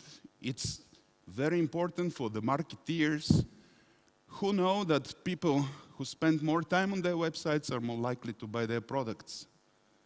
But nothing compares to 3 to 4 hours per day that we watch television. Average. Close to 3 hours in Europe, 4 hours and 20 minutes in the United States. People spend in front of the TV screen. Actually, nothing compares to this in digital. TV is a very important part of our lives. It forms our political views, it informs us, it forms our sports addictions, if you like. TV also forms our consumer behavior. I would argue that without television, modern-day capitalism wouldn't even exist.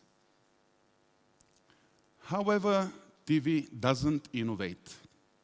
We've seen no innovations in television since its birth, besides the fact that it became from black and white color. I wouldn't say that becoming HD is actually something more than a quality improvement. We innovate everywhere in our lives. We innovate in the way we work, in the way we communicate, in the way in healthcare, in education, in finances, everywhere, but we don't innovate in television. It's the same old thing. Why is that? Is that because television business model is so robust that it doesn't need to change? To my understanding, TV is not adequate to modern-day society. 10 years ago, I stood on this stage on the first Webit and boldly said, TV is dead. I was so fascinated by the rise of IPTV. For the first time in history, television didn't need to be delivered one way.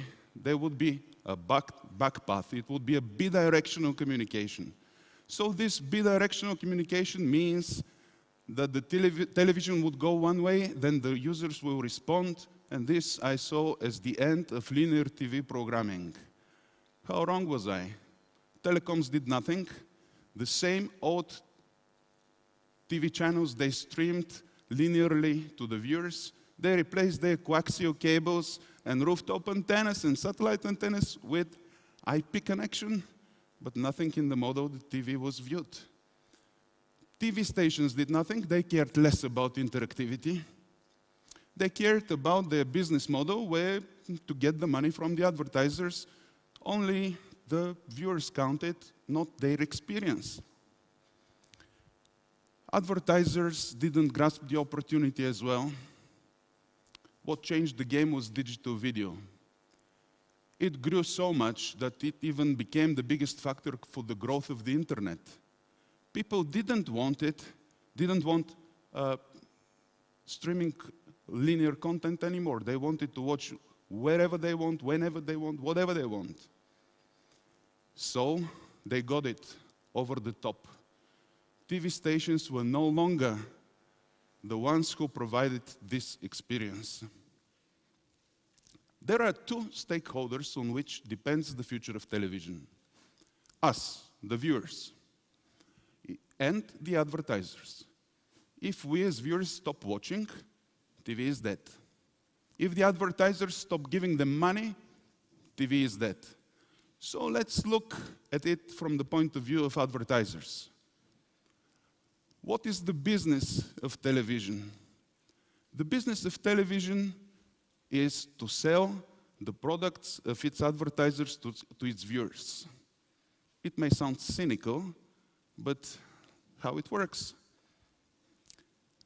Televisions create content which they align so the viewers can watch. They play advertising, which creates perceptions in the consumers' minds. They go to the shops, they buy the products from the advertisers, the money go back to the television. That's the ecosystem. So from the point of view of advertisers, television is no longer this vehicle which drives business to them. If we look at the data for 2017, digital overcame television. This trend is self-explanatory. Digital is so powerful that it killed the print media, newspapers and magazines, the radio. Now it's on its way to overtake television. Advertisers use digital because it is targeted, measurable, and effective. TV is massive, but not effective. How about the other stakeholders, the viewers?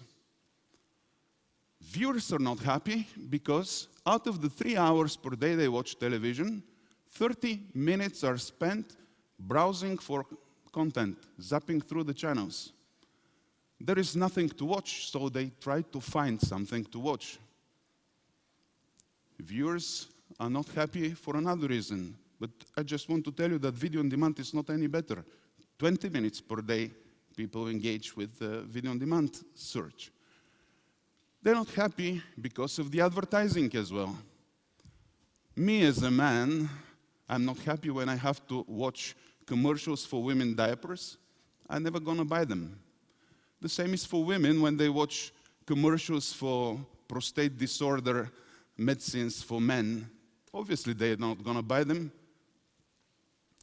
So this irrelevant advertising creates frustration. Yet,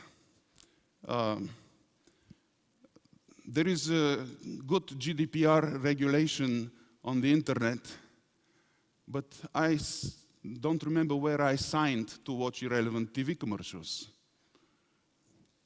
So the problem is not television. The problem is technological, and it is broadcast. Broadcast is when one TV station is broadcasted to millions of TV households. But one for all is not good anymore. This has to die, and this will die. And my vision is about unicast, a future when different TV streams will be generated for each individual viewers. A thing I call My TV. It is a dedicated, customized TV channel which knows my habits, knows what I want, and delivers it when I want it. How simple is that? This would be a business model where everybody wins. The advertisers, because their content, their advertising will be targeted, measurable, and precise. The viewers, because they would receive what they want. The TV stations, because they will enter into a modern age when they will sell targeted advertising and be competitive to digital. And the telecoms, because they will participate into an ecosystem in which they were not a part before. This is possible right now. All the technologies that enable it exist. They even exist here on Webit. It's a question only of telecoms and broadcasters joining forces together to prevent a future without television. Imagine it. Imagine that someone switches off all television channels right now. What is going to replace it? What are we going to watch? What are your parents and grandparents going to watch? What is going to form our views and opinions? The internet. Who will be ruling this media landscape of the future? Google and Facebook? Actually, this future is ours to build. And there are good examples in this direction. Everybody speaks about Netflix. Huge success. Netflix is so good because of its recommendation engine, because it offers the right content to the viewers. Amazon Prime exists, Hulu, and then the big giants Apple decided to release Apple Plus, and Disney Plus is coming. This market is changing, with or without us. However, we have a huge opportunity. This is a future where many new technologies have to emerge. In order for this to happen, we would need the recommendation systems. It will be a data-driven future. We will need big data from television, metadata, delivery platforms. We at HTech are spending our days with efforts to build that future. And I will welcome all of you to join us in the effort to transform the television, because from this depends our society. Thank you very much. Only one word in Bulgarian. This year, тази година, се навършват 200 години от рождението на Евлоги Георгиев, който основа Софийския университет. Нека отбележим тази годишнина. Thank you. Bye.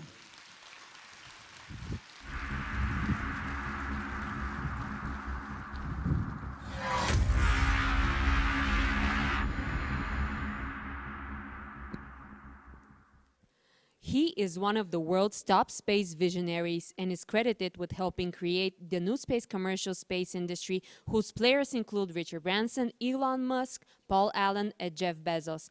In 1999, he led commercial takeover of Mir Space Station and signed up the first space tourists.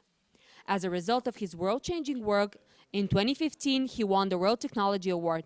Please welcome Mr. Rick Tumlinson.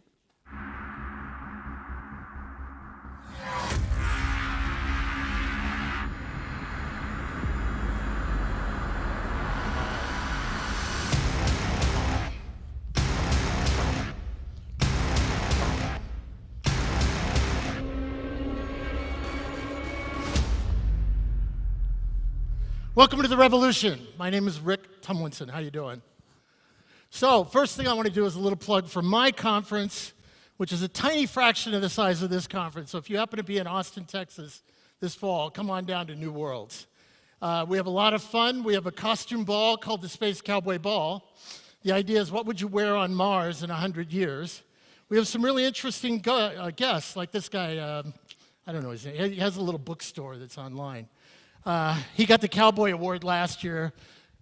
We're not telling who's going to get it next year, but we'd love to see you come down to Austin. A lot of fun. So happy to be here. So look, my question is, how do we save the Earth from space, and maybe us along the way? I'm going to take you on a little bit of a ride. We're going to go pretty fast here. But you guys saw this. Pretty awesome stuff. Really, really cool, like the ultimate cool sports car ride, right? And, you know, a lot of people think this is about, rich boys and their toys trying to do the coolest things. But it's not really about that. It's really about this. It's about the mother world. It's about Earth. It's about taking care of this planet. I know Jeff, I know Elon. We don't hang out and drink together, but we know each other. But I know where they come from. I know what they're about, and I know they believe and care about the human race, and this planet, because it's a beautiful place. I love Earth. I love this world.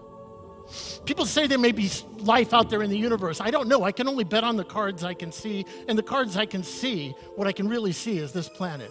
And this planet is covered in beautiful and amazing things. Incredible life that we're the stewards of. And people, no matter what the news says, because the news is all about drama, people are actually pretty cool. People are actually pretty nice. They're trying. We're all trying. And we're all stuck here on this little tiny bubble of life in space. And we're stuck, not because of gravity, not because of technology, but because of our own psychology, because we don't believe we can escape. We started to at one point, and it did come out of the Cold War, but it was in a peaceful way, the race to space. But it was in a terrible time. Those of you who may study history or have lived during that time will remember. There was hatred, there was racial division, there was a battle between the East and the West. There were some really interesting, not so good role models out there. And we all thought we were going to die because the world was going to end in a nuclear fire. And there was a clock, a countdown clock, and it showed we were only seconds from midnight, only seconds before the world would end. It's a scary time.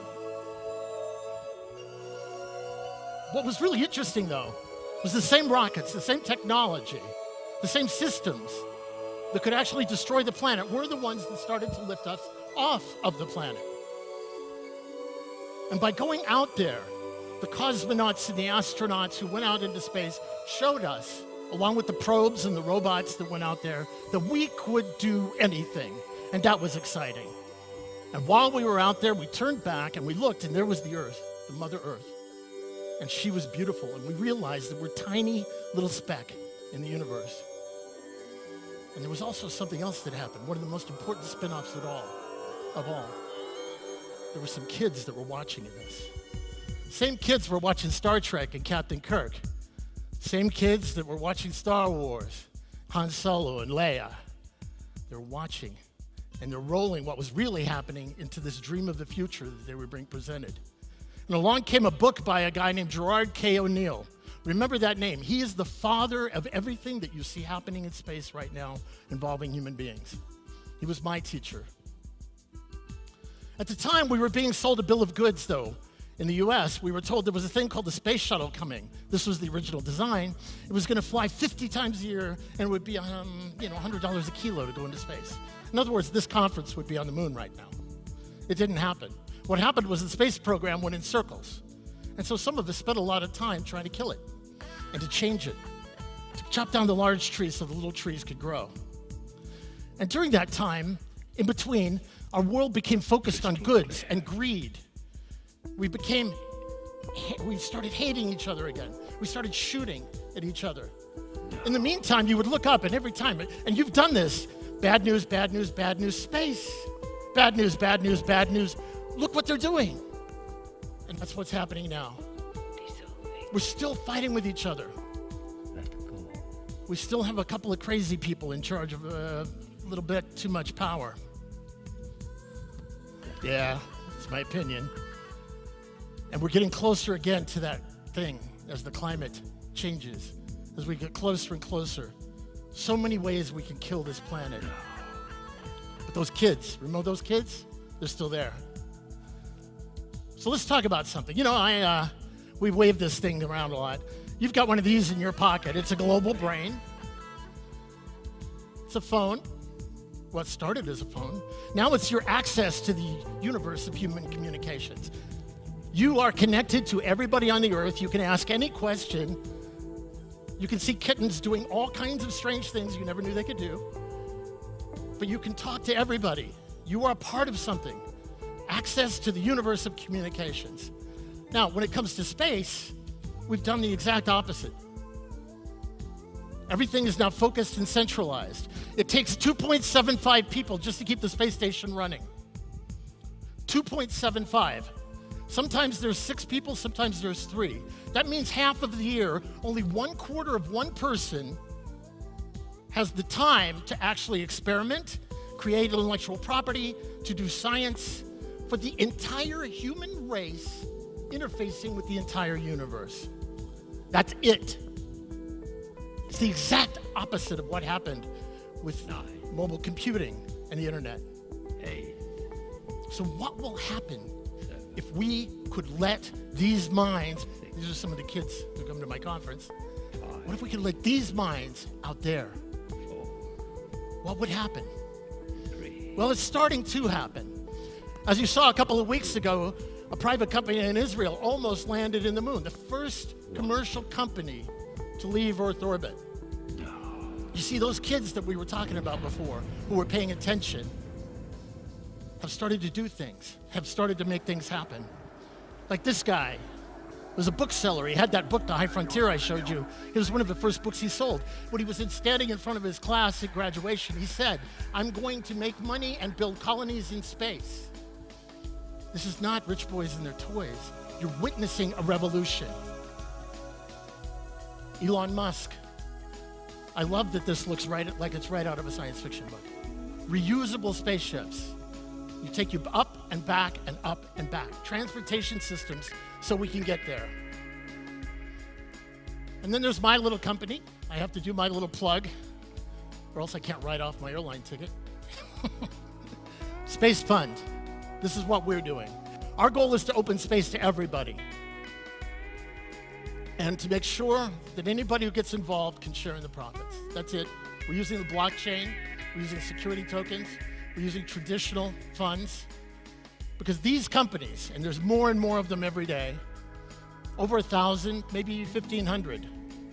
Oh, 1,502. Right now, out there working to open the frontier. Because you see, if you can get there and back cheaply, all kinds of things can happen. If they can lower the cost so that we can get up there and back on a regular basis, amazing things are going to happen. Think about it. 1/4 of one person right now has access to the universe and is trying through that funnel to take all of the creative ideas of the earth and make something happen. What happens when you have 50? Elon says he wants to put 100 people on Mars. Screw that. If he only gets 50 people into orbit, that's all I care about. Or 100. This is what we're doing to try and raise the money. But this is what's important right here. I call these the Mayflower class. The Mayflower that went to the New World where I live was about 100 people. What's going to happen when the new Mayflowers set sail? And here's what I think is really interesting. Right ahead of us, we may have the ability to bring humanity together in what may be called the moral equivalent of war. A technological interaction, a technological race, a technological challenge that brings out in us the very best. It's coming. So are these guys. It might be cool to save the earth, but you don't want a big rock dropping on you in the middle of all of that. We're all hugging, having a great time, chatting on our iPhones. Boom, we're all dead. So we have to get out there. So there are a couple of projects that we've looked at that we think about maybe will help us come together. Project Earthshield. Let's go out there and find out about the asteroids. Let's go out there and find out how to move them. And while we're doing it, we'll learn about space resources, how to harvest them, how to create new wealth, new possibilities in space. And then we have the climate change. And it is real. Anybody who doesn't think climate change is happening is an idiot. It's happening. It's happening right now. Now, I'm not going to say that it will get carried away and we're all going to die, but it could happen because we have a model right next to us of what happens when it gets crazy. It's called Venus. Now, I'm not absolutely going to try and, pull the red switch and say that we're going to get into what we call runaway greenhouse and we're all going to die. But what if? What if the governments of the world don't react quickly enough? What if we don't quite make the changes fast enough and it starts to happen? Wouldn't it be nice if we could make sure that we had a little bit of extra time? A little bit of time to take care of transitioning our culture to a zero carbon culture, for example. So one of the ideas that's been put forward by several people, including General Wharton, is the idea that we could go out into space and put some objects between us and the sun. Like close the blinds just a little bit. Maybe it's an asteroid, maybe they're big solar sails. What's really interesting about that is you can use the same technology to test it that we use to spot planets around other suns. We could take an asteroid, move it in between the Earth and the sun, and using the same telescopes, we could measure that slight change in light. And using algorithms, begin to understand whether or not this would be an effective means of protecting the planet. None of this is beyond us. All of this is possible. And all of it is simply about us breaking the cage of our thinking. These technologies that I'm showing you now, this is the Moon Village that was put forward by the European Space Agency. I love that name, Village. It's not a base, it's a village. Communities on the moon. Nothing here is beam me up, Scotty, Star Trek, warp drive, magic. Everything I'm showing here is something that is possible and can be done. We can build these things. We could have built them 30 years ago, but we didn't. We can go to Mars. The ships can go, and I believe they're going to go within the next 10 to 15 years. And we all get to participate. We get to take living things with us as we go. And we get to begin to build new civilizations. It's all possible. Once we learn to harvest the resources of space and recycle the facilities that we have. By the way, one of the great things about going into space and beginning to create a new civilization is all of the issues, the morality, the concepts that we would love that our kids and that we would follow apply in space. Recycling, reuse, caring for other people. We can build anything we want. Space solar power plants, perhaps. Cities in space. A kilometer-long city that houses 1 million people. Spin it up and you've got gravity. We can do these things. All of them. Nothing is beyond our capability here. And wouldn't it be interesting if growing up in the next 50 to 100 years, coming out of this 50 to 100 years, our civilization changed, our psychology changed, so that the definition of what it means to be a human being is not about whether you have a Tesla. It's not about how much bling you can bring to the party or how big your yacht is, but how well you have done to seek new knowledge, to expand life, to take care of the planet, to help move us out there. To me, these are the mandates of the future. To heal the planet Earth. To protect her from what may happen in the future. And to expand the life of Earth into the universe. This is why we're here, I believe. And what's really cool about it is this time we go together. This time we go as a family. Because I'll tell you what, when you're locked in a bubble and everything outside of that bubble is trying to kill you, those people you're hanging out with are your family, and you better trust them. And they better care about you, and you better care about them. These are all the models we need right now. Think about everything you're hearing. Families falling apart, culture falling apart. It's right up there. The possibility to reverse it all, to symbolize what it is that we're about. And now we don't take it from anybody. This time we give it to everybody. It's beautiful out there. And I believe that we are here to go there. Thank you very much.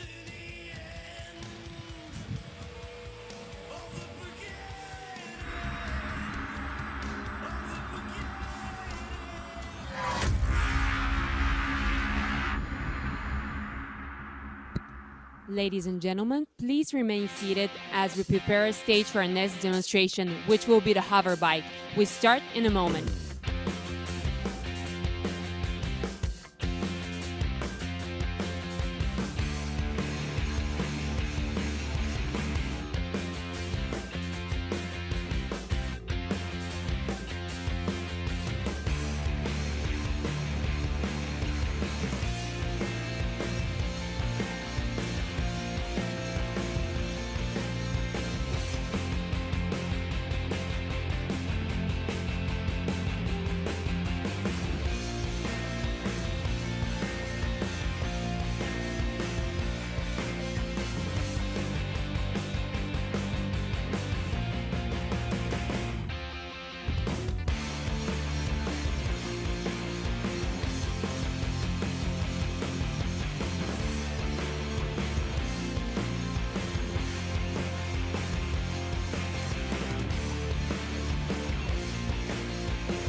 Our next speaker is Oriol Badia, the CEO of Malloy Aeronautics. He is an aerospace engineer, serial entrepreneur, and most importantly, an absolute passionate about innovation and flying machines.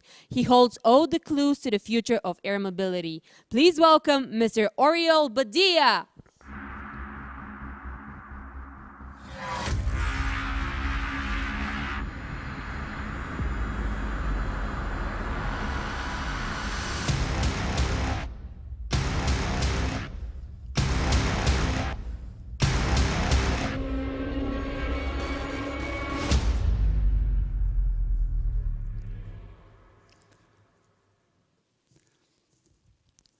Hello, everybody.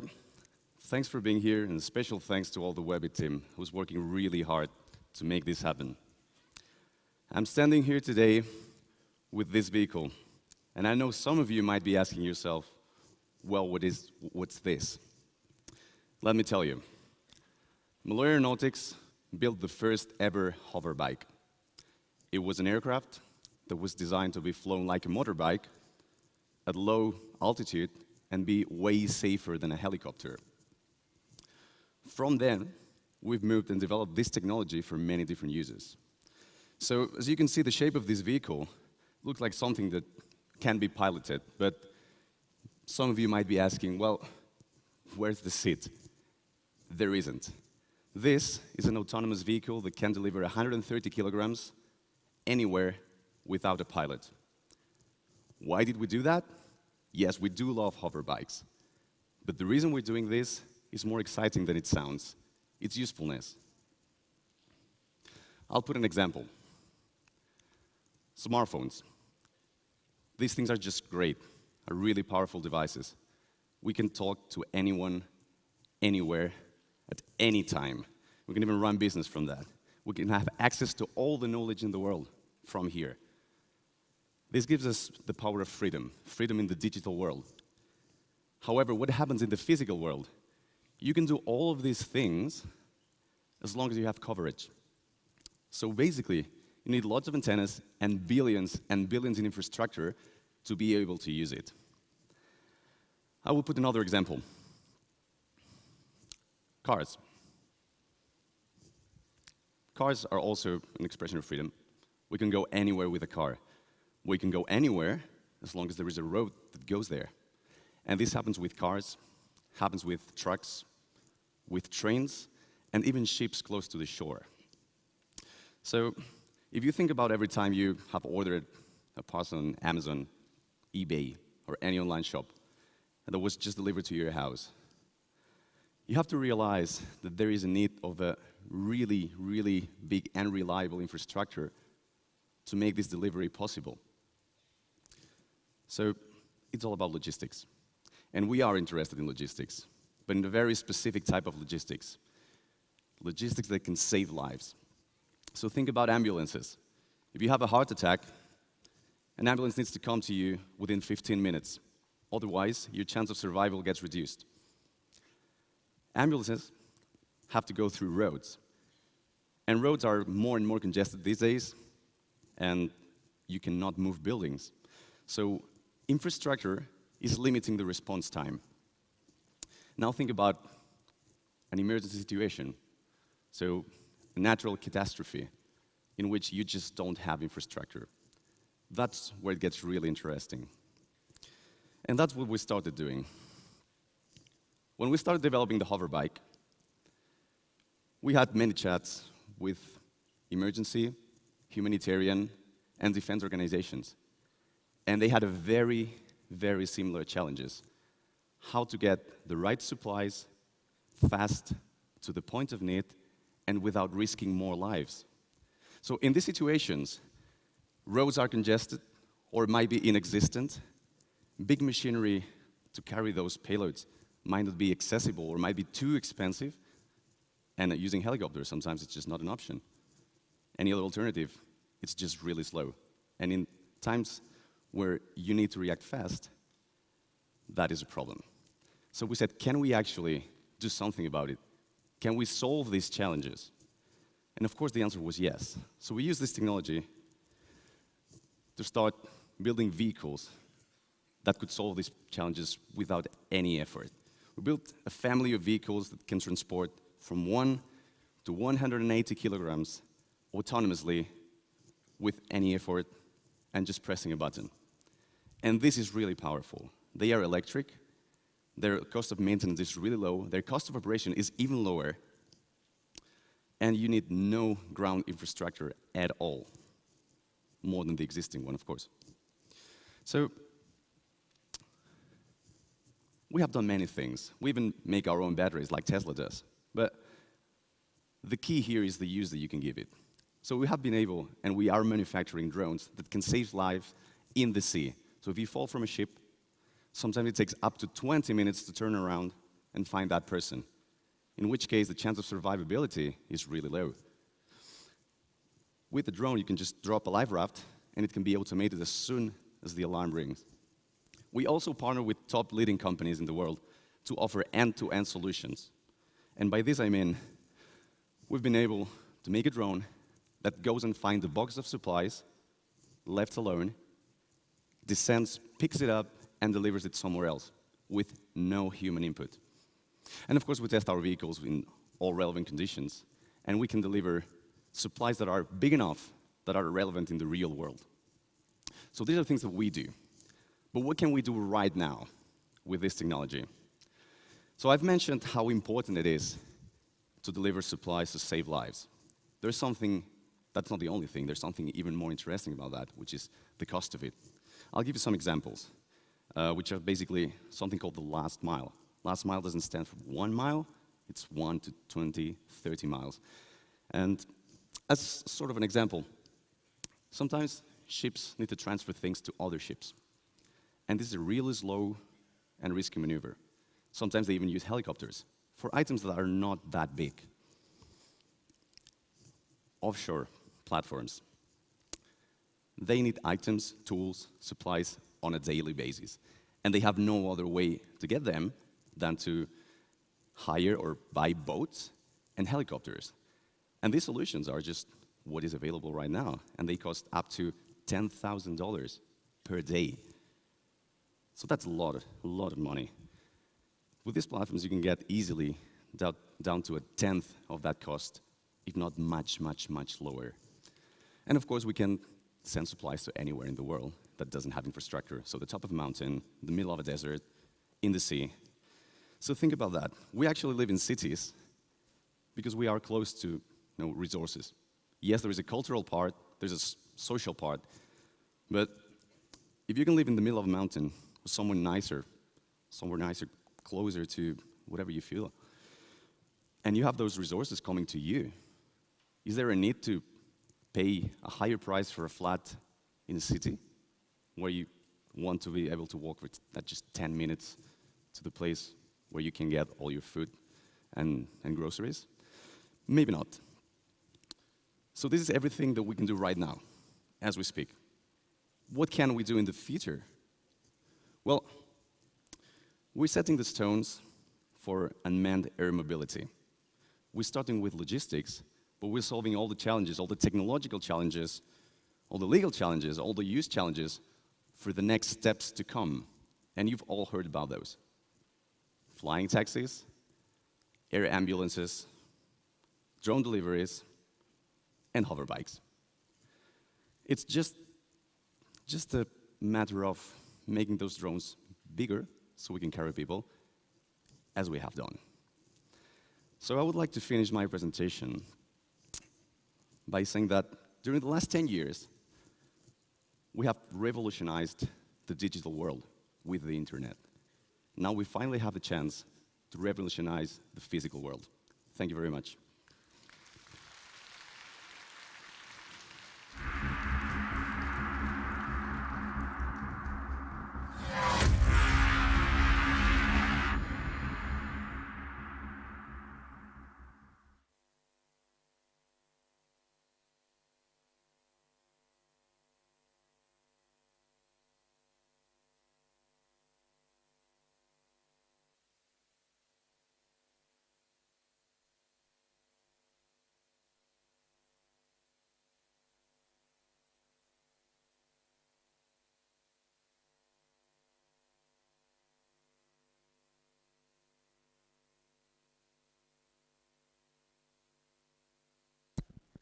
They call him the legend of his business. Under his leadership, Crispin Porter plus Bogaski has become one of the world's most awarded agencies and was honored as the Agency of the Decade by the Advertising Age. He was inducted to the Advertising Hall of Fame in 2015.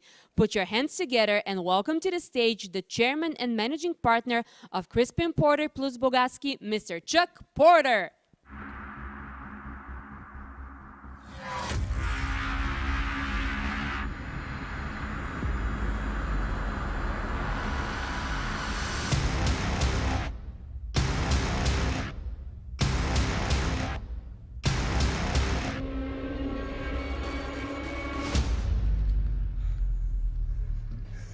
I mean, how cool are those flames? I apologize, it's just me. Clearly, you were expecting Mick Jagger. Anyway, thanks for having me. I hope that says thanks for having me. It was actually, the translation was done by a Brazilian woman at the agency, so it may say welcome to Carnival, I'm not sure. And also the title in the agenda and everything, the title of this presentation says, Making Brands Famous in the World, which I guess is as opposed to making them famous in space. What it's supposed to say is making brands famous in the world today, because the world today is very different for marketers and for companies than it used to be. And there are a lot of reasons for that. And one of the reasons is I did this presentation in France last year about sort of polarization. What it was originally called is how to market to people who hate each other, because there is, in an awful lot of countries, this increasing polarization, and what's happening is it's resulting in an erosion of trust. Trust of media, trust of politicians, trust of companies and advertisers. Things are changing for people who are trying to communicate with the world because the world doesn't trust them as readily as they used to. And there are a lot of other reasons. There's fragmentation, there's the fact that we all know that millennials use media in a very different way than previous generations did. And what it all comes down to, the biggest thing is social media, because social media amplifies what brands and companies do. If they do something good, it goes viral. If they do something bad, it goes viral. So what we say to our clients, and have for a long time, is what you do is more important than what you say. We never start with advertising. We start with what can a brand do. And typically that starts with the product, because for most categories, other than maybe like fragrances or spirits, for most categories, the product or the service is the single most important factor in brand perception. So we try and swim upstream and get very close to product development with our clients. And I want to show you the very first product we ever developed, which was a while back, and it was with Burger King. And we developed it because we knew that people who drive through Burger Kings in the US and in a lot of other places, more than half of them eat some of the food in the car on the way home. So we were looking for something to create, a product to create, to give them something else to eat other than French fries while they were driving. And so with the Burger King kitchens, we invented a product, and this is the commercial we made. Back in the early days, they used to hand me the whole chicken on a pole. You see how we put this chicken on that pole? They'd run that car in there, just stick that chicken right in there in your face. Then they came up with a drumstick. You get the grease all over your hands, it goes right to the steering wheel. Well, then they incorporated the chicken sandwich, and that didn't work out at all. Now they got the chicken fries. All white meat, streamlined for high-speed consumption. You gotta feed the need for chicken fries. So that product did very, very well, and the product itself was way more important than the advertising for the product. The product is still around. They stopped advertising it a long time ago. And I think it's an interesting example of getting close to a product and what you can do.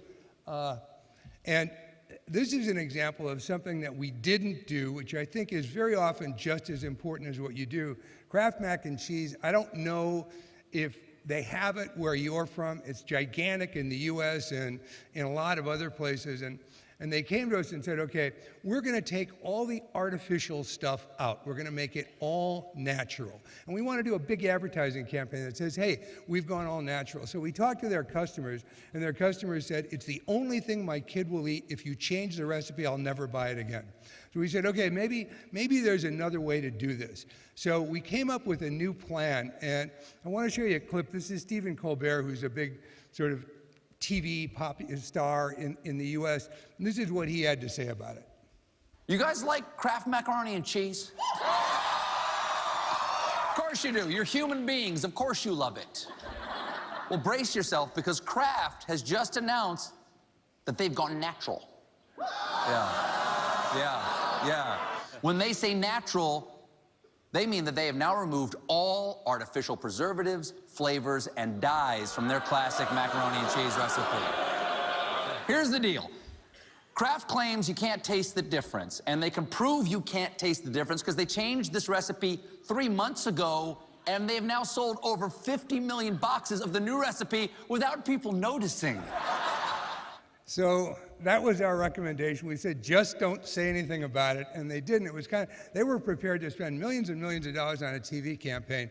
What we did is run one ad that said, we'd invite you to try it, but you already have. And it's pretty amazing because in the first 12 hours after they announced it, more than 200 million conversations started in social media about this thing, and which proves, I guess, that the best buzz is free buzz. I'm going to show work here rather than just talking, because I don't really believe in kind of talking about creative. I think it's kind of bullshit. So I think it's better to just look at it and hey, it either works or it doesn't. A long time ago, a reporter asked Bob Dylan, "What are your songs about?" And he said, "Well, some are about 4 minutes and some are about 5," which is kind of the way I feel about trying to describe creative. This was another interesting thing. There's a huge co-op farm association called Bolthouse Farms, and they grow half of the carrots in the United States. And they came to us and said, "We got carrots. We want to sell them, and they're healthy." And we said, yeah, everyone knows carrots are healthy. So we kind of looked at it and we said, okay, carrots are a $900 million business. Snack food is a $29 billion business. So you're not carrots, you're snack food. And they could make these little carrots, which we called baby carrots. We packaged them like snack food. We put them in grocery stores and said, eat them like junk food. You hit people over the head with it. We called them the original orange doodles. We got them in vending machines in schools. And we did, at Halloween in the US, kids go around and they get trick or treat. So we did these scarrots for that, and we sent a couple cases to the White House, and we heard that Michelle Obama actually handed them out, but she wouldn't confirm it publicly. But it was interesting. It was an interesting campaign. It got on the front page of the New York Times, and we did it in 2 little test markets, and we went to talk to these farmers in California and showed them the results of these 2 little test markets. And what happened, they said, and this is an exact quote, "We're going to need more carrots." And I want to talk just for a second about Domino's. This is an account we've had for a long, long time, and I was going to look up how many Domino's there are in the world before I came in, but I forgot to. There's a lot of them. But with Domino's, I would say, and don't tweet this, please, but the advertising we've done has maybe not been award-winning advertising, but the ideas that we've worked on with them have really changed the company. And it started out with, we created a suite of products called Anywhere, which allowed you to order a Domino's pizza from your car, you could order it from your smart TV, you could order it from your smart watch, you could tweet, you could text.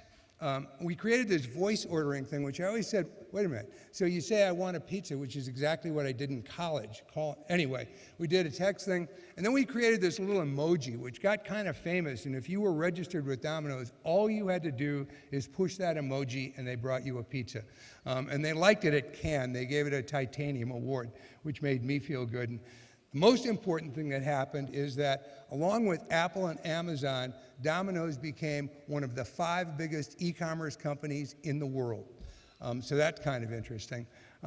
Then we also worked with Domino's to actually create a specific pizza delivery car, which we worked with auto manufacturers in Detroit to make.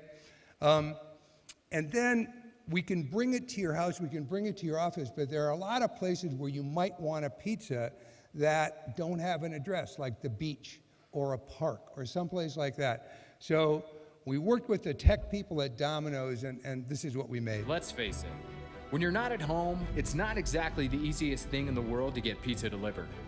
So Domino's had an idea that one day every man, woman, child, and this guy could enjoy bubbling hot Domino's pizza no matter where they are. An idea so simple, so perfect, so holy shit that was hard to pull off. Introducing Domino's Hotspots. So there's like 100,000 of those, and they're building new ones all the time. So you can order at Domino's if you're sitting on the beach, and they'll bring it to you. It's sort of an interesting thing. And we try and think of things that Domino's can do. I talked about polarization before. We try and think of things that they can do that everyone will like, that will bring people together. And people talk a lot in the US and a lot of other countries about the infrastructure and how there are problems. So we looked at that and figured out a way to begin to help solve that problem a little bit. Well, I'll show you what it looks like. Domino's delivery drivers are experts at handling bad roads. But those roads shouldn't ruin your pizza when you carry out. So we're doing something about them, starting with this one.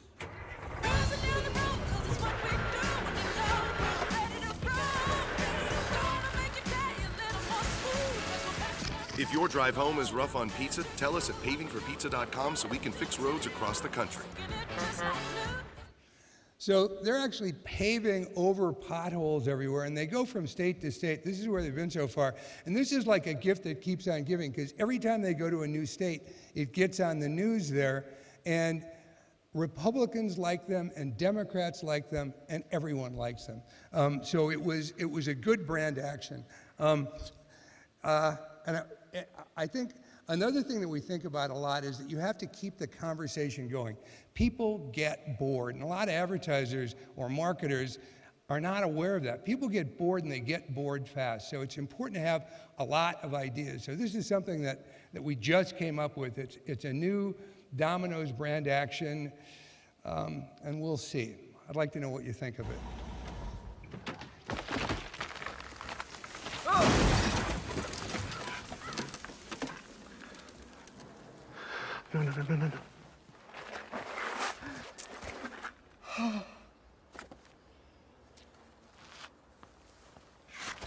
When you carry out, some things are out of your control. But with Domino's new carry-out insurance, we'll replace your pizza if it gets ruined after you leave the store. Carry out large 3-topping pizzas for $7.99 every day. So it's pizza insurance. Probably not the most important thing in your life, but people are talking about it. And this is, I think, kind of interesting. Domino's stock price, after we had it for a couple of years and after the sort of the meltdown, was a little bit over $2. And I think it closed last week at a little bit over $246. And if I was half as smart as I think I am, I would have bought every share I could have gotten for $2.40. And I would have gone home in a Gulfstream 4 tomorrow, but I like Bulgaria Airlines. So anyway, thanks for having me. I'm sorry I don't have a hovercraft or anything, but thanks a lot.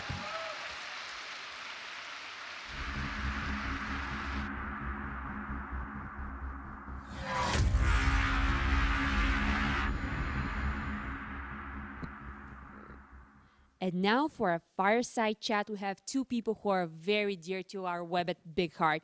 First off, we have Shukat Shamim, founder and CEO of Uplus. He is a serial entrepreneur and has founded many successful companies over the years. He led the creation of one of the first messaging platforms, Yahoo Messenger. Now founder and CEO of Uplus and Bysite. He will be interviewed by his friend, Professor Rob Wilcott, Professor of Innovation at Kellogg School of Management. He is also the co-founder and chairman of the World Innovation Network Twin Global. So please welcome to the stage Shukat Shamim and Professor Rob Wilcott.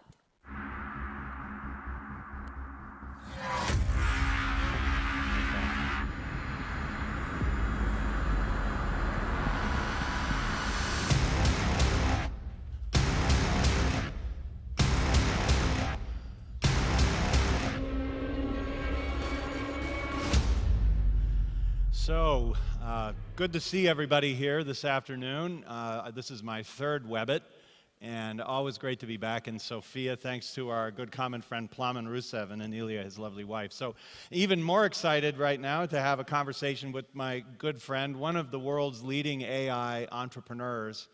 Shaukat's company, U+, has not only won the Webit Award yesterday, which was a surprise and quite nice, but also has won a top award for being the fastest growing AI company in the world right now, which you might guess is an extraordinary recognition. So Shaukat, I want to talk about two things. I want to talk about U+, what is this thing, how does AI work, and what are the implications, and then a little bit about being an entrepreneur, because I think there are a lot of people in the room who are entrepreneurs or who might be thinking about, be crazy enough to think they want to be an entrepreneur. So with that in mind, Shaukat, tell us a little bit about U+. Where does it come from? What's it doing? U+ is, we started with the idea that, video has become so big. We started our career when internet was first coming out, and everybody was talking in text. And we see fast forward 20 years, we see everybody is kind of expressing themselves in video. And when people are expressing themselves in video, it is like movies. It's light, camera, sound. So they are expressing their emotions, they're expressing how they feel, they're talking about their pets. They're talking about everything. So it's like as if 1 billion people are talking. Because 1 billion people are talking. That's correct. That's my math. Today, the best tool humanity has to understand each other is when we talk to each other, when we actually listen, we understand each other. But if we could listen to 1 billion people talking voluntarily, we will understand humanity better. That's how we started this journey, and it is deeply rooted in technology. So we figured out how to really understand what people are saying without really saying it. And we could connect the dots, so we could understand them better and we could make better decisions, or we could have businesses ask better questions and make better decisions. So give us an example of this. What do you mean by understand what people mean even though they're not saying it? How does U+ help you to do that? So it's very simple. When people, let's say you want to talk about, or you are the Golden State Warriors. For all the people who don't know about basketball, they're playing the finals today. So if you are talking about basketball and you're a fan of basketball and you post it online, you said the game last night was great.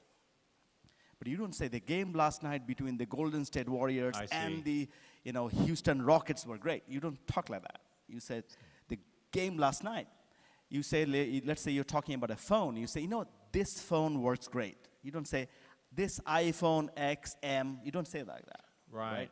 So you really have to understand what this is, what the game last night is, because that's how we talk as a human being.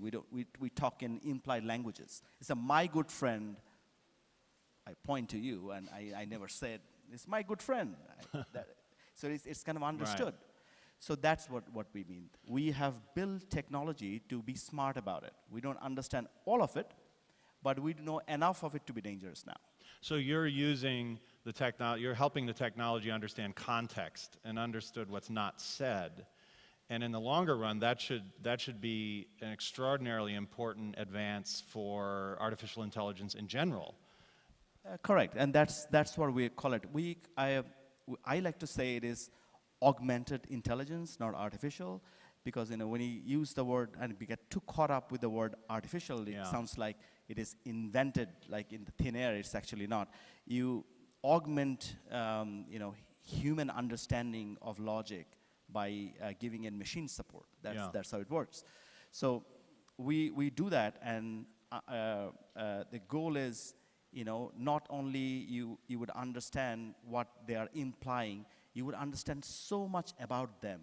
For example, today we can figure out what state of mind somebody is in by just looking at what they're saying. So it's only based on the words, the syntax, or it's also Correct. based on facial expressions or other things in video? Or Yeah, not? so facial expression then comes into understanding what you call emphatics, right? So when two people say, I like it versus I like it with a slap on the table, it actually means different than if somebody says, I like it with a shrug. That actually means completely the opposite. So when we are clever about understanding the differences between these three scenarios, we get closer to, again, understanding humanity.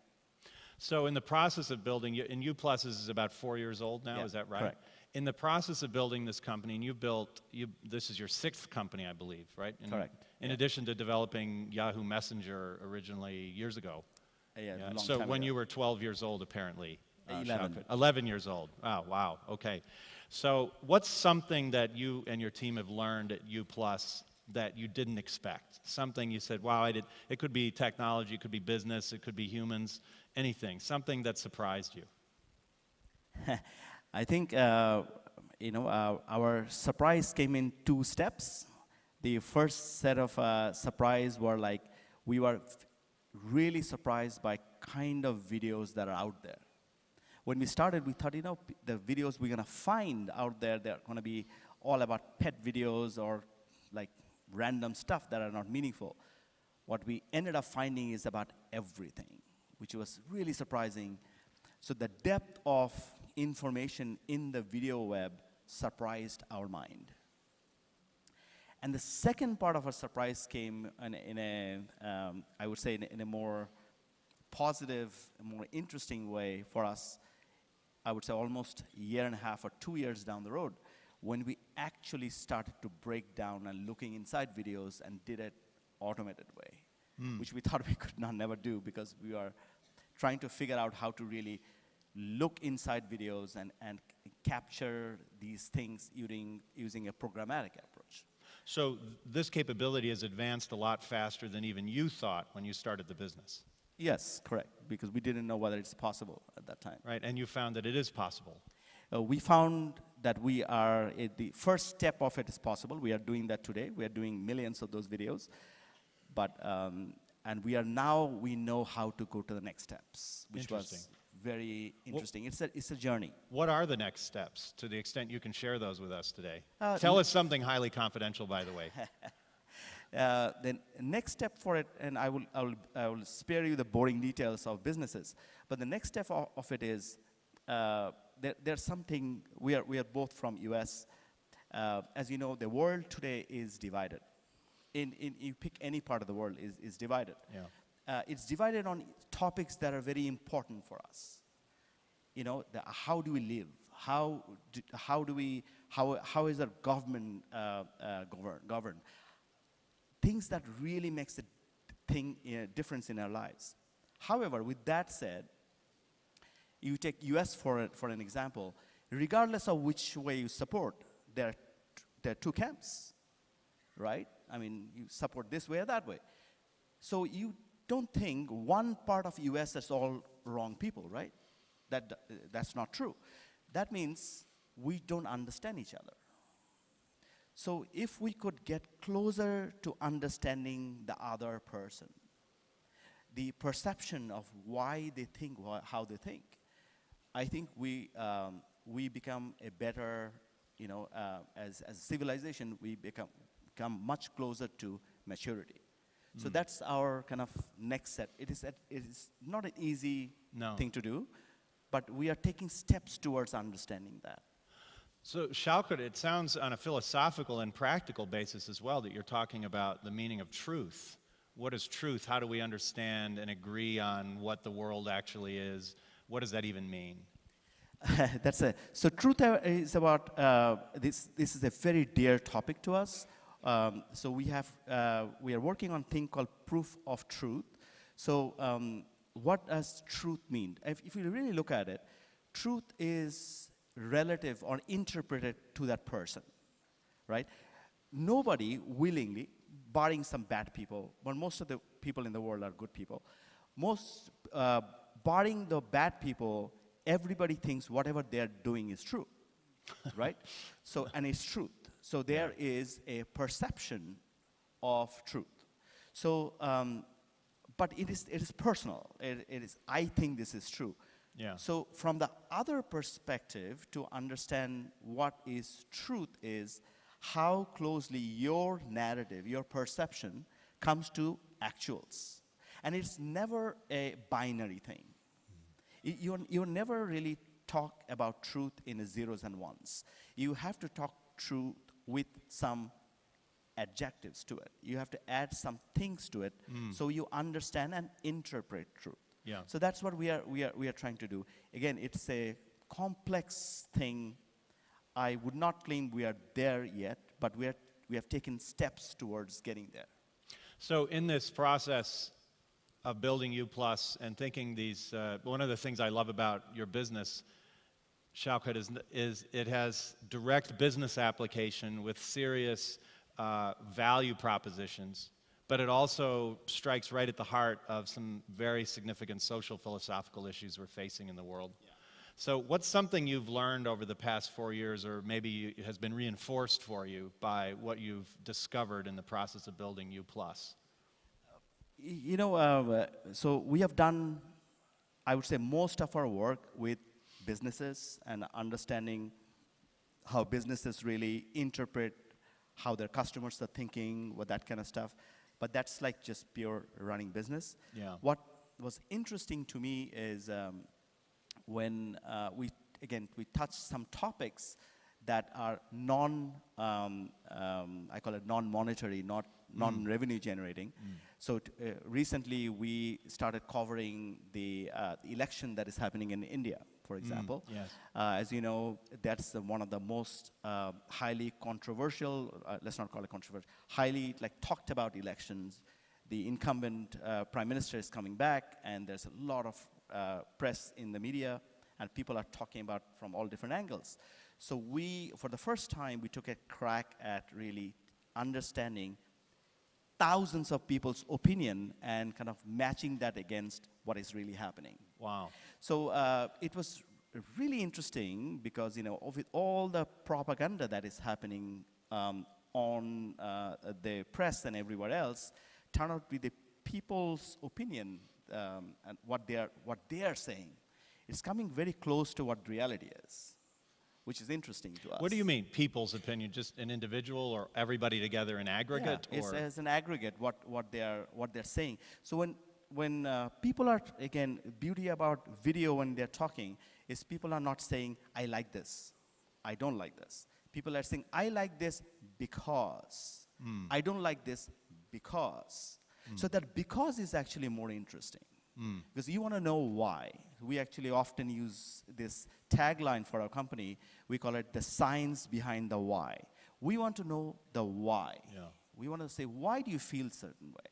Yeah. So that's what we're doing on this one. And it's been fascinating to just watch it. We're not fully matured there yet. But and our objective is, as we see more and more things like that, the US election is coming up, we'll be mature enough to help in a non-partisan, non-biased way everybody. Great. I can't wait to see that roll out. But let's go back to the reasons why, the because. Why did you become an entrepreneur? I mean, this is not the easiest path in the world. It looks glamorous when you're sitting on the Webit stage, but you and I both know it's not the easiest path in the world. Why be an entrepreneur? You know, I have to say there is a real story and there is a made-up story. I want the made-up one if it's better.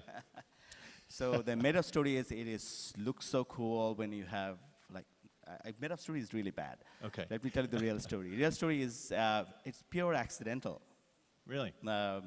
You know, my first company is right out of college when, you know, we were computer science students in University of Texas in Austin. And there's a company came to us, and we are computer science students. They say, hey, can you do this? And we say, yeah. Maybe we should write a company. Yeah. So we created a company and sold that to them. And we sold it so fast, we thought, wow, this is how easy. It works, right? So we started another one, like, whoa, this was a little bit difficult, and so on and so forth. So it was, I'm an accidental tourist in entrepreneurship, I would say. I wish I could tell you everything I did was very deliberate, but then that would be the made-up story, and I'm sure you don't care about it. So very important Which is better, Star Trek or Star Wars, and why? Holy cow, because, you know, you have to choose. I would choose Star Wars over Star Trek. Okay, why? Because Star Wars is Jean-Luc Picard, you know? He's No, like no, that's Star Trek. Oh, sorry, Star Trek. Okay, thank goodness. I thought I was going to have to tell you you were wrong because, of course, Star Trek is better than Star Wars. Yes, exactly. Okay, all right. I think we can agree on that. All right. Star Wars is like going back to the same story. Yeah. Well, I mean, Star Wars, there are people, they have androids and spacecraft, and they can do warp speed, but there's some guy driving the ship. Does that make any sense? I know. It's like a World War II firefight in space. Exactly. Makes no sense. Correct. I agree with you. Yeah. Anyway, okay, back to being an entrepreneur. What's something unexpected you've learned about this thing, being an entrepreneur? Something you didn't read it in a book. You didn't say, oh, I bet it's going to be like this. Some anecdote from your life as an entrepreneur that you're willing to share today. So this actually is a topic that could draw a lot of disgruntlement.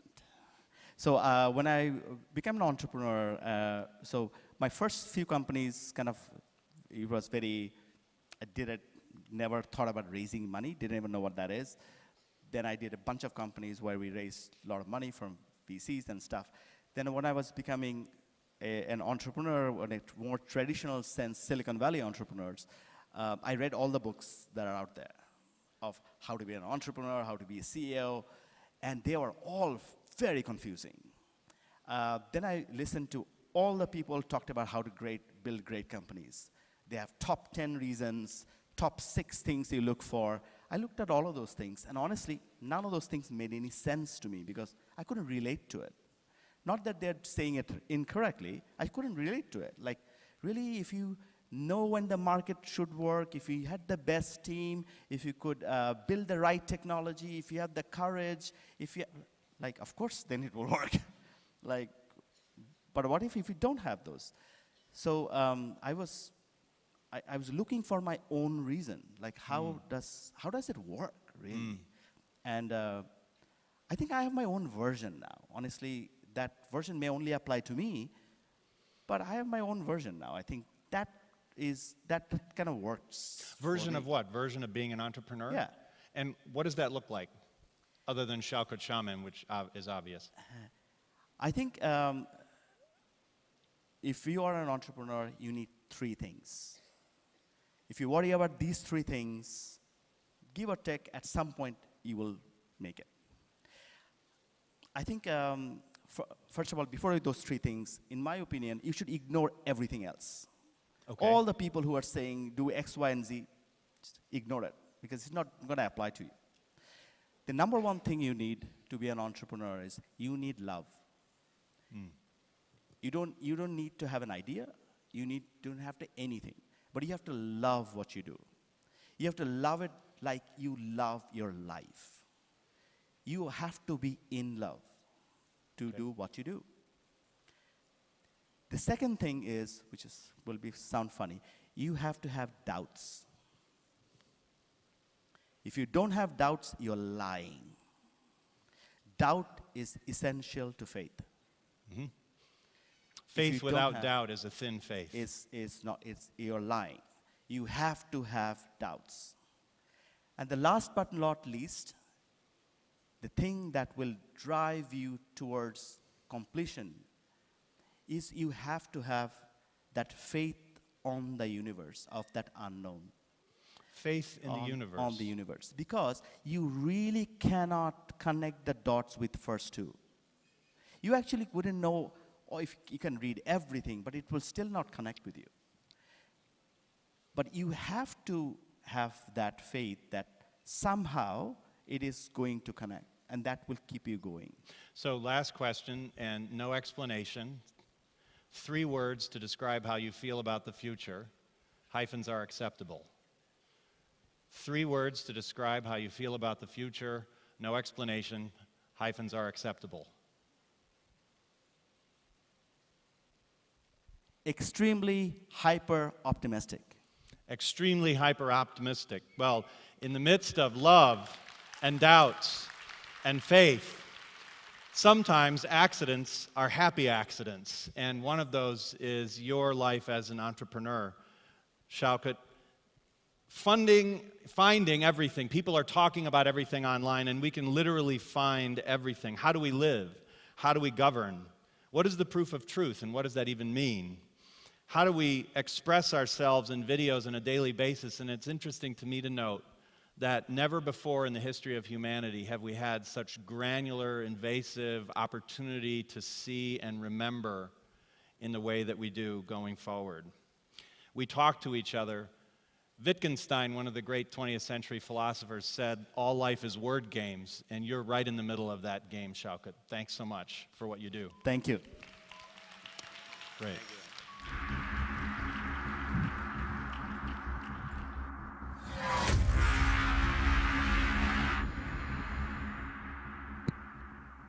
Next up, we have a demo from Leonid Plekhanov. He is the CEO and president and one of the founders of Global Energy Transmissions. He's an executive, innovator, and technological entrepreneur with over 10 years in international project management and has served as CEO, BOD member, head of project management, and country innovation leader. Please welcome to the stage Mr. Leonid Plekhanov.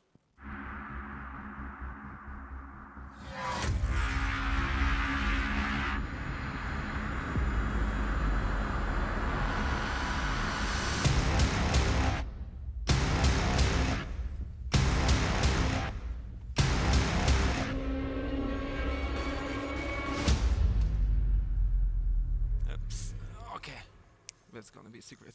All right.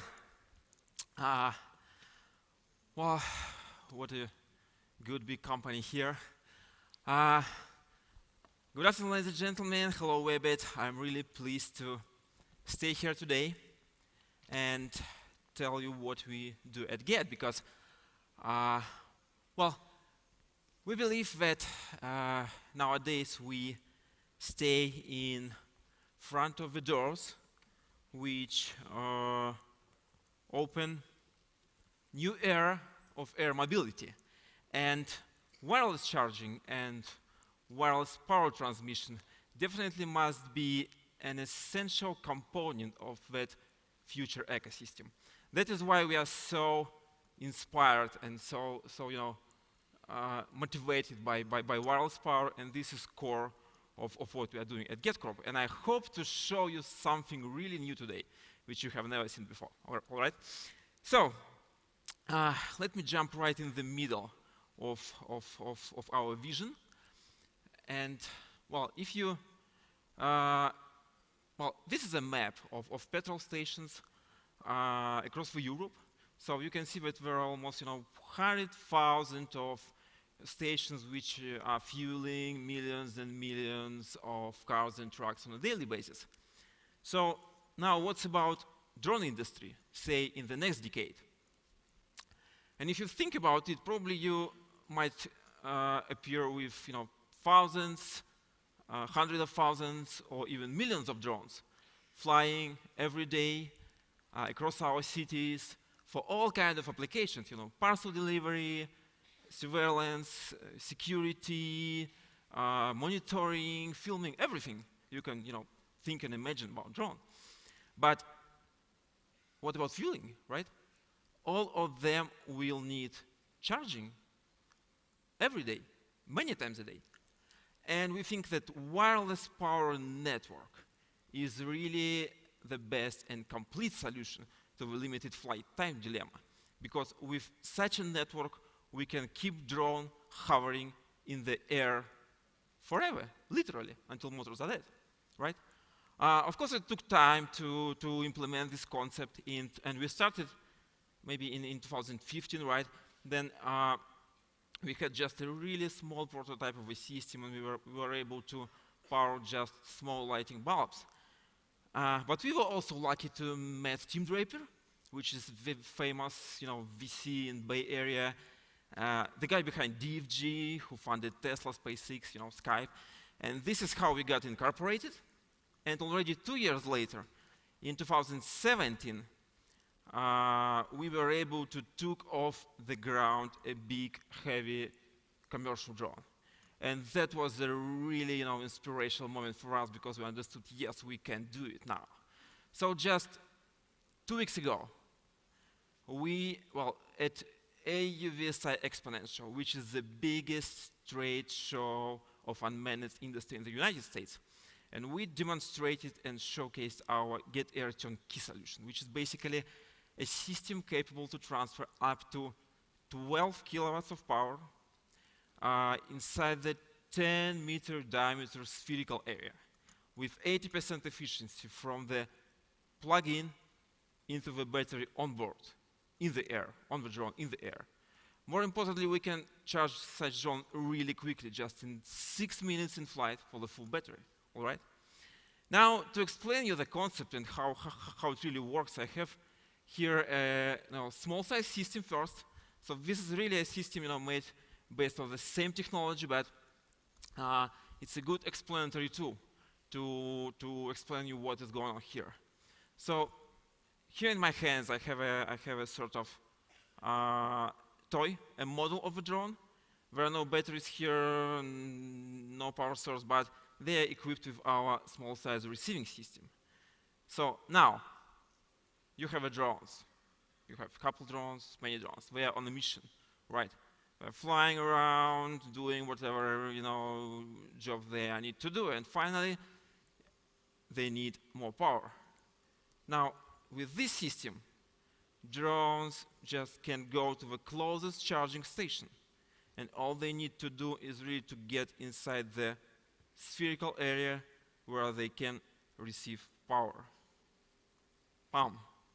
This is wireless power transmission, right? So this is actually a transmitting antenna here, the loop, which forms a spherical area of efficient energy reception.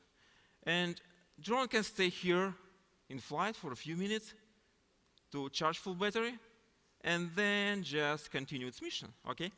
So we can charge a couple of drones at a time, 3, 4, 5, whatever you have to, as long as we have enough power, as long as we have enough space here. That's number one. Number two, we really can, with such system, you can have a network of such stations. One is here, another one is there, and then drone can go from one, jump from one to another, and so you can cover a big area, big city with such solution. This is a picture of a real one in the field. And it can be placed on rooftops, in the air between the buildings, along the roads, in the remote areas. So really all you need is just power source, our equipment, which is big metal box with all high power electronics inside, and a loop, a transmitting antenna. And then, of course, drones equipped with wireless power receiving system. And once that is done, you have all bunch of benefits of wireless power transmission. First of all, this is all-weather approach, So it really works, regardless rain, snow, even, dust, whatever. It just works same way in the air. We just transfer electricity, right? No contacts, no risk of sparks, nothing like that. It's also absolutely safe, both in terms of biological concern and, which is very important, it's safe for your flying vehicle, because when your vehicle stays in the air, you control your vehicle. You control equipment on board. You control your data on board. Nobody can get access to it, right? And of course, it's efficient, as I mentioned. 80% from the plug-in into the battery. So this is rapid, efficient, and fully autonomous charging solution, which we are ready to implement today. Now, what's about future? Well, actually, we have exponential growth of power level during these years, and we're absolutely confident that in the next couple of years, we should be able to power big, heavy commercial, not just commercial drones, but drones for urban air transportation, like VTOLs, and that kind of passenger drones. really to become a network of gas station for drones to connect finally, us people with the sky, where this wireless power network, where this wireless power technology. So this is the vision which we are, passionate about. This is the vision which we are driven by and which we implement here at GetCorp. So now that's almost all what I have for today, and I welcome you to enjoy a short video now of a real system working in real life. So, please.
Thank you.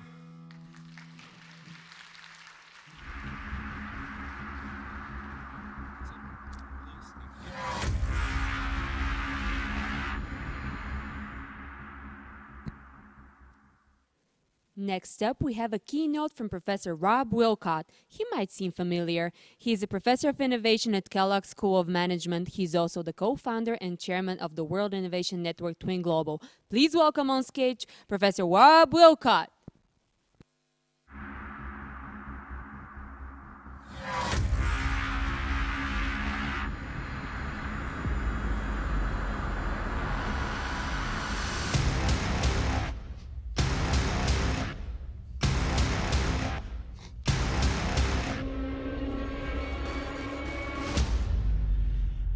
If you had wondered, yes, it is warm on stage when those things fire. It's great to be, as I said, back in Bulgaria for a third time for Webit. And when Plamen asked me to present again this year, I thought, at Webit, we hear from a lot of visionaries. We hear from people who've already succeeded and created their vision. We hear from people who are in the midst of attempting. And here in the room, some of you are visionaries or aspire to be so. So I thought, what does this mean?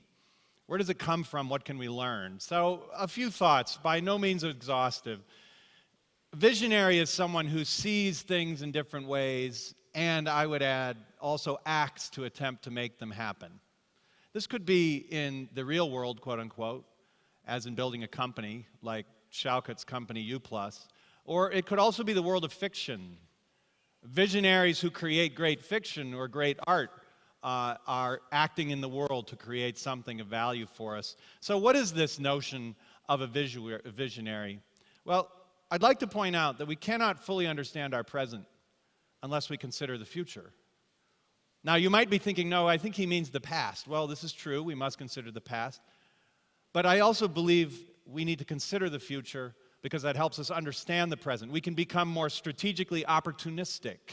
What I mean by this is when things randomly, it appears, arise in your path, when you see new things or have opportunities, it's difficult to know whether to say yes or no if you haven't considered the world you want to build. As many people say, if you don't know where you're going, all roads lead there. So having some way to envision not only the future that might occur, but the future you want to create has something to do with being a visionary. And what is this visionary thing? Well, I like to start with paradigms and then action. And we'll examine a couple in the next few minutes.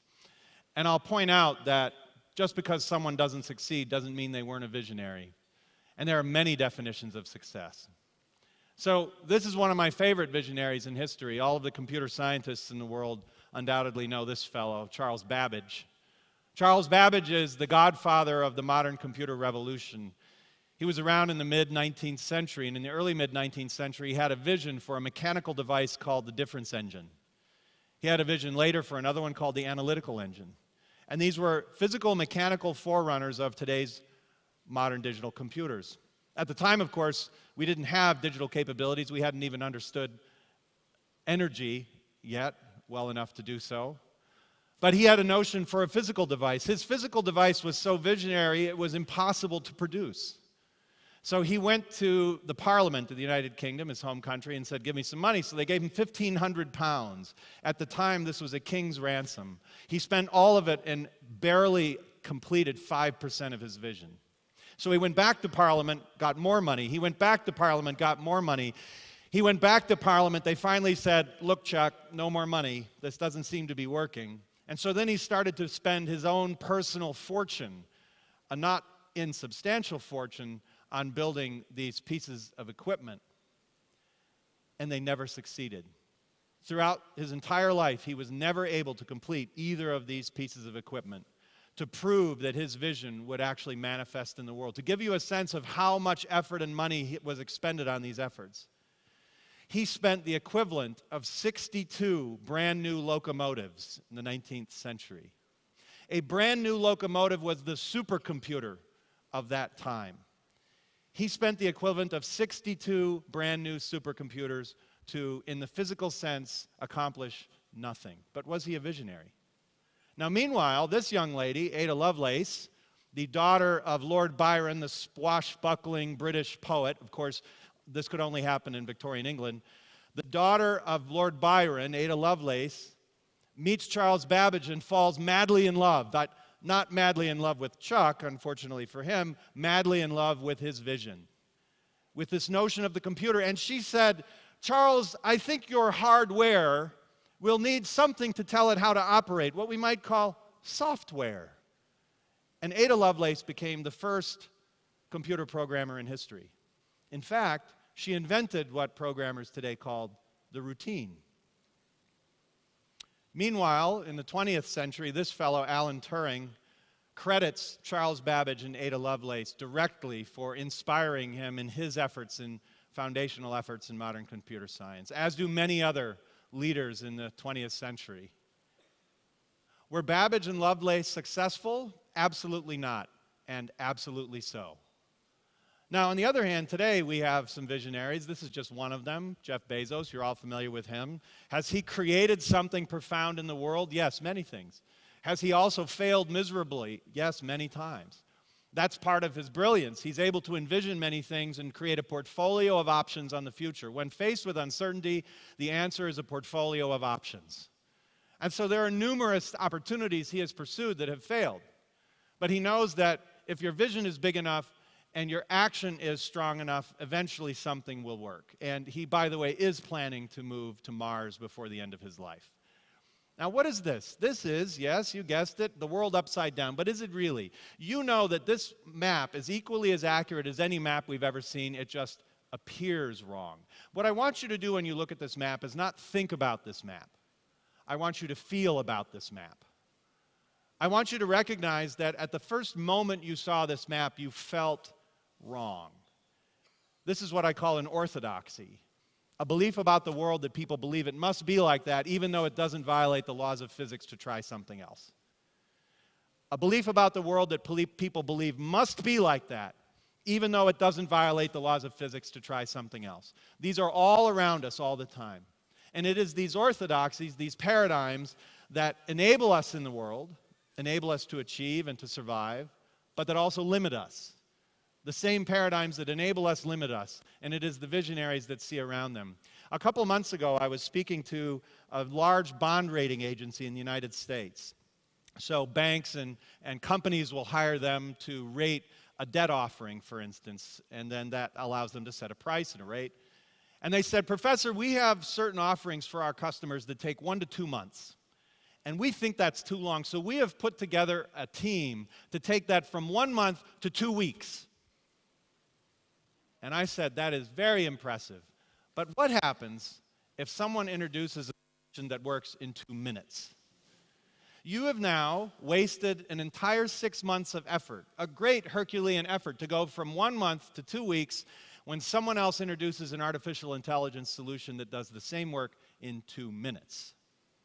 What is going on here is that they were stuck within the current paradigm. They understood the process better than anyone else. They knew exactly how everything fit together, and so their objective started from the paradigm, as opposed to starting from a brand new paradigm. This is an oil well. A lot of you have heard about fracking, hydraulic fracturing. Now, think what you want about this from an environmental perspective. That's a different discussion. It's an important discussion. But I'm just going to tell you what happened. 13 years ago, my consulting firm, Clario, was doing a future visioning program for a large global energy company. 13 years ago, fracking was already happening. In fact, it's been around for 40 years. It just never worked very well. And 13 years ago, there was an old crazy guy in Texas throwing stuff down a well to see what would happen. And it started working better. Now, what we did not say to our client was, oh my gosh, you better get out of that traditional business and get into fracking. We had no idea if this was going to work. But what we did say is, you need to pay attention. Additionally, 13 years ago, we tried to find an expert in the global oil and gas industry that believed that fracking would amount to anything significant at all. And we couldn't. We couldn't find a single expert anywhere on the planet that believed that fracking would be a significant factor. And in fact, in the last 10 years, it has changed the global geopolitical picture, not just the oil and gas industry.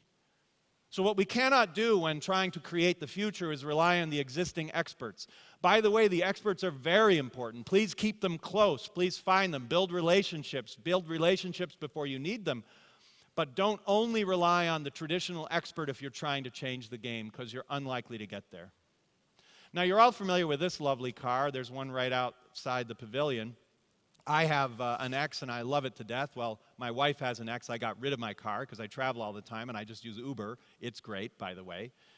Back in 2010, Clario was working with Castrol, the lubricants company, and I won't go into the details about what we were doing. But I want you to note that 2010 was 9 years ago. Anyone feeling old? I know I am. And at the time in 2010, everyone knew this company was going to fail. It was a foregone conclusion. Now, what is the main reason most people do not buy an electric vehicle? Well, it's called range anxiety. We even have a medical term for it, range anxiety, because people think they're going to be driving through the Mojave Desert and run out of charge and die a horrible death because there are no charging stations around. They say, Professor, I will be happy to buy an electric vehicle when there is infrastructure. This feels right, but it is completely wrong. How many of you have access to a garage? Anyone have access to a garage? Can you plug stuff in your garage? Can you plug in your petrol-based car in your garage? Of course not. So the notion that we need hundreds of thousands of petrol stations all over the world in which I can plug in my car is a red herring. Right now, there are dozens of investors investing in charging station infrastructure companies, and they will all lose their money. Now, investing in charging capabilities, that's a great opportunity.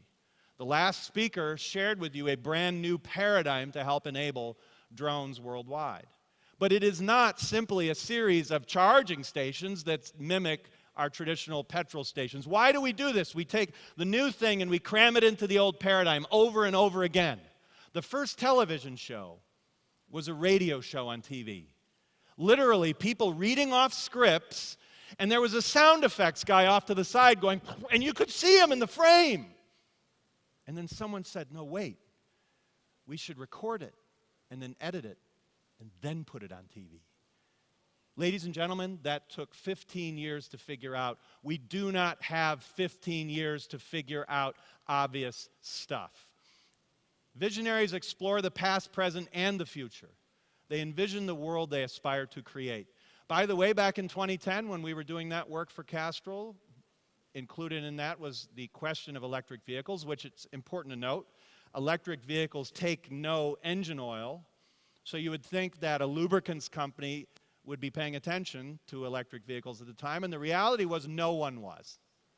But at that time in China, all of these electric vehicles were built and sold.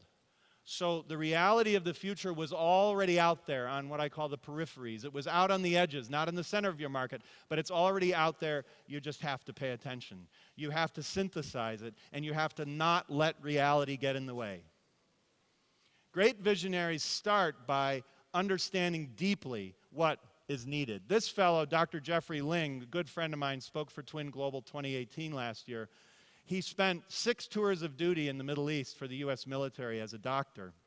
He noted that often they would run out of drugs on the battlefield, and it was unimaginable how he could run out of generic drugs when you needed them most. And so sometimes the solution would be for an Air Force pilot to put the drugs in his flight suit and get in an F-16 fighter jet from Germany and fly down to Afghanistan. That's a gas bill. What Dr. Ling said, we can make these products right here on site. So he built a 3D printer for pharmaceutical drugs, which is now, by the way, approved by the FDA for production of synthetic chemistry drugs. And they're right now working on the same piece of equipment, a similar piece of equipment to do biological drugs. Right here at this event is a representation of the notion of vision.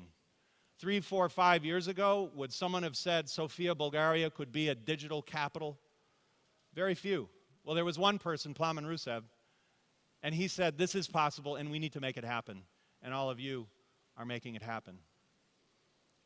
I'll conclude with 2 quotes from 2 of my favorite people, Ralph Waldo Emerson. There is no outside, no enclosing wall, no circumference to us. Men walk as prophecies of the next age. You are that prophecy, and it is the direction which you are walking that will define where we go. And finally, William James, the great American pragmatist and progenitor of psychology, told us attention equals belief. He didn't say it affects belief. He said it equals belief. Because what he said was, what you believe affects what you pay attention to. What you pay attention to affects what you believe. What you believe affects what you find in the world and what you focus on, and thus, attention equals belief. And so my question to you is, to what do you attend? What will you create? Thank you very much.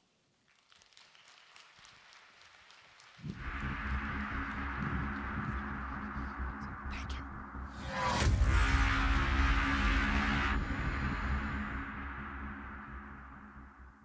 Well, ladies and gentlemen, how do you feel? Well, I only heard one person. Is it only one person in the room? How do you feel? Well, I feel the same. It's so exciting and so amazing, and I have no voice. But I have to be on that stage in literally an hour, hour and a half, when we shall be giving the check between 100 and maybe 500,000 euro, who knows, to the winning startup, which will be selected from those 4,000 and then 200 and those that were pitching here. So don't move from these seats. It's going to be fun. It's going to be an amazing one. But I'm here for a different reason now. It's been many years since I know the next speaker. And he's one of the global leaders, one of the global shapers, one of the people who inspire the future of healthcare. And no, I'm not talking about my dear friend Shafi Ahmed, who is also doing this, but for a person who I've been begging personally to come to Webit for many years. It was bad. I even went to San Francisco, to Stanford, to talk to him 2 years ago, and still didn't succeed much. But finally, he's here with us.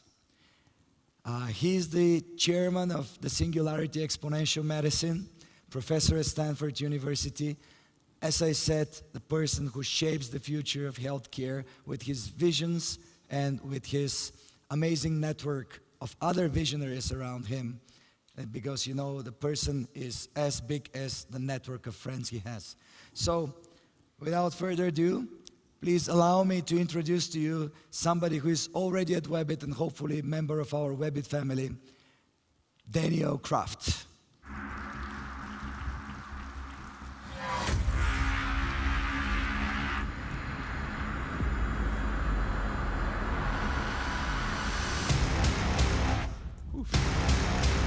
Thank you so much, Daniel. Thank you. Thank you. Wow. Oh, it's for you. Thank you. Thank you, Plamen. Wow. Real honor and privilege to be here and to be part of the Webit family. And we're going to talk about the future of health and medicine here in Bulgaria and here around the world. You know, it's a really exciting time in healthcare. Many technologies are accelerating, from robotics to nanotech to artificial intelligence. And it's our potential today to use those technologies in new ways to rethink and reimagine healthcare around the planet. It could be the future of the hospital, which increasingly will not be the hospital, maybe virtual care. It's thinking about healthcare here in Bulgaria, around Europe, around the world, in new, insightful ways, and bringing new energy and entrepreneurship into that focus as well. But, you know, healthcare is still a little bit stuck compared to some other fields, banking, music, how we communicate. We're still stuck almost in our third industrial age with health and medicine. It still sometimes feels when you go to the doctor like it's back to the future.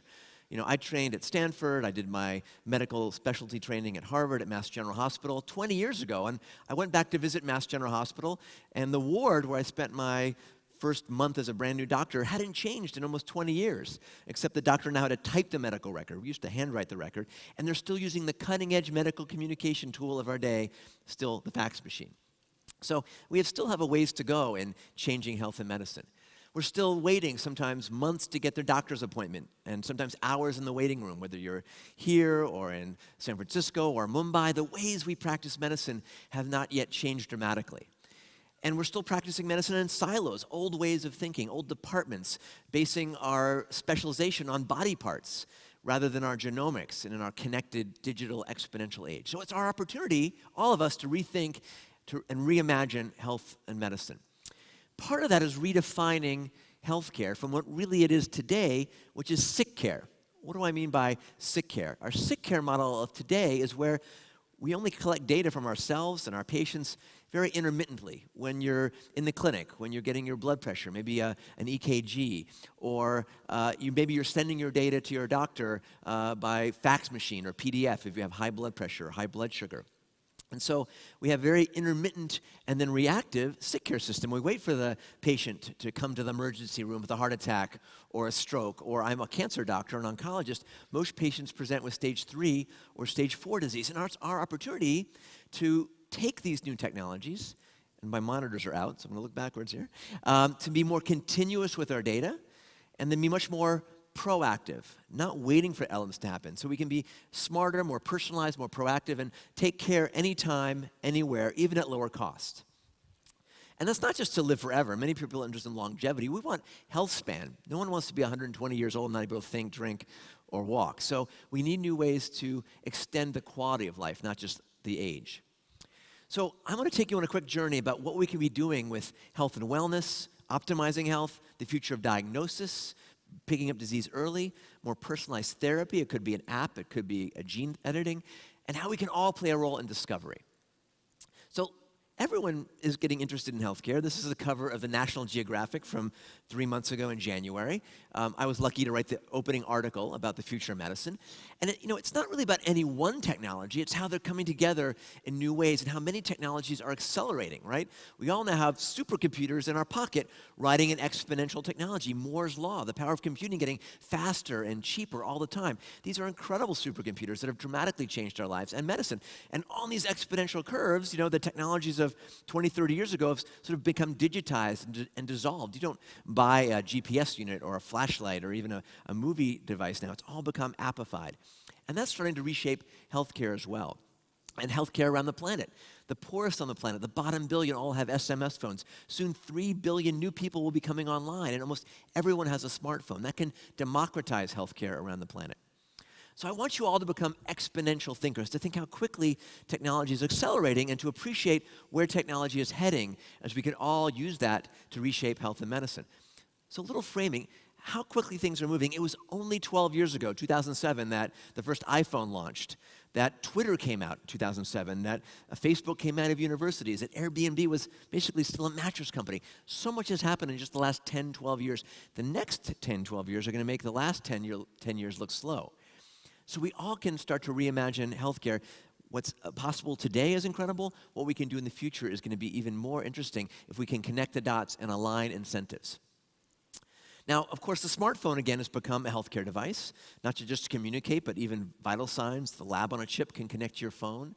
And on this exponential trend, what used to fit on your desktop computer now fits on my Apple Watch, and my Apple Watch is now becoming an FDA-approved medical device. You can do an EKG on my watch.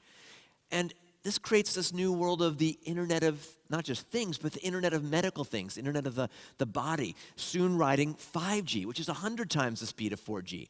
And that gives us incredible potential. Just 2 months ago in China, the first surgery was done over a 5G network. So we're going to really start to bring healthcare in new ways to new people riding technologies that are exponential like 5G. Now, the challenge with our Internet of Things is that it creates lots of new data.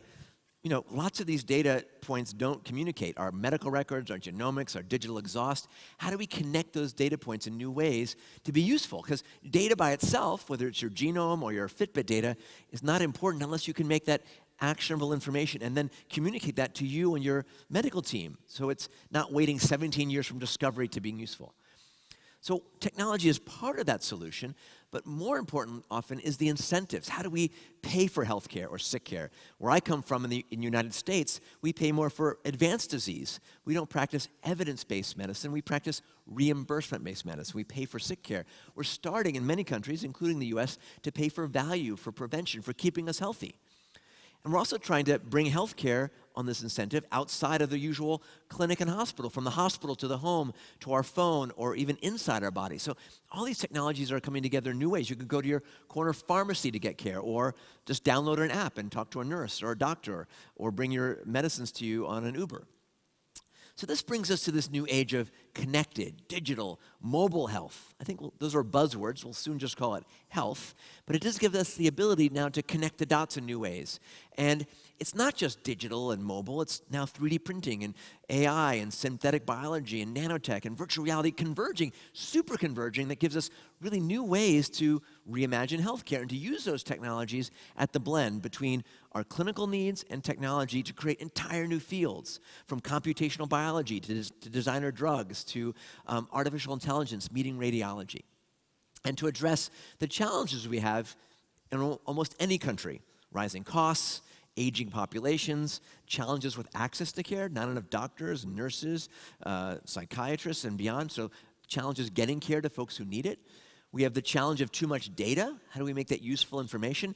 And then the challenge of who pays and who regulates some of these new tools and technologies.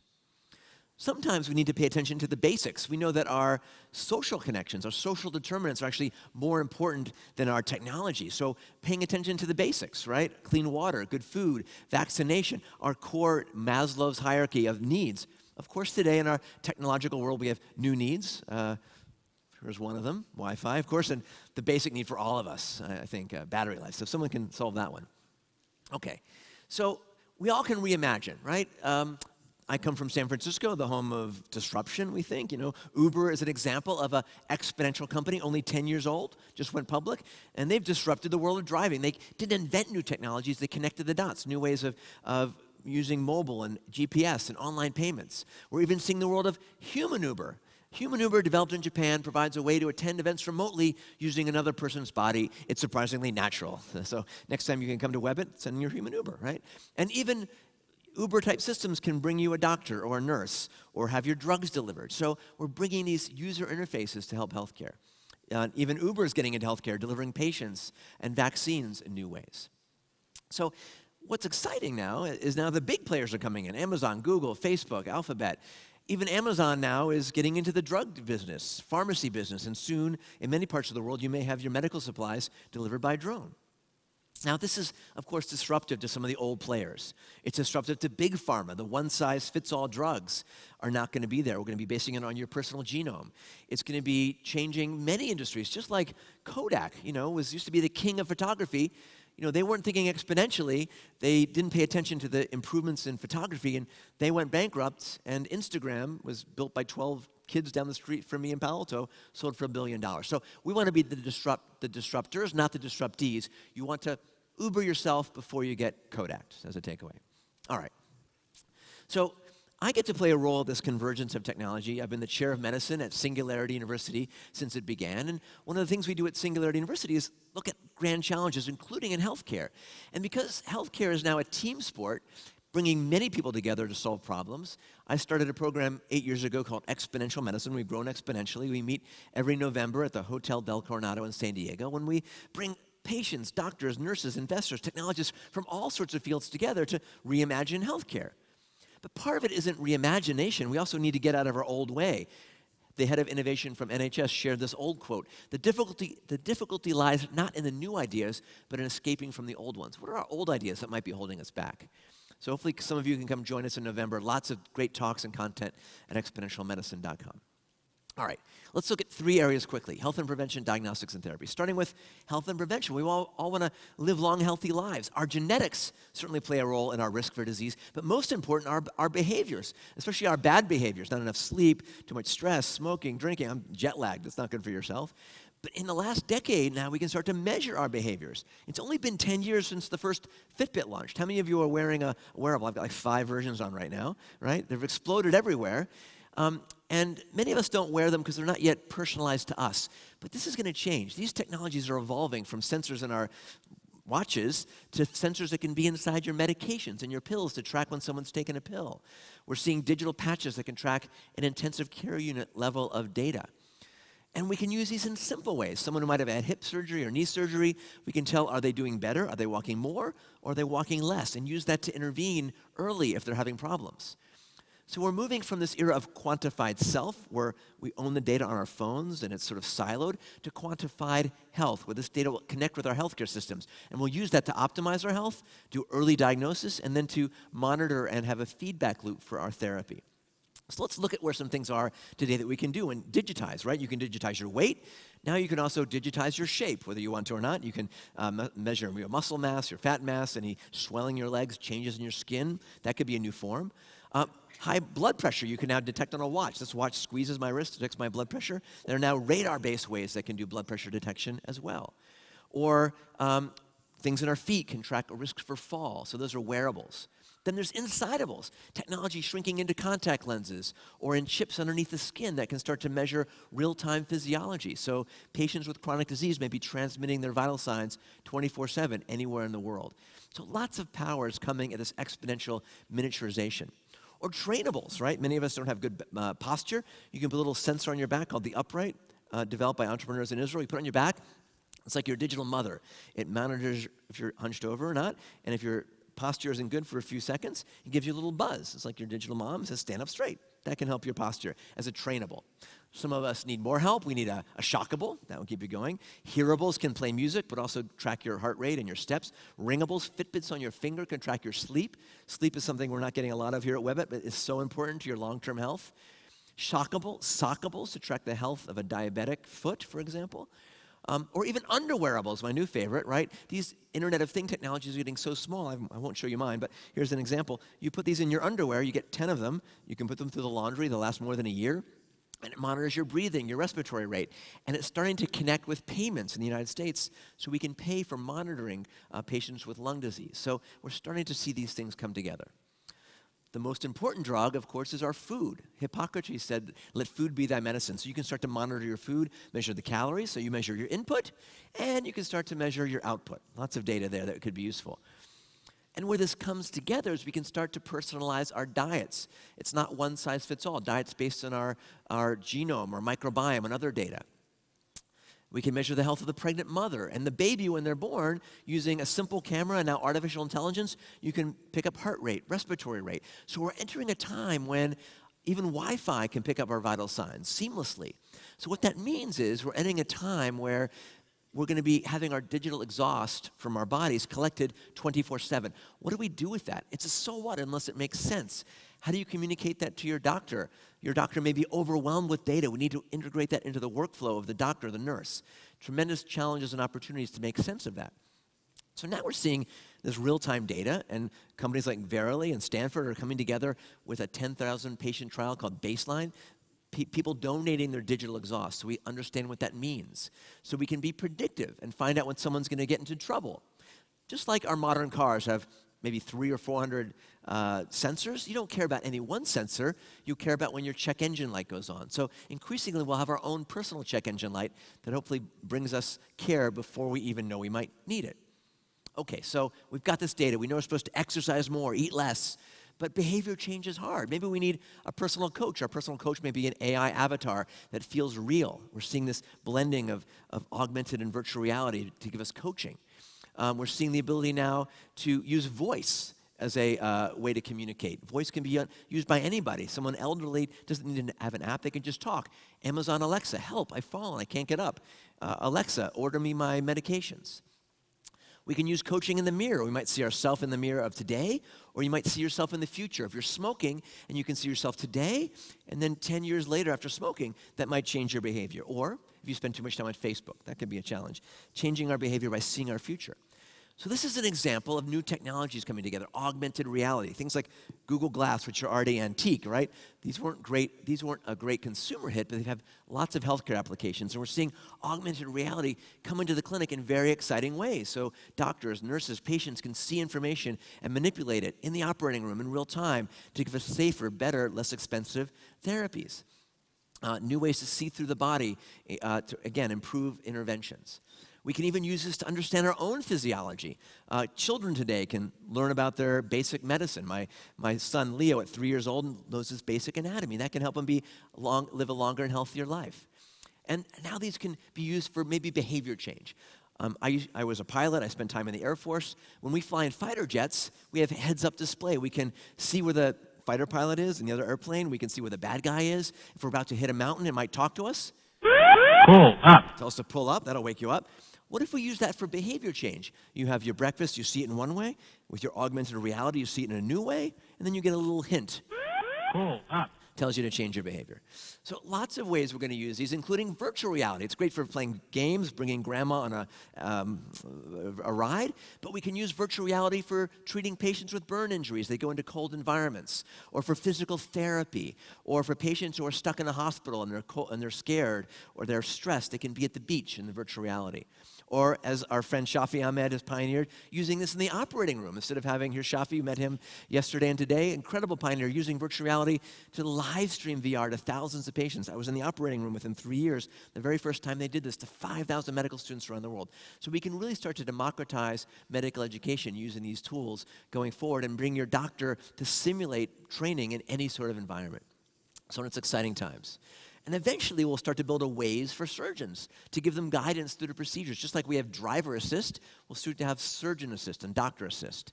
And that will, I think, change the game and bring together robotics and surgeons and doctors in new ways. Okay, what else can we do? The world of diagnosis. We want to pick up disease early rather than late. We now have all these new digital tools for doing diagnosis. It could be a new stethoscope like I have, like the Echo stethoscope. You can listen to your heart sounds at home, also do an EKG, and it can diagnose a heart murmur better than a highly trained cardiologist. Or you can now buy an ultrasound device that you can have in your pocket at home, or it can bring healthcare and diagnosis almost anywhere on the planet. Or do an EKG on your phone to do a diagnosis or manage heart disease. So incredible new ways we can bring diagnostics anywhere, anytime, including, the laboratory.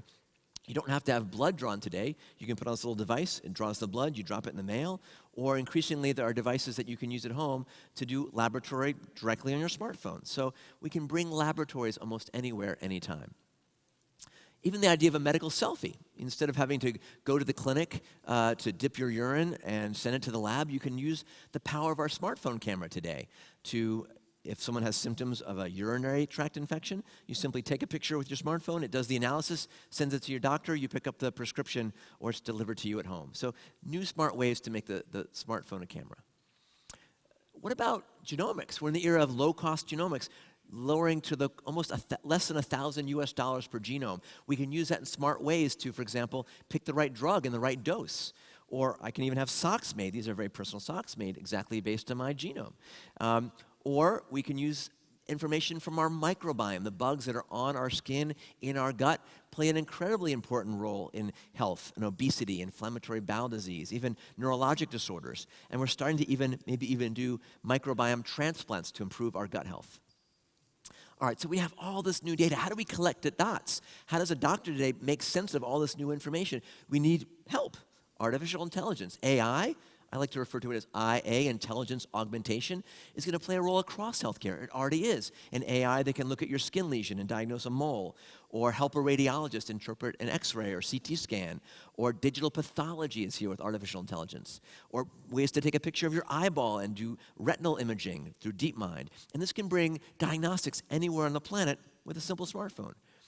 So this is not going to replace the doctor or the nurse. It's going to hopefully improve our care. It's not going to be one versus the other. Hopefully, it won't be AI replacing the doctor, but a doctor using AI will replace the doctors who don't. Okay, let's end with therapy. Lots of things happening in therapy. 3D printing is something getting exponentially better, from 3D printing prosthetics to medical devices, maybe even printing devices in the operating room or building your own orthopedic devices. How else can we apply 3D printing? Well, I've been looking at that problem. I treat many patients. They take lots of pills. What if instead of taking lots of pills and tracking it in that technology, you could 3D print your own pill, a pill that was based on you, adapted to you, based on your genetics, that might change day to day and would, instead of taking 5 pills, take 1. Oh, sound effects. So I see a future where we're going to 3D print our pills and modify them. You can watch my TED Talk for more details. Okay. Virtual care is here, talking to chatbots, prescribing digiceuticals. All these technologies are moving quickly, and I'm out of time, so I'm going to skip a couple of them. But these are available today. You can start to use them. Go to digital.health to find some more examples. I'm going to close with the idea of discovery. We can all play a role in contributing to healthcare. We can download a clinical trial and be part of a clinical trial from anywhere in the world. And I think the future of medicine will be crowdsourced. Just like we've changed our driving, we don't use paper maps anymore. We use crowdsourced Google Maps or Waze. Imagine we could build a Waze for healthcare. We're all donating our data and getting information back about our own healthcare journeys. I think if we do that, we cannot just be organ donors or blood donors, but think about ourselves as data donors and leverage this convergence of all these amazing exponential technologies in new ways to rethink healthcare.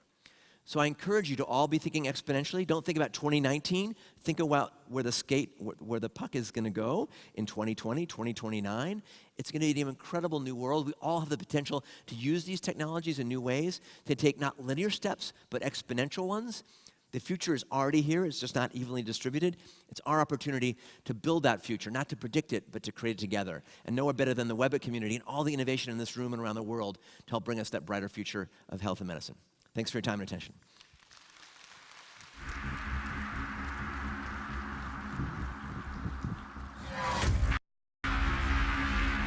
Beat Warden.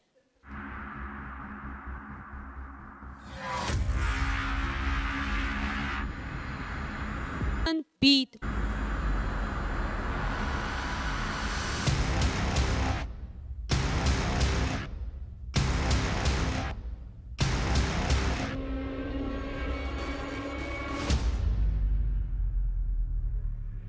Thank you. I'm going to take you far out into space today, farther than humans have ever been.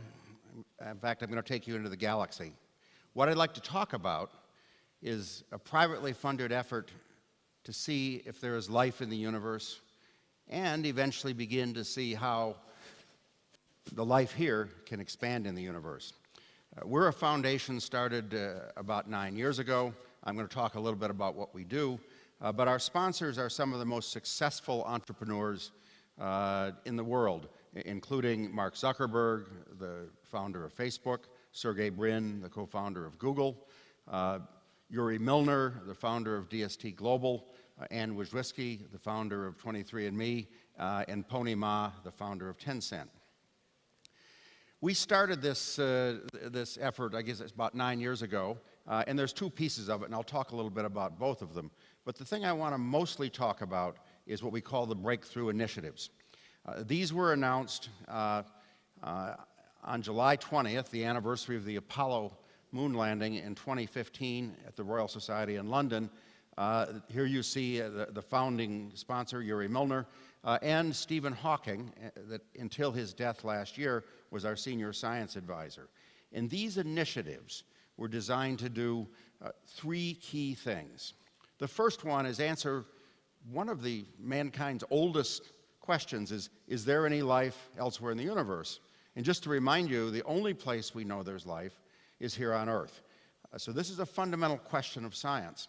And the second one, maybe even more significant, is there intelligent life elsewhere? Now, unfortunately, I spent a good bit of my life working in Washington, D.C., and so my view of finding intelligent life, even on Earth, was a little low. The closer one gets to national capitals, it's a key question. But this is an interesting one. This is known as the search for extraterrestrial intelligence. And the third one is probably, to my mind, the coolest thing, because ever since I was a little boy, I looked up at the stars and said, can we go there? Can we travel between the stars? Now, just as kind of a background again on our foundation, the foundation gives the world's largest prizes in science. There are 4 $3 million prizes for life sciences, 1 for physics, and 1 for mathematics. These were started in 2011. These are some 2.5 times larger than a Swedish prize I'm not supposed to mention. But how I got involved, I used to run one of NASA's centers, the NASA Ames Research Center in Silicon Valley, and Vanity Fair, who does the Oscar party, the post-Oscar party, asked if they could do their ceremony there. And I first thought they wanted to see if I had the nicest clothes of any NASA center director. My assistant said, no, you're near the bottom. But at any rate, I got invited to these ceremonies because I was a landlord. But one of the things I just want to point out to you that last year we gave a special prize in physics to this distinguished scientist here. This is Jocelyn Bell Burnell, a British astronomer. For those of you that know the history of astronomy, she was the actual person that discovered pulsars, which are stars that maybe the mass of the sun that have collapsed down to something the size of Sophia and spin very fast. Indeed, her advisors said, oh, that's rubbish, don't look at it. She did look at it and proved this is one of the most interesting phenomena in astronomy. But they gave the Nobel Prize to her advisors, not to her. This was an injustice, and we corrected that last year and gave her the special prize in physics. But even more interesting, Jocelyn decided rather than to take the $3 million, she donated it to form fellowships for underserved students and women, which I think is really cool.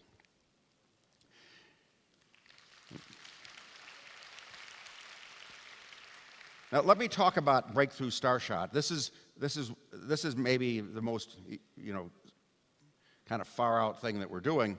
What our primary objective here is to see if we can travel between the stars. Now, we looked at this a few years ago, and we'd like to go to the nearest star system, and maybe a few of the other ones. That star system, I'm going to talk a little bit more about it, is Alpha Centauri. It's only 4.3 light years away. It takes light 4.3 years to get there or get back. And it's only 300,000 times further away than the sun, so maybe it's possible. We would like to send a probe there sometime by the middle of the century, and then send data back. Hopefully we'll find a planet in that star system that may be life-bearing and maybe even had evidence for intelligence. We'd like to launch this within 30 years at an affordable cost, and we think affordable is about what big science projects cost, like the Large Hadron Collider in Switzerland. But to do this, we have to go, and I'll put this very technically, fast. We need to go 20% the speed of light, which is 1,000 times faster than we can go today. So quite a big challenge. Fortunately, we're finding a couple trends that you're going to hear a little bit more about from some of the other space people who are going to talk, is to lower the size of the spacecraft to really tiny, and I'll show you how tiny in a second. Second, we want to not have a rocket engine. We want to leave the propulsion on Earth, and we use a very old idea. We'll take our spacecraft and attach a sail to it. It's actually a light sail, not a wind sail, that's maybe 5 or 10 meters across, and then we'll push that, but not with wind, but with light from an incredibly powerful laser. When I say powerful, I mean powerful. This is a laser that's kilometers across that puts out 100 gigawatts of power. Now, when we started this didn't look very feasible, but spacecraft are getting really small. I brought one with me, and you can probably see the little piece of plastic. Inside that is an electronic chip. That is a complete spacecraft. We call it a starship or chip. And this is what we're going to send to the stars. So this is a pretty cool technology, and it's actually coming today, and there are a number of people working on it. Well, now the next question is there any place to go? And, when I went to graduate school in astronomy way last century, like in the 1970s, most of you probably weren't alive then, we were told that maybe 1 out of 10,000 stars in the galaxy, of which there are about 10 billion, had a solar system like ours, and maybe even 1 in 100 of those had something the size of the Earth. But we now know that essentially every star in the galaxy has a planetary system like the Sun's solar system. So I want to talk a little bit about the nearest star system. This is our target. This is the Alpha Centauri system.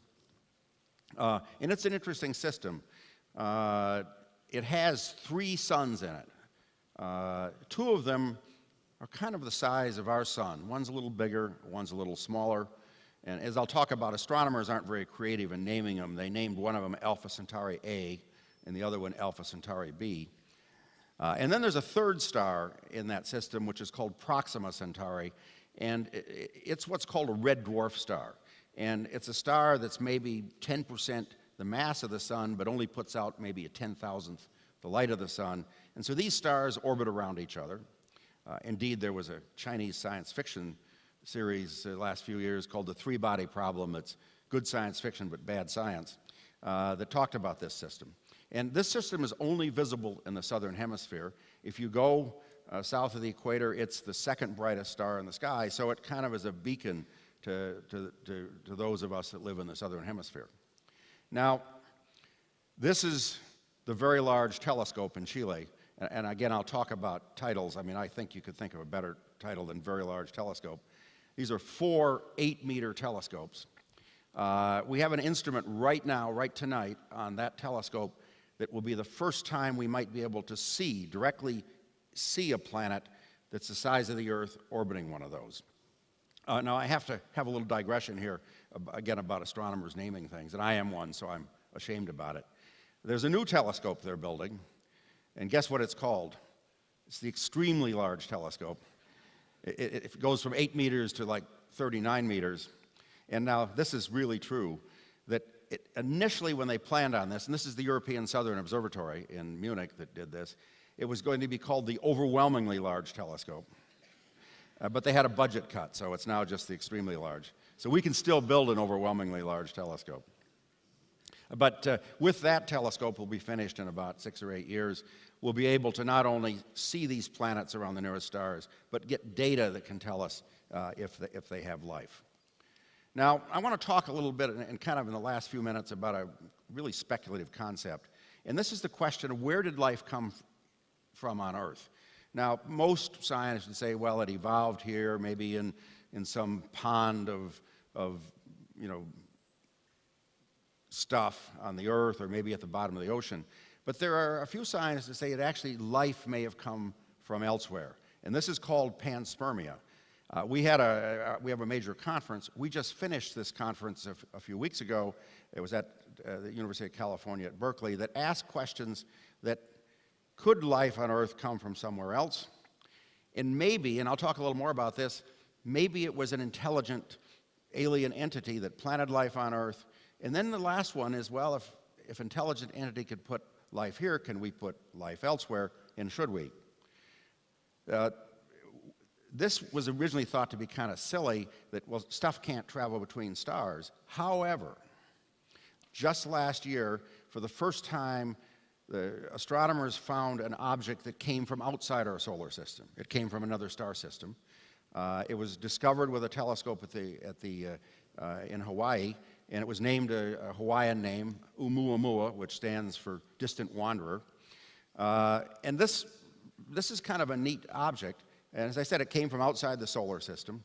But there's something strange about it. As it was leaving the solar system, it started to accelerate slightly. Now, sometimes things do that. Usually there's ice and things that are evaporating or push it. In this case, we saw no ice. So in fact, the chairman of our astronomy advisory group for Starshot said, you know, this behaved more like a light sail, like one of those things we're trying to build. Now, I think he's probably wrong, but it's an interesting possibility that aliens may be looking at us, and that's one of our other projects. Now, the reason we talk about the idea that life can be directed between star systems, it's called directed panspermia. This was a concept that was really talked about a lot by Francis Crick, the co-discoverer of DNA. He received that Swedish prize for that piece of work. And one of his chemist colleagues, Leslie Orgel, in the 1970s. And this is one of the most interesting things, the intentional spreading of life between star systems by an intelligent entity. Now, this guy is very famous, George Church. He's a geneticist at Harvard University. And he's, by the way, he's trying to resurrect woolly mammoths and other cool things. During one of our conferences, he suggested, well, we can do this using this technology I just showed you. Now, I kind of really love his picture because he does kind of look as how I imagine God might look. So this is a kind of a godlike discussion. But at any rate, this is a real possibility in this century. And there's a big argument. Should we do this? Is it ethical? What if we don't know that there's life elsewhere? So this is one of the big topics that we hope to discuss over the next few decades, because this is a decision we have to make. Now, I want to close with this picture. This is an astronomical artist picture. And by the way, I think artists are really cool, and these pictures are probably a lot neater than things really look. But a few months after we announced Project Starshot, the European Southern Observatory announced they found evidence for a planet orbiting the third star, Proxima Centauri, that's the size of the Earth in an orbit where the climate could be the same. And this is what an artist thinks that planet might look like. So what's really interesting now is we've actually are pretty sure there's a planet the size of the Earth that has at least the temperature that's appropriate for life as we know it. So I'd really like to close with just a thought here. You know, in the last century, humans, us, became an interplanetary species. We're on the verge of settling the moon and Mars. We've been to every place a lot of places in the solar system. This century, the century that you as entrepreneurs and innovators are making happen, will be the century that we become a galactic species, that we move out in the galaxy. So Godspeed to all of you, and thank you.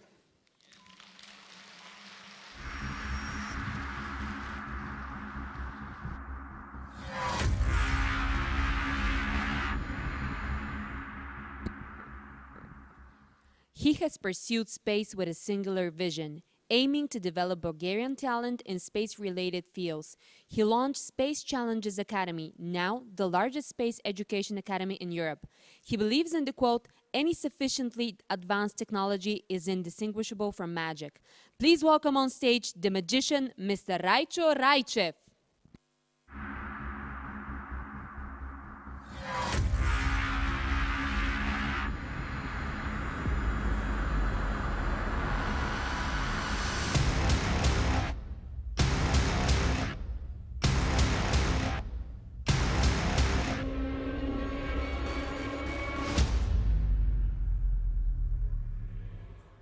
Hello, everybody. I wouldn't say it for myself as a magician, but rather like a scientist and engineer. Today I'm going to talk to you really briefly about what we are doing here in Bulgaria and our company, and what is the vision behind how we want to revolutionize and democratize access to space. Endurosat was created 4 years ago in Bulgaria in a small attic apartment, 25 square meter, where we started building actual satellite technologies. The vision of the company is very simple: to simplify satellite technologies and operations so that we can permit easier transfer of data from space to the ground, and we can permit more people to actually have active engagement with space technology around the planet. Actually, 5 years ago, something dramatically changed in the space sector. New rocket industry of starting companies that grew and become amazing examples of human ingenuity, like SpaceX and Blue Origin, started revolutionizing the access from the ground to the orbit. At the same time, maybe 10 years ago, the biggest game in the satellite industry was, my satellite is bigger than your satellite. Today, this is not the case. Today, the game is all about efficiency. How fast can I get to space at the most affordable cost, and how much more data on demand could I get to download from space to the ground? But let me tell you something about the nanosatellites, the small, tiny vehicles that we build today. Actually, one of our smallest satellites we launched last year from US, the satellite was 10 by 10 by 10 centimeters. And nevertheless, it was emitting enough signals and was powerful enough so that hundreds of people around the planet could communicate with the spacecraft while it was orbiting the Earth about 16 times every day. Nanosatellites are extremely efficient to solving few of the industry grand challenges, especially in energy and mobility, tracking, fleet management, predictive maintenance. If you're a global player and you have a large infrastructure as an energy company, the only way for you to have global view, instant global view of your infrastructure is through nanosatellite technologies. And this is what we are building today. Basically, the satellite receives data from different parts of your infrastructure, refineries, tankers, pipelines, and then transfers it to your data center, giving you timely information so that you can react and you can responsibly make your business tremendously more efficient. To give you an example, an energy company could literally save between $100 and $150 million per year from predictive maintenance using nanosatellites like the ones that we are building today. But space industry is still very, very challenging. And one of the major challenges that we face today is that in order to get to space and get your data from space, you need a rocket launcher. You need to have your satellite built. Your satellite has limited connectivity to the ground, especially when it flies in low Earth orbit. So in the entire mission, you have less than 5% communication between the spacecraft and the ground. At the same time, you need very expensive antennas on the ground, and on top of that, you need a data center to visualize the data. This whole infrastructure, in many cases, costs about few $100 million. We are trying to solve that by making it less expensive than $1 million, so 150 times less, and I'm going to show you how. And actually, the opportunity is very big, because today we are talking about satellite market that is more than $350 billion worldwide. In the next 10 years, about half of it will be based on small satellites and nanosatellites, the same technologies that we are building today in Bulgaria. This is a real satellite that we are building. Actually, we already are flying quite a few satellites. Leading universities around the planet, leading companies and leading space agencies are using our satellite technologies today as we speak for their own science and data and commercial missions. But Endurosat offers something very unique, a solution on mission level. We digitalized the entire satellite end-to-end service, meaning that we take care of the satellite mission analysis, the integration of the satellite, the launch, the operations in orbit, so you as a user could get directly the data on the ground without incurring the complexity of the satellite mission. Why it's important, why it matters to me? Well, because many of you are engaged in small and medium-sized companies, many of you are interested in research and development. For the first time, you could afford to get data from space on demand for your research, for your business, and optimize it by using our tiny Bulgarian spacecraft technologies. And moreover, what we did, thank you. more. And we went even further than that. We said, you know what? We want to give every and each of our users unbelievable new experience. How about you being engaged in your own digital mission control center? Instead of being the traditional space mission control of a satellite company where you have those engineers fixated on the screens and hoping that nothing happens to their spacecraft, our spacecraft is mission-oriented. It has enough power and autonomous flying so that it can predict, and if something goes wrong during the mission, it gives you warning before something happens, and you receive it on your tablet or on your phone, exactly the same way that you tackle other technical challenges with different technologies in your life. So instead of having complex mission control, now everything happens in an instant on your tablet or in your PC. This is a revolutionary thing that is going to digitalize the entire ground segment of the spacecraft operations around the planet. Actually, it's already active. This month we are launching it on the market. It's based on AWS services, so basically it's cloud-driven, and our user could take both the data from that matters to you as a user and control and command your spacecraft to the same terminal.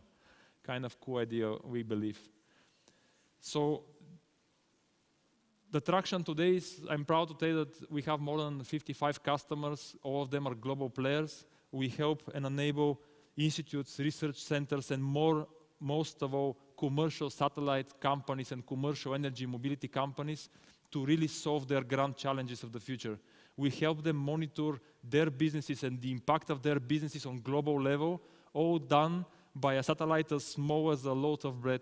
So we're really proud of what we are doing, and I really hope that someday, very soon, in the coming year or two, most of you would have access to our digital mission control, and most of you will be actively engaged into satellite data services in order to optimize your business and to hopefully better our lives on the planet Earth. Thank you.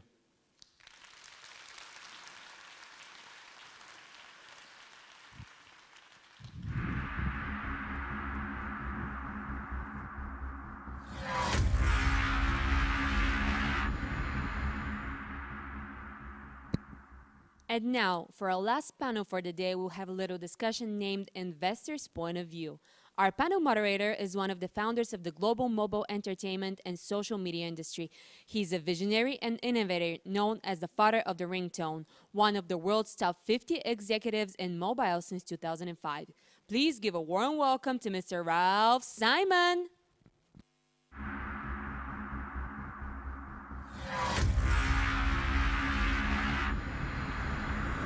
Yeah, yeah, yeah, yeah, yeah, yeah, yeah, yeah, yeah, yeah. Oh. Oh. Oh, oh. Yeah, baby, yeah, yeah, yeah. So the reason I said yeah, yeah, yeah, yeah, yeah like that was that is the word that you want to hear from each of these incredibly special guests as we take an overview of investment. How many of you sitting in this audience today are looking for investment in your startup, innovation, disruption companies? Let's try and see if we can see it. Just bring the house lights up. Can you bring the house lights up so we can see? Let's see. How many of you are looking for funding?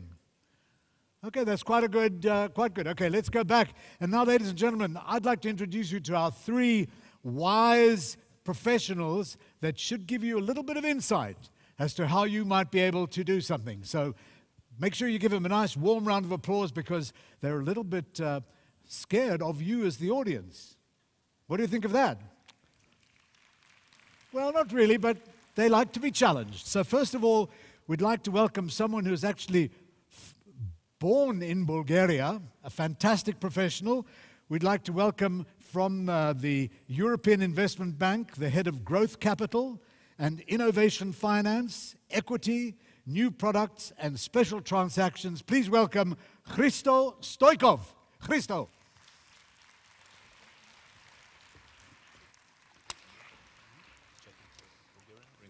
From Bulgas to Sofia. It's taken a long time. He was born in Bulgas. You grew up in Bulgas. Fantastic. Please take a seat there. So, Hristo, great to have you here on the stage with us. Thank you. And next, we'd like to get someone who's come in all the way from Tel Aviv.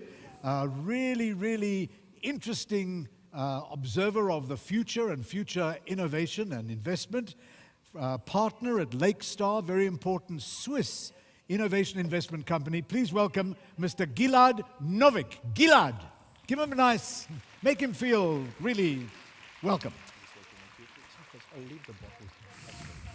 Gilad, why don't you take that side there, so now we can really feel protected. Great to see you again. Then, last but by no means least, all the way from London, somebody who really has got a great insight and overview of things all around the world in terms of disruptive companies.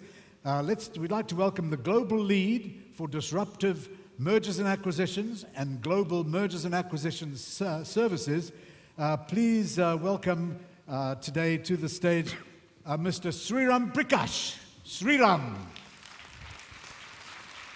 Thank you. So, gentlemen, before you came out here today, we asked the audience how many of them were looking for funding and what they should be doing about it. Well, I think we got about 55% of the audience said that they might be looking for funding. So, what I thought we'd like to do is to at least start this off with you, please, Christo. You're based in Luxembourg. You've been there for 13 years.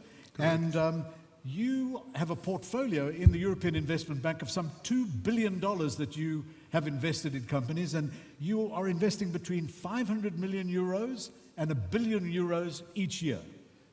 Correct. That's absolutely correct. Just a side note, the European Investment Bank is the bank owned by the European Union member states. And usually it's very famous for financing airports, ports, large banks. But what I'm doing for the European Investment Bank is I'm heading a specific product which we launched 4 years ago, and we call it venture debt. It is a unique product that is available now in Europe. It came actually into being in the US some 30 years ago, 40 years ago maybe, and the first lenders of such sort were the Silicon Valley Bank, and then in Europe later we had Kreos Capital coming and Silicon Valley Bank coming into London, but generally committing very small amounts of money. So what we did 4 years ago is we started this program which is targeting startup companies investing mainly in disruptive innovation. So that's biotech, life science, software, engineering, any type of company that actually invests a lot of its energy and resources into research and innovation, and companies that usually need large tickets financing. So we're talking about tickets from 7.5 million euros up to 50 million euros on individual deals. And what we do for them is we provide a long-term capital that actually sits alongside the venture capital investment that they have in their equity. So it's a non-dilutive capital. For those that are not familiar with the term. So just explain to the audience what non-dilutive capital might mean. So if you're looking to raise money, like you have to get used to it, all these terms like cap tables, non-dilutive, dilutive stock options. So non-dilutive means it is a loan which actually does not dilute the shareholdings of the original investors and the original founders. So you will not see us coming in, taking part of your company, voting with this part, and looking to exit the way the venture capitalists exit. It is a loan product that we add on top of the equity. Therefore, it's non-dilutive, but it improves the return for everybody that has been originally invested in the company, for the venture capitalists and for the original investors. And the program has been quite successful. We have built a portfolio of around 2 billion. I have 30 people working in my team covering the whole Europe, and I'm glad to announce that one of our latest deals was a Bulgarian company called Software Group. For those that actually deal with software in Bulgaria, probably the group is quite famous. They do software for banks, mainly for banks outside of Europe, Africa, and South America. It's been quite a successful company. They grew through a few stages of financing, and we came now with a larger ticket to finance them. We have quite a few Bulgarian companies in the pipeline, and generally, the product has seen a lot of interest from the Scandinavian countries, Central Europe, Southern Europe, and now more and more Eastern Europe. There are some trends, and we can discuss them later, but generally that is something that I would like to share with you today because it's a new product, and it's a product that I think more and more startups and investors in Europe should be aware of and take advantage of this product. So do you exclusively invest in European companies? Is that the essence of what the EIB is? Generally, yes. What we invest in is what we call projects. So we always tie our investments to certain project, and a project could be the salaries of a certain R&D staff. You want to build an R&D center in Sofia, you're an American company, we can still invest in you. because the cost and the actual investments, or the R&D, the creation of innovation, will be in the European Union. So it's not exclusively for EU-owned companies, but it's for EU-based investments. So give us an example. I read that you invested in a company in Europe that makes artificial hearts. Now, I know that Plamen Rusev, who organizes Webit, speaks about all the people who come to Webit having great heart. But you're doing something with an artificial heart. How much did you invest in that company? Absolutely. We committed 25 million euros to a company in France that is creating artificial hearts. And those hearts currently, okay, you cannot live as a cyborg forever with it, right, but it expands the life of people who are waiting for a transplantation of actual heart by 3 to 4 years. Wow. It improves their lifestyle, which means that they can go out, climb the stairs, go for a walk, talk to people. Come to Webit. Come to Webit with their little battery, because it needs a little battery behind, but still they can come to Webit. Incredible. And then you've also invested in electric supercars, special 3D printers in Holland. I mean, you've got a wide variety. It's not as if you're focusing particularly on human sciences, although that's a big element in Eastern Europe and in the Balkans. Exactly. What I can share with you is, because I have a pan-European view of the innovation that happens in Europe, is that Europe is an amazing place for deep tech. We hear about all these software innovations that are coming from the States, and there are process improvements. You have food deliveries, like car hailing services. But Europe is really, really strong in core technology. So we have a company that invents hearts. We have a startup in Croatia called Rimac. Mate Rimac, if people know it, a Croatian, young Croatian. Absolutely the same story that you hear in Silicon Valley. Dropped out of technical college, started, basically bought a BMW Series 3 second-hand, retrofitted it to make it an electrical car, won an award with it, and afterwards he got an investment from Porsche, now Kia, Hyundai. They're all investors in his company, valued hundreds of millions of euros. And he's producing the fastest electrical car in the world. It has 1,700 horsepower, and it goes to 100 in 1.8 seconds. Oh, incredible. What do you think of that from Croatia? Yes, Croatia. I saw that in Vienna a couple of years ago. It was just amazing technology coming out of that, a really interesting entrepreneur. Gilad Novik, you have a fascinating career. You've been involved in developing great startups from Israel. Correct. You were involved with Waze. How many of you in the audience use Waze? What? Yeah, there are quite a few of them. Quite a few. We can't really see. Let's bring the house lights up. Let's have a look at this. Bring the house lights up, please. Come on. Hey, he's gone to sleep. He's gone for a beer. Okay, Gilad, but you invested in Waze. Correct. Early on. Yes. What, well, I wouldn't call it early, but it was in the middle of, the way of Waze. What attracted you to those three guys actually in the team that developed what became a company that was bought by Google for $1.6 billion? $1.3 billion. 1.3. Yeah. I think the interesting part was the concept. So it's frustrated entrepreneurs that wanted to actually solve a big problem. The big problems was navigation. And one of the biggest problems of the existing players was that they had non-updated maps. So what they came up was the wisdom of crowd. By using the movement of drivers along the ways at the beginning in Israel and then further down all over the world, they got the most updated maps in the world. And that was quite an exciting... That was the key. Yes, that was the secret sauce, which was really, really super sophisticated. And how much did you invest in it? We can't actually... Well, just give me an idea. Was it $100 million? Was it $1 million? No, it was below $50 million, but the exit was actually quite impressive, I have to say. And how long did it take before the company was sold? We were lucky. It was actually less than 2 years. Less than 2 years. My God. You've got to buy me a drink tonight. No, 10 drinks. Absolutely. And so, Gilad, now you are with Lakestar, which is this very important Swiss-based investment company, and your 20 years of experience in the business, plus you did a degree in telecommunications. You serve on the advisory board of the Technion University. Of the big, very important, the Technion in Israel, very, very important. And also, more importantly, you've also invested in interesting companies in AI, DeepMind, Misfit, Holla. These are interesting companies. Basically, you invested in Facebook, Skype, Spotify, Airbnb. You were in very, very early. What is your focus now? So just to start, I was very lucky, I think, to actually get access to those deals during the days.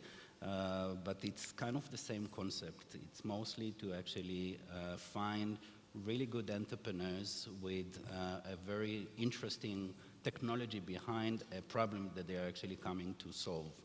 And the space that I'm looking is mostly into deep technology. Deep technology can come from artificial intelligence all the way to big data analytics and further down the line. Well, Bulgaria's got a very good reputation for being able to develop some of those key back-end data processing products. Clearly, it's an important aspect of the mathematical expertise that you find here in Bulgaria. That's one of the reasons why I'm in Webit. That's why you're at Webit? Of course, to find those cool companies that actually, doing deep technology. And have you had any good conversations here yesterday? Not yet. Not yet? And well, maybe tonight? Definitely tonight. Very good. At the party, because they dance very, very well here, and they're dancing around wanting to get some money out of those pockets. That's what we need to do, everybody. But you're also focusing essentially on automotive, big data tech, Correct. And AI. Correct, yes. So those are the fields that we think that we can bring value to the companies. Other than money, when entrepreneurs try to raise money, it's not always about the money. It's about the money, but also the added value that that specific investor can bring to the table. In our case, I think it's our connections with the local industry in Europe, whether it's the DACH countries or even when it's come to regulations. Regulation is a big thing that can actually make a difference for a company, whether they will actually succeed or not.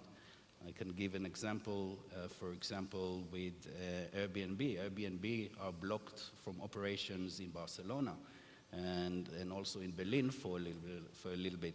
And they don't have the voice behind the company that can actually push the regulators to be more supportive for advanced technology to actually enter into our lives. So that's something that we're very strong at and we bring value.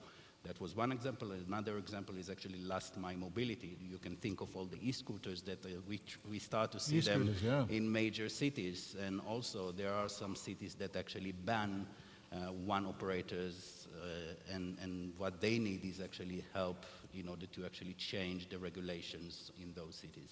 Right. Very interesting. Viewing the future. Sriram, it's great to have you here. Sriram Prakash. Deloitte's one of the big four auditing groups, but actually Deloitte's also operate very, very much in the investment area and mergers and acquisitions and looking at interesting, cool talent and helping guide the business strategy, the unfolding strategy. It was just amazing to me. Is this true? Since 2015, $850 billion has been spent on mergers and acquisitions business. Absolutely, we've been tracking that. Just to round it up, you're right. When most people think of Deloitte, especially startups, they get quite nervous. Big corporate, what are we going to do? They'll charge us arm and leg. Deloitte is so much beyond that. It's the largest professional services group in the world, 35 billion company. And we do huge amounts of work with Deloitte Digital, with startups, with M&A, helping ultimately all the startups need exit. But the figure you mentioned, 850 billion, I'm glad you mentioned that because just think about it, right? If you just put it, that's more than the M&A in most countries. And that's what innovation is doing to CEOs. It's giving them sleepless nights, and companies all across are buying lots of innovative assets, and 850 billion worth has been spent in the last 3 years. And I'll tell you one more interesting thing about it. We've been tracking this number over the last few years. In 2016, we saw something really interesting. For the first time, the non-tech sector started overtaking the tech sector in buying technology assets. And we thought, well, it happened again in 2017, 18. Now it's a key feature of the market. This is a fundamental shift. So here's a question for you and for all of you, actually. When you speak about $850 billion since 2015 being invested in innovation companies, people that are sitting here in this audience that have got great Bulgarian innovation companies, even getting $1 billion is like a dream that you could never realize, although I think that there's one company that you've been working on where you managed to grow their valuation from $1 billion to $6 billion. So you really can add some special sauce to your clients. I wish so. I think you cannot take away the hard work of some of the startups which are doing. But let me just pick up one thing, right? We talked about ways, right? Yeah. Just think about it. Do you really believe that if Google puts their head to it, or not just Google, any company, within a weekend they can't produce a company like Waze? No, they cannot. Well, I will say yes, because if you purely look at it from a technology standpoint, answer is yes. Yeah. So my message to a lot of startups is don't look at it purely from a technology. See what you're bringing to this large corporate. What Waze was bringing was not a technology. Waze was bringing a social platform. How many of you, maybe a raise of the audience, how many of you use Facebook? Almost everybody. And how many of you use Google Hangouts? Small number. You see, Google understands technology, but less so on the social, and that's what Waze provided. So to answer your question, I think startups should be brave, bold. Do not underestimate what you can bring to the table for very large corporates, because you bring a very different, unique set of offerings to corporates. That's why they're interested in you. So, Christo, when you hear, first of all, with this audience, with these companies that are looking for money, I know, for example, there are some factors that hold up innovation financing in Europe. What would you give as guidance to these entrepreneurs here, these potentially great entrepreneurs, to develop something, to get their money? What should they do to help smooth the pathway for them to get funding? Well, when you're at the stage of, it depends on the stages. When you're at the stages of seed financing, a good angel investor is a good start. And angel investors, they come in areas where you have been, like historically having a lot of exits, like people who understand the industry. The same is with the VC. A quality VC in a Series A funding does bring a lot of respect and value for follow-on rounds. They will set up proper corporate governance. You have a split between the management and the oversight of a board with an independent board members. These are key flags that we look for. Other things that we look for is your ability to scale up. Now, people say, okay, hardware is hard. Yes, it's hard because it's not just the technology, it's the whole business behind producing something, creating the supply chain. I mean, Elon Musk has seen that firsthand, right? Like you can see how many Teslas are pumping out from the factory. So it is something that you have to keep in mind. If you're focusing on software, scale up is not that hard. Software does not constitute such a huge risk of innovation. What you have to have is the flags for the investors to see. A good corporate governance, good backing from the original rounds of some investors, and honestly, the vision and the scale to actually have access to good people, because people become a bit of a limiting factor. When Nokia fell apart, like everybody got a bit nervous in Finland, because we do invest in Finland. We invested in 7 companies the same year afterwards, all basically employees who were left out. And one of my first investments, I'll share, was Angry Birds. So you know the game. So that was the first venture debt investment that EIB did, Angry Birds. So we went up there, and they were so proud. They said, yes, it was me and my father and my brother here, and now we have 300 people from 55 nationalities, and they felt so proud of it. Yeah, but if it was a Nokia next door, you have 20 people from the same nationality. So the thing is also, you have to have access to good people actually that you can scale up, because this is a key factor for us when we look at it. And of course, the professional setup of the whole fundraising. It is a theater. You have to learn your role.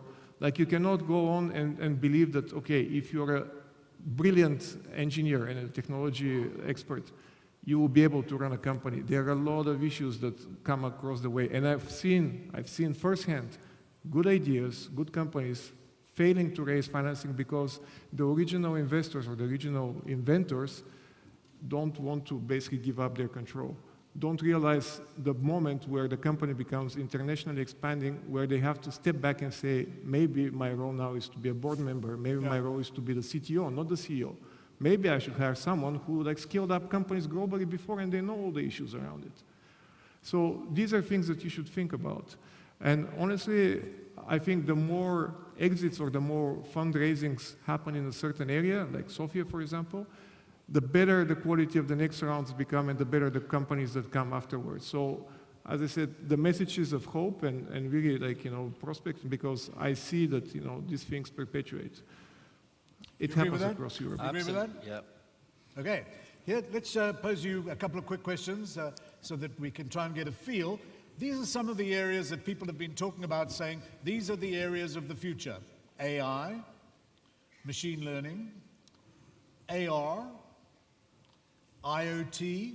I hope everyone knows what these abbreviations are. Okay? Not okay, but IoT. Clean tech, blockchain, fintech, GovTech, government technologies to open up government.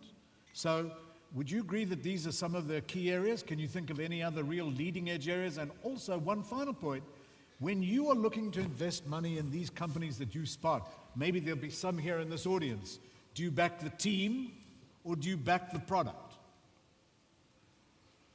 What do you say? Team or product? Team or the product of the company? One doesn't go without the other. I think it's both. It's most important to actually, trust the team and see whether they will be able to actually deliver at the end of the day. So it's a task for the entrepreneurs to actually see whether they actually dream of a product, but then whether they can actually deliver. And then what do you say? We'll come to the next. Well, I've been asked that question before, and I always give an example, the Concorde. Right. Which is the fastest commercial airplane that you could have in the past. You don't see many Concordes flying around. So having the best product doesn't necessarily mean that you have the best business case and the best team to back it up. So I agree, it's a complex view that you have to take. So I think, there's a saying, right? It takes a village to raise a child. To me, it's the same thing. Team, product, but you need the ecosystem around you. There's no one lives in isolation in a cave. You need to have your connectivities with the corporate world, with the universities, with routes to market, the VC community, with advisors like us. And the more network, the more well connected you are, the better the chances of exits. So what would you give as an advice to the young entrepreneurs in this audience about just that? Tell you what, I go for a lot of startup pitches, and they usually start off like, we are the Uber for travel, or we are so and so for this. That presents two challenges. One, it fixates in their minds that once you say Uber, our valuation has to be 20 times, so suddenly they lose the plot. And more importantly, they lose what their core thing is all about. So my key advice is both for startups as well as investors, don't fall for the hype.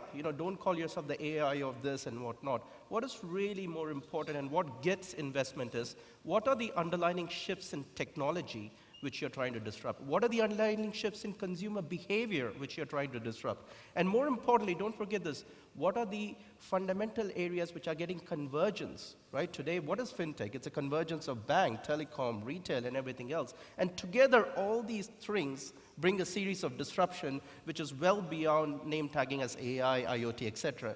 And then if you have a very clear story around that, both from an investor as well as startup, then you have a chance and a pathway to go somewhere. So if somebody here in the audience has got a game that they feel is better than Candy Crush, would you support them? Oh, we got beaten by the clock. Do you think that they should support someone who comes up with something that is better than Candy Crush? Thumbs up or thumbs down? What do you say? I think they did. I don't think they're alive. Yes, we can't see you. Let's see. What do they say? What do you say? Yes. Thumbs up or thumbs down? Thumbs up. What do you say, guys?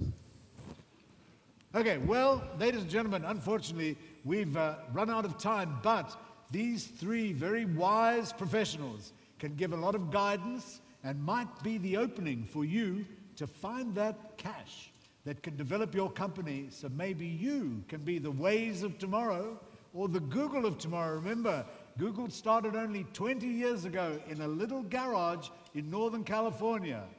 And look at them today. Is it possible for someone from Bulgaria? Final comment. To become the next Google. It's hard. Well, depends on the company. Possible It from is Bulgaria? hard. Here's what I'll say. Ideas come from anywhere. Companies come from a few hubs.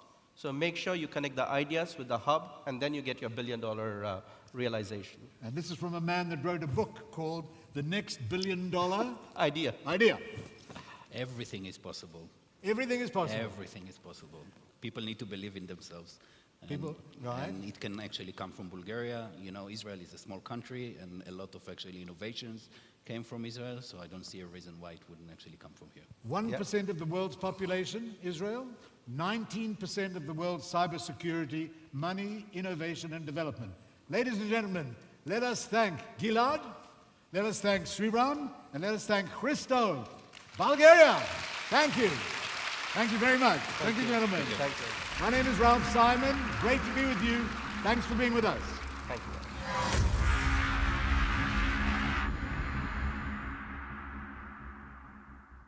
Ladies and gentlemen, this was our last final panel for the day. I strongly urge you to remain in your seats because shortly we begin with our Founders Game Super Show. Thank you for being with us today.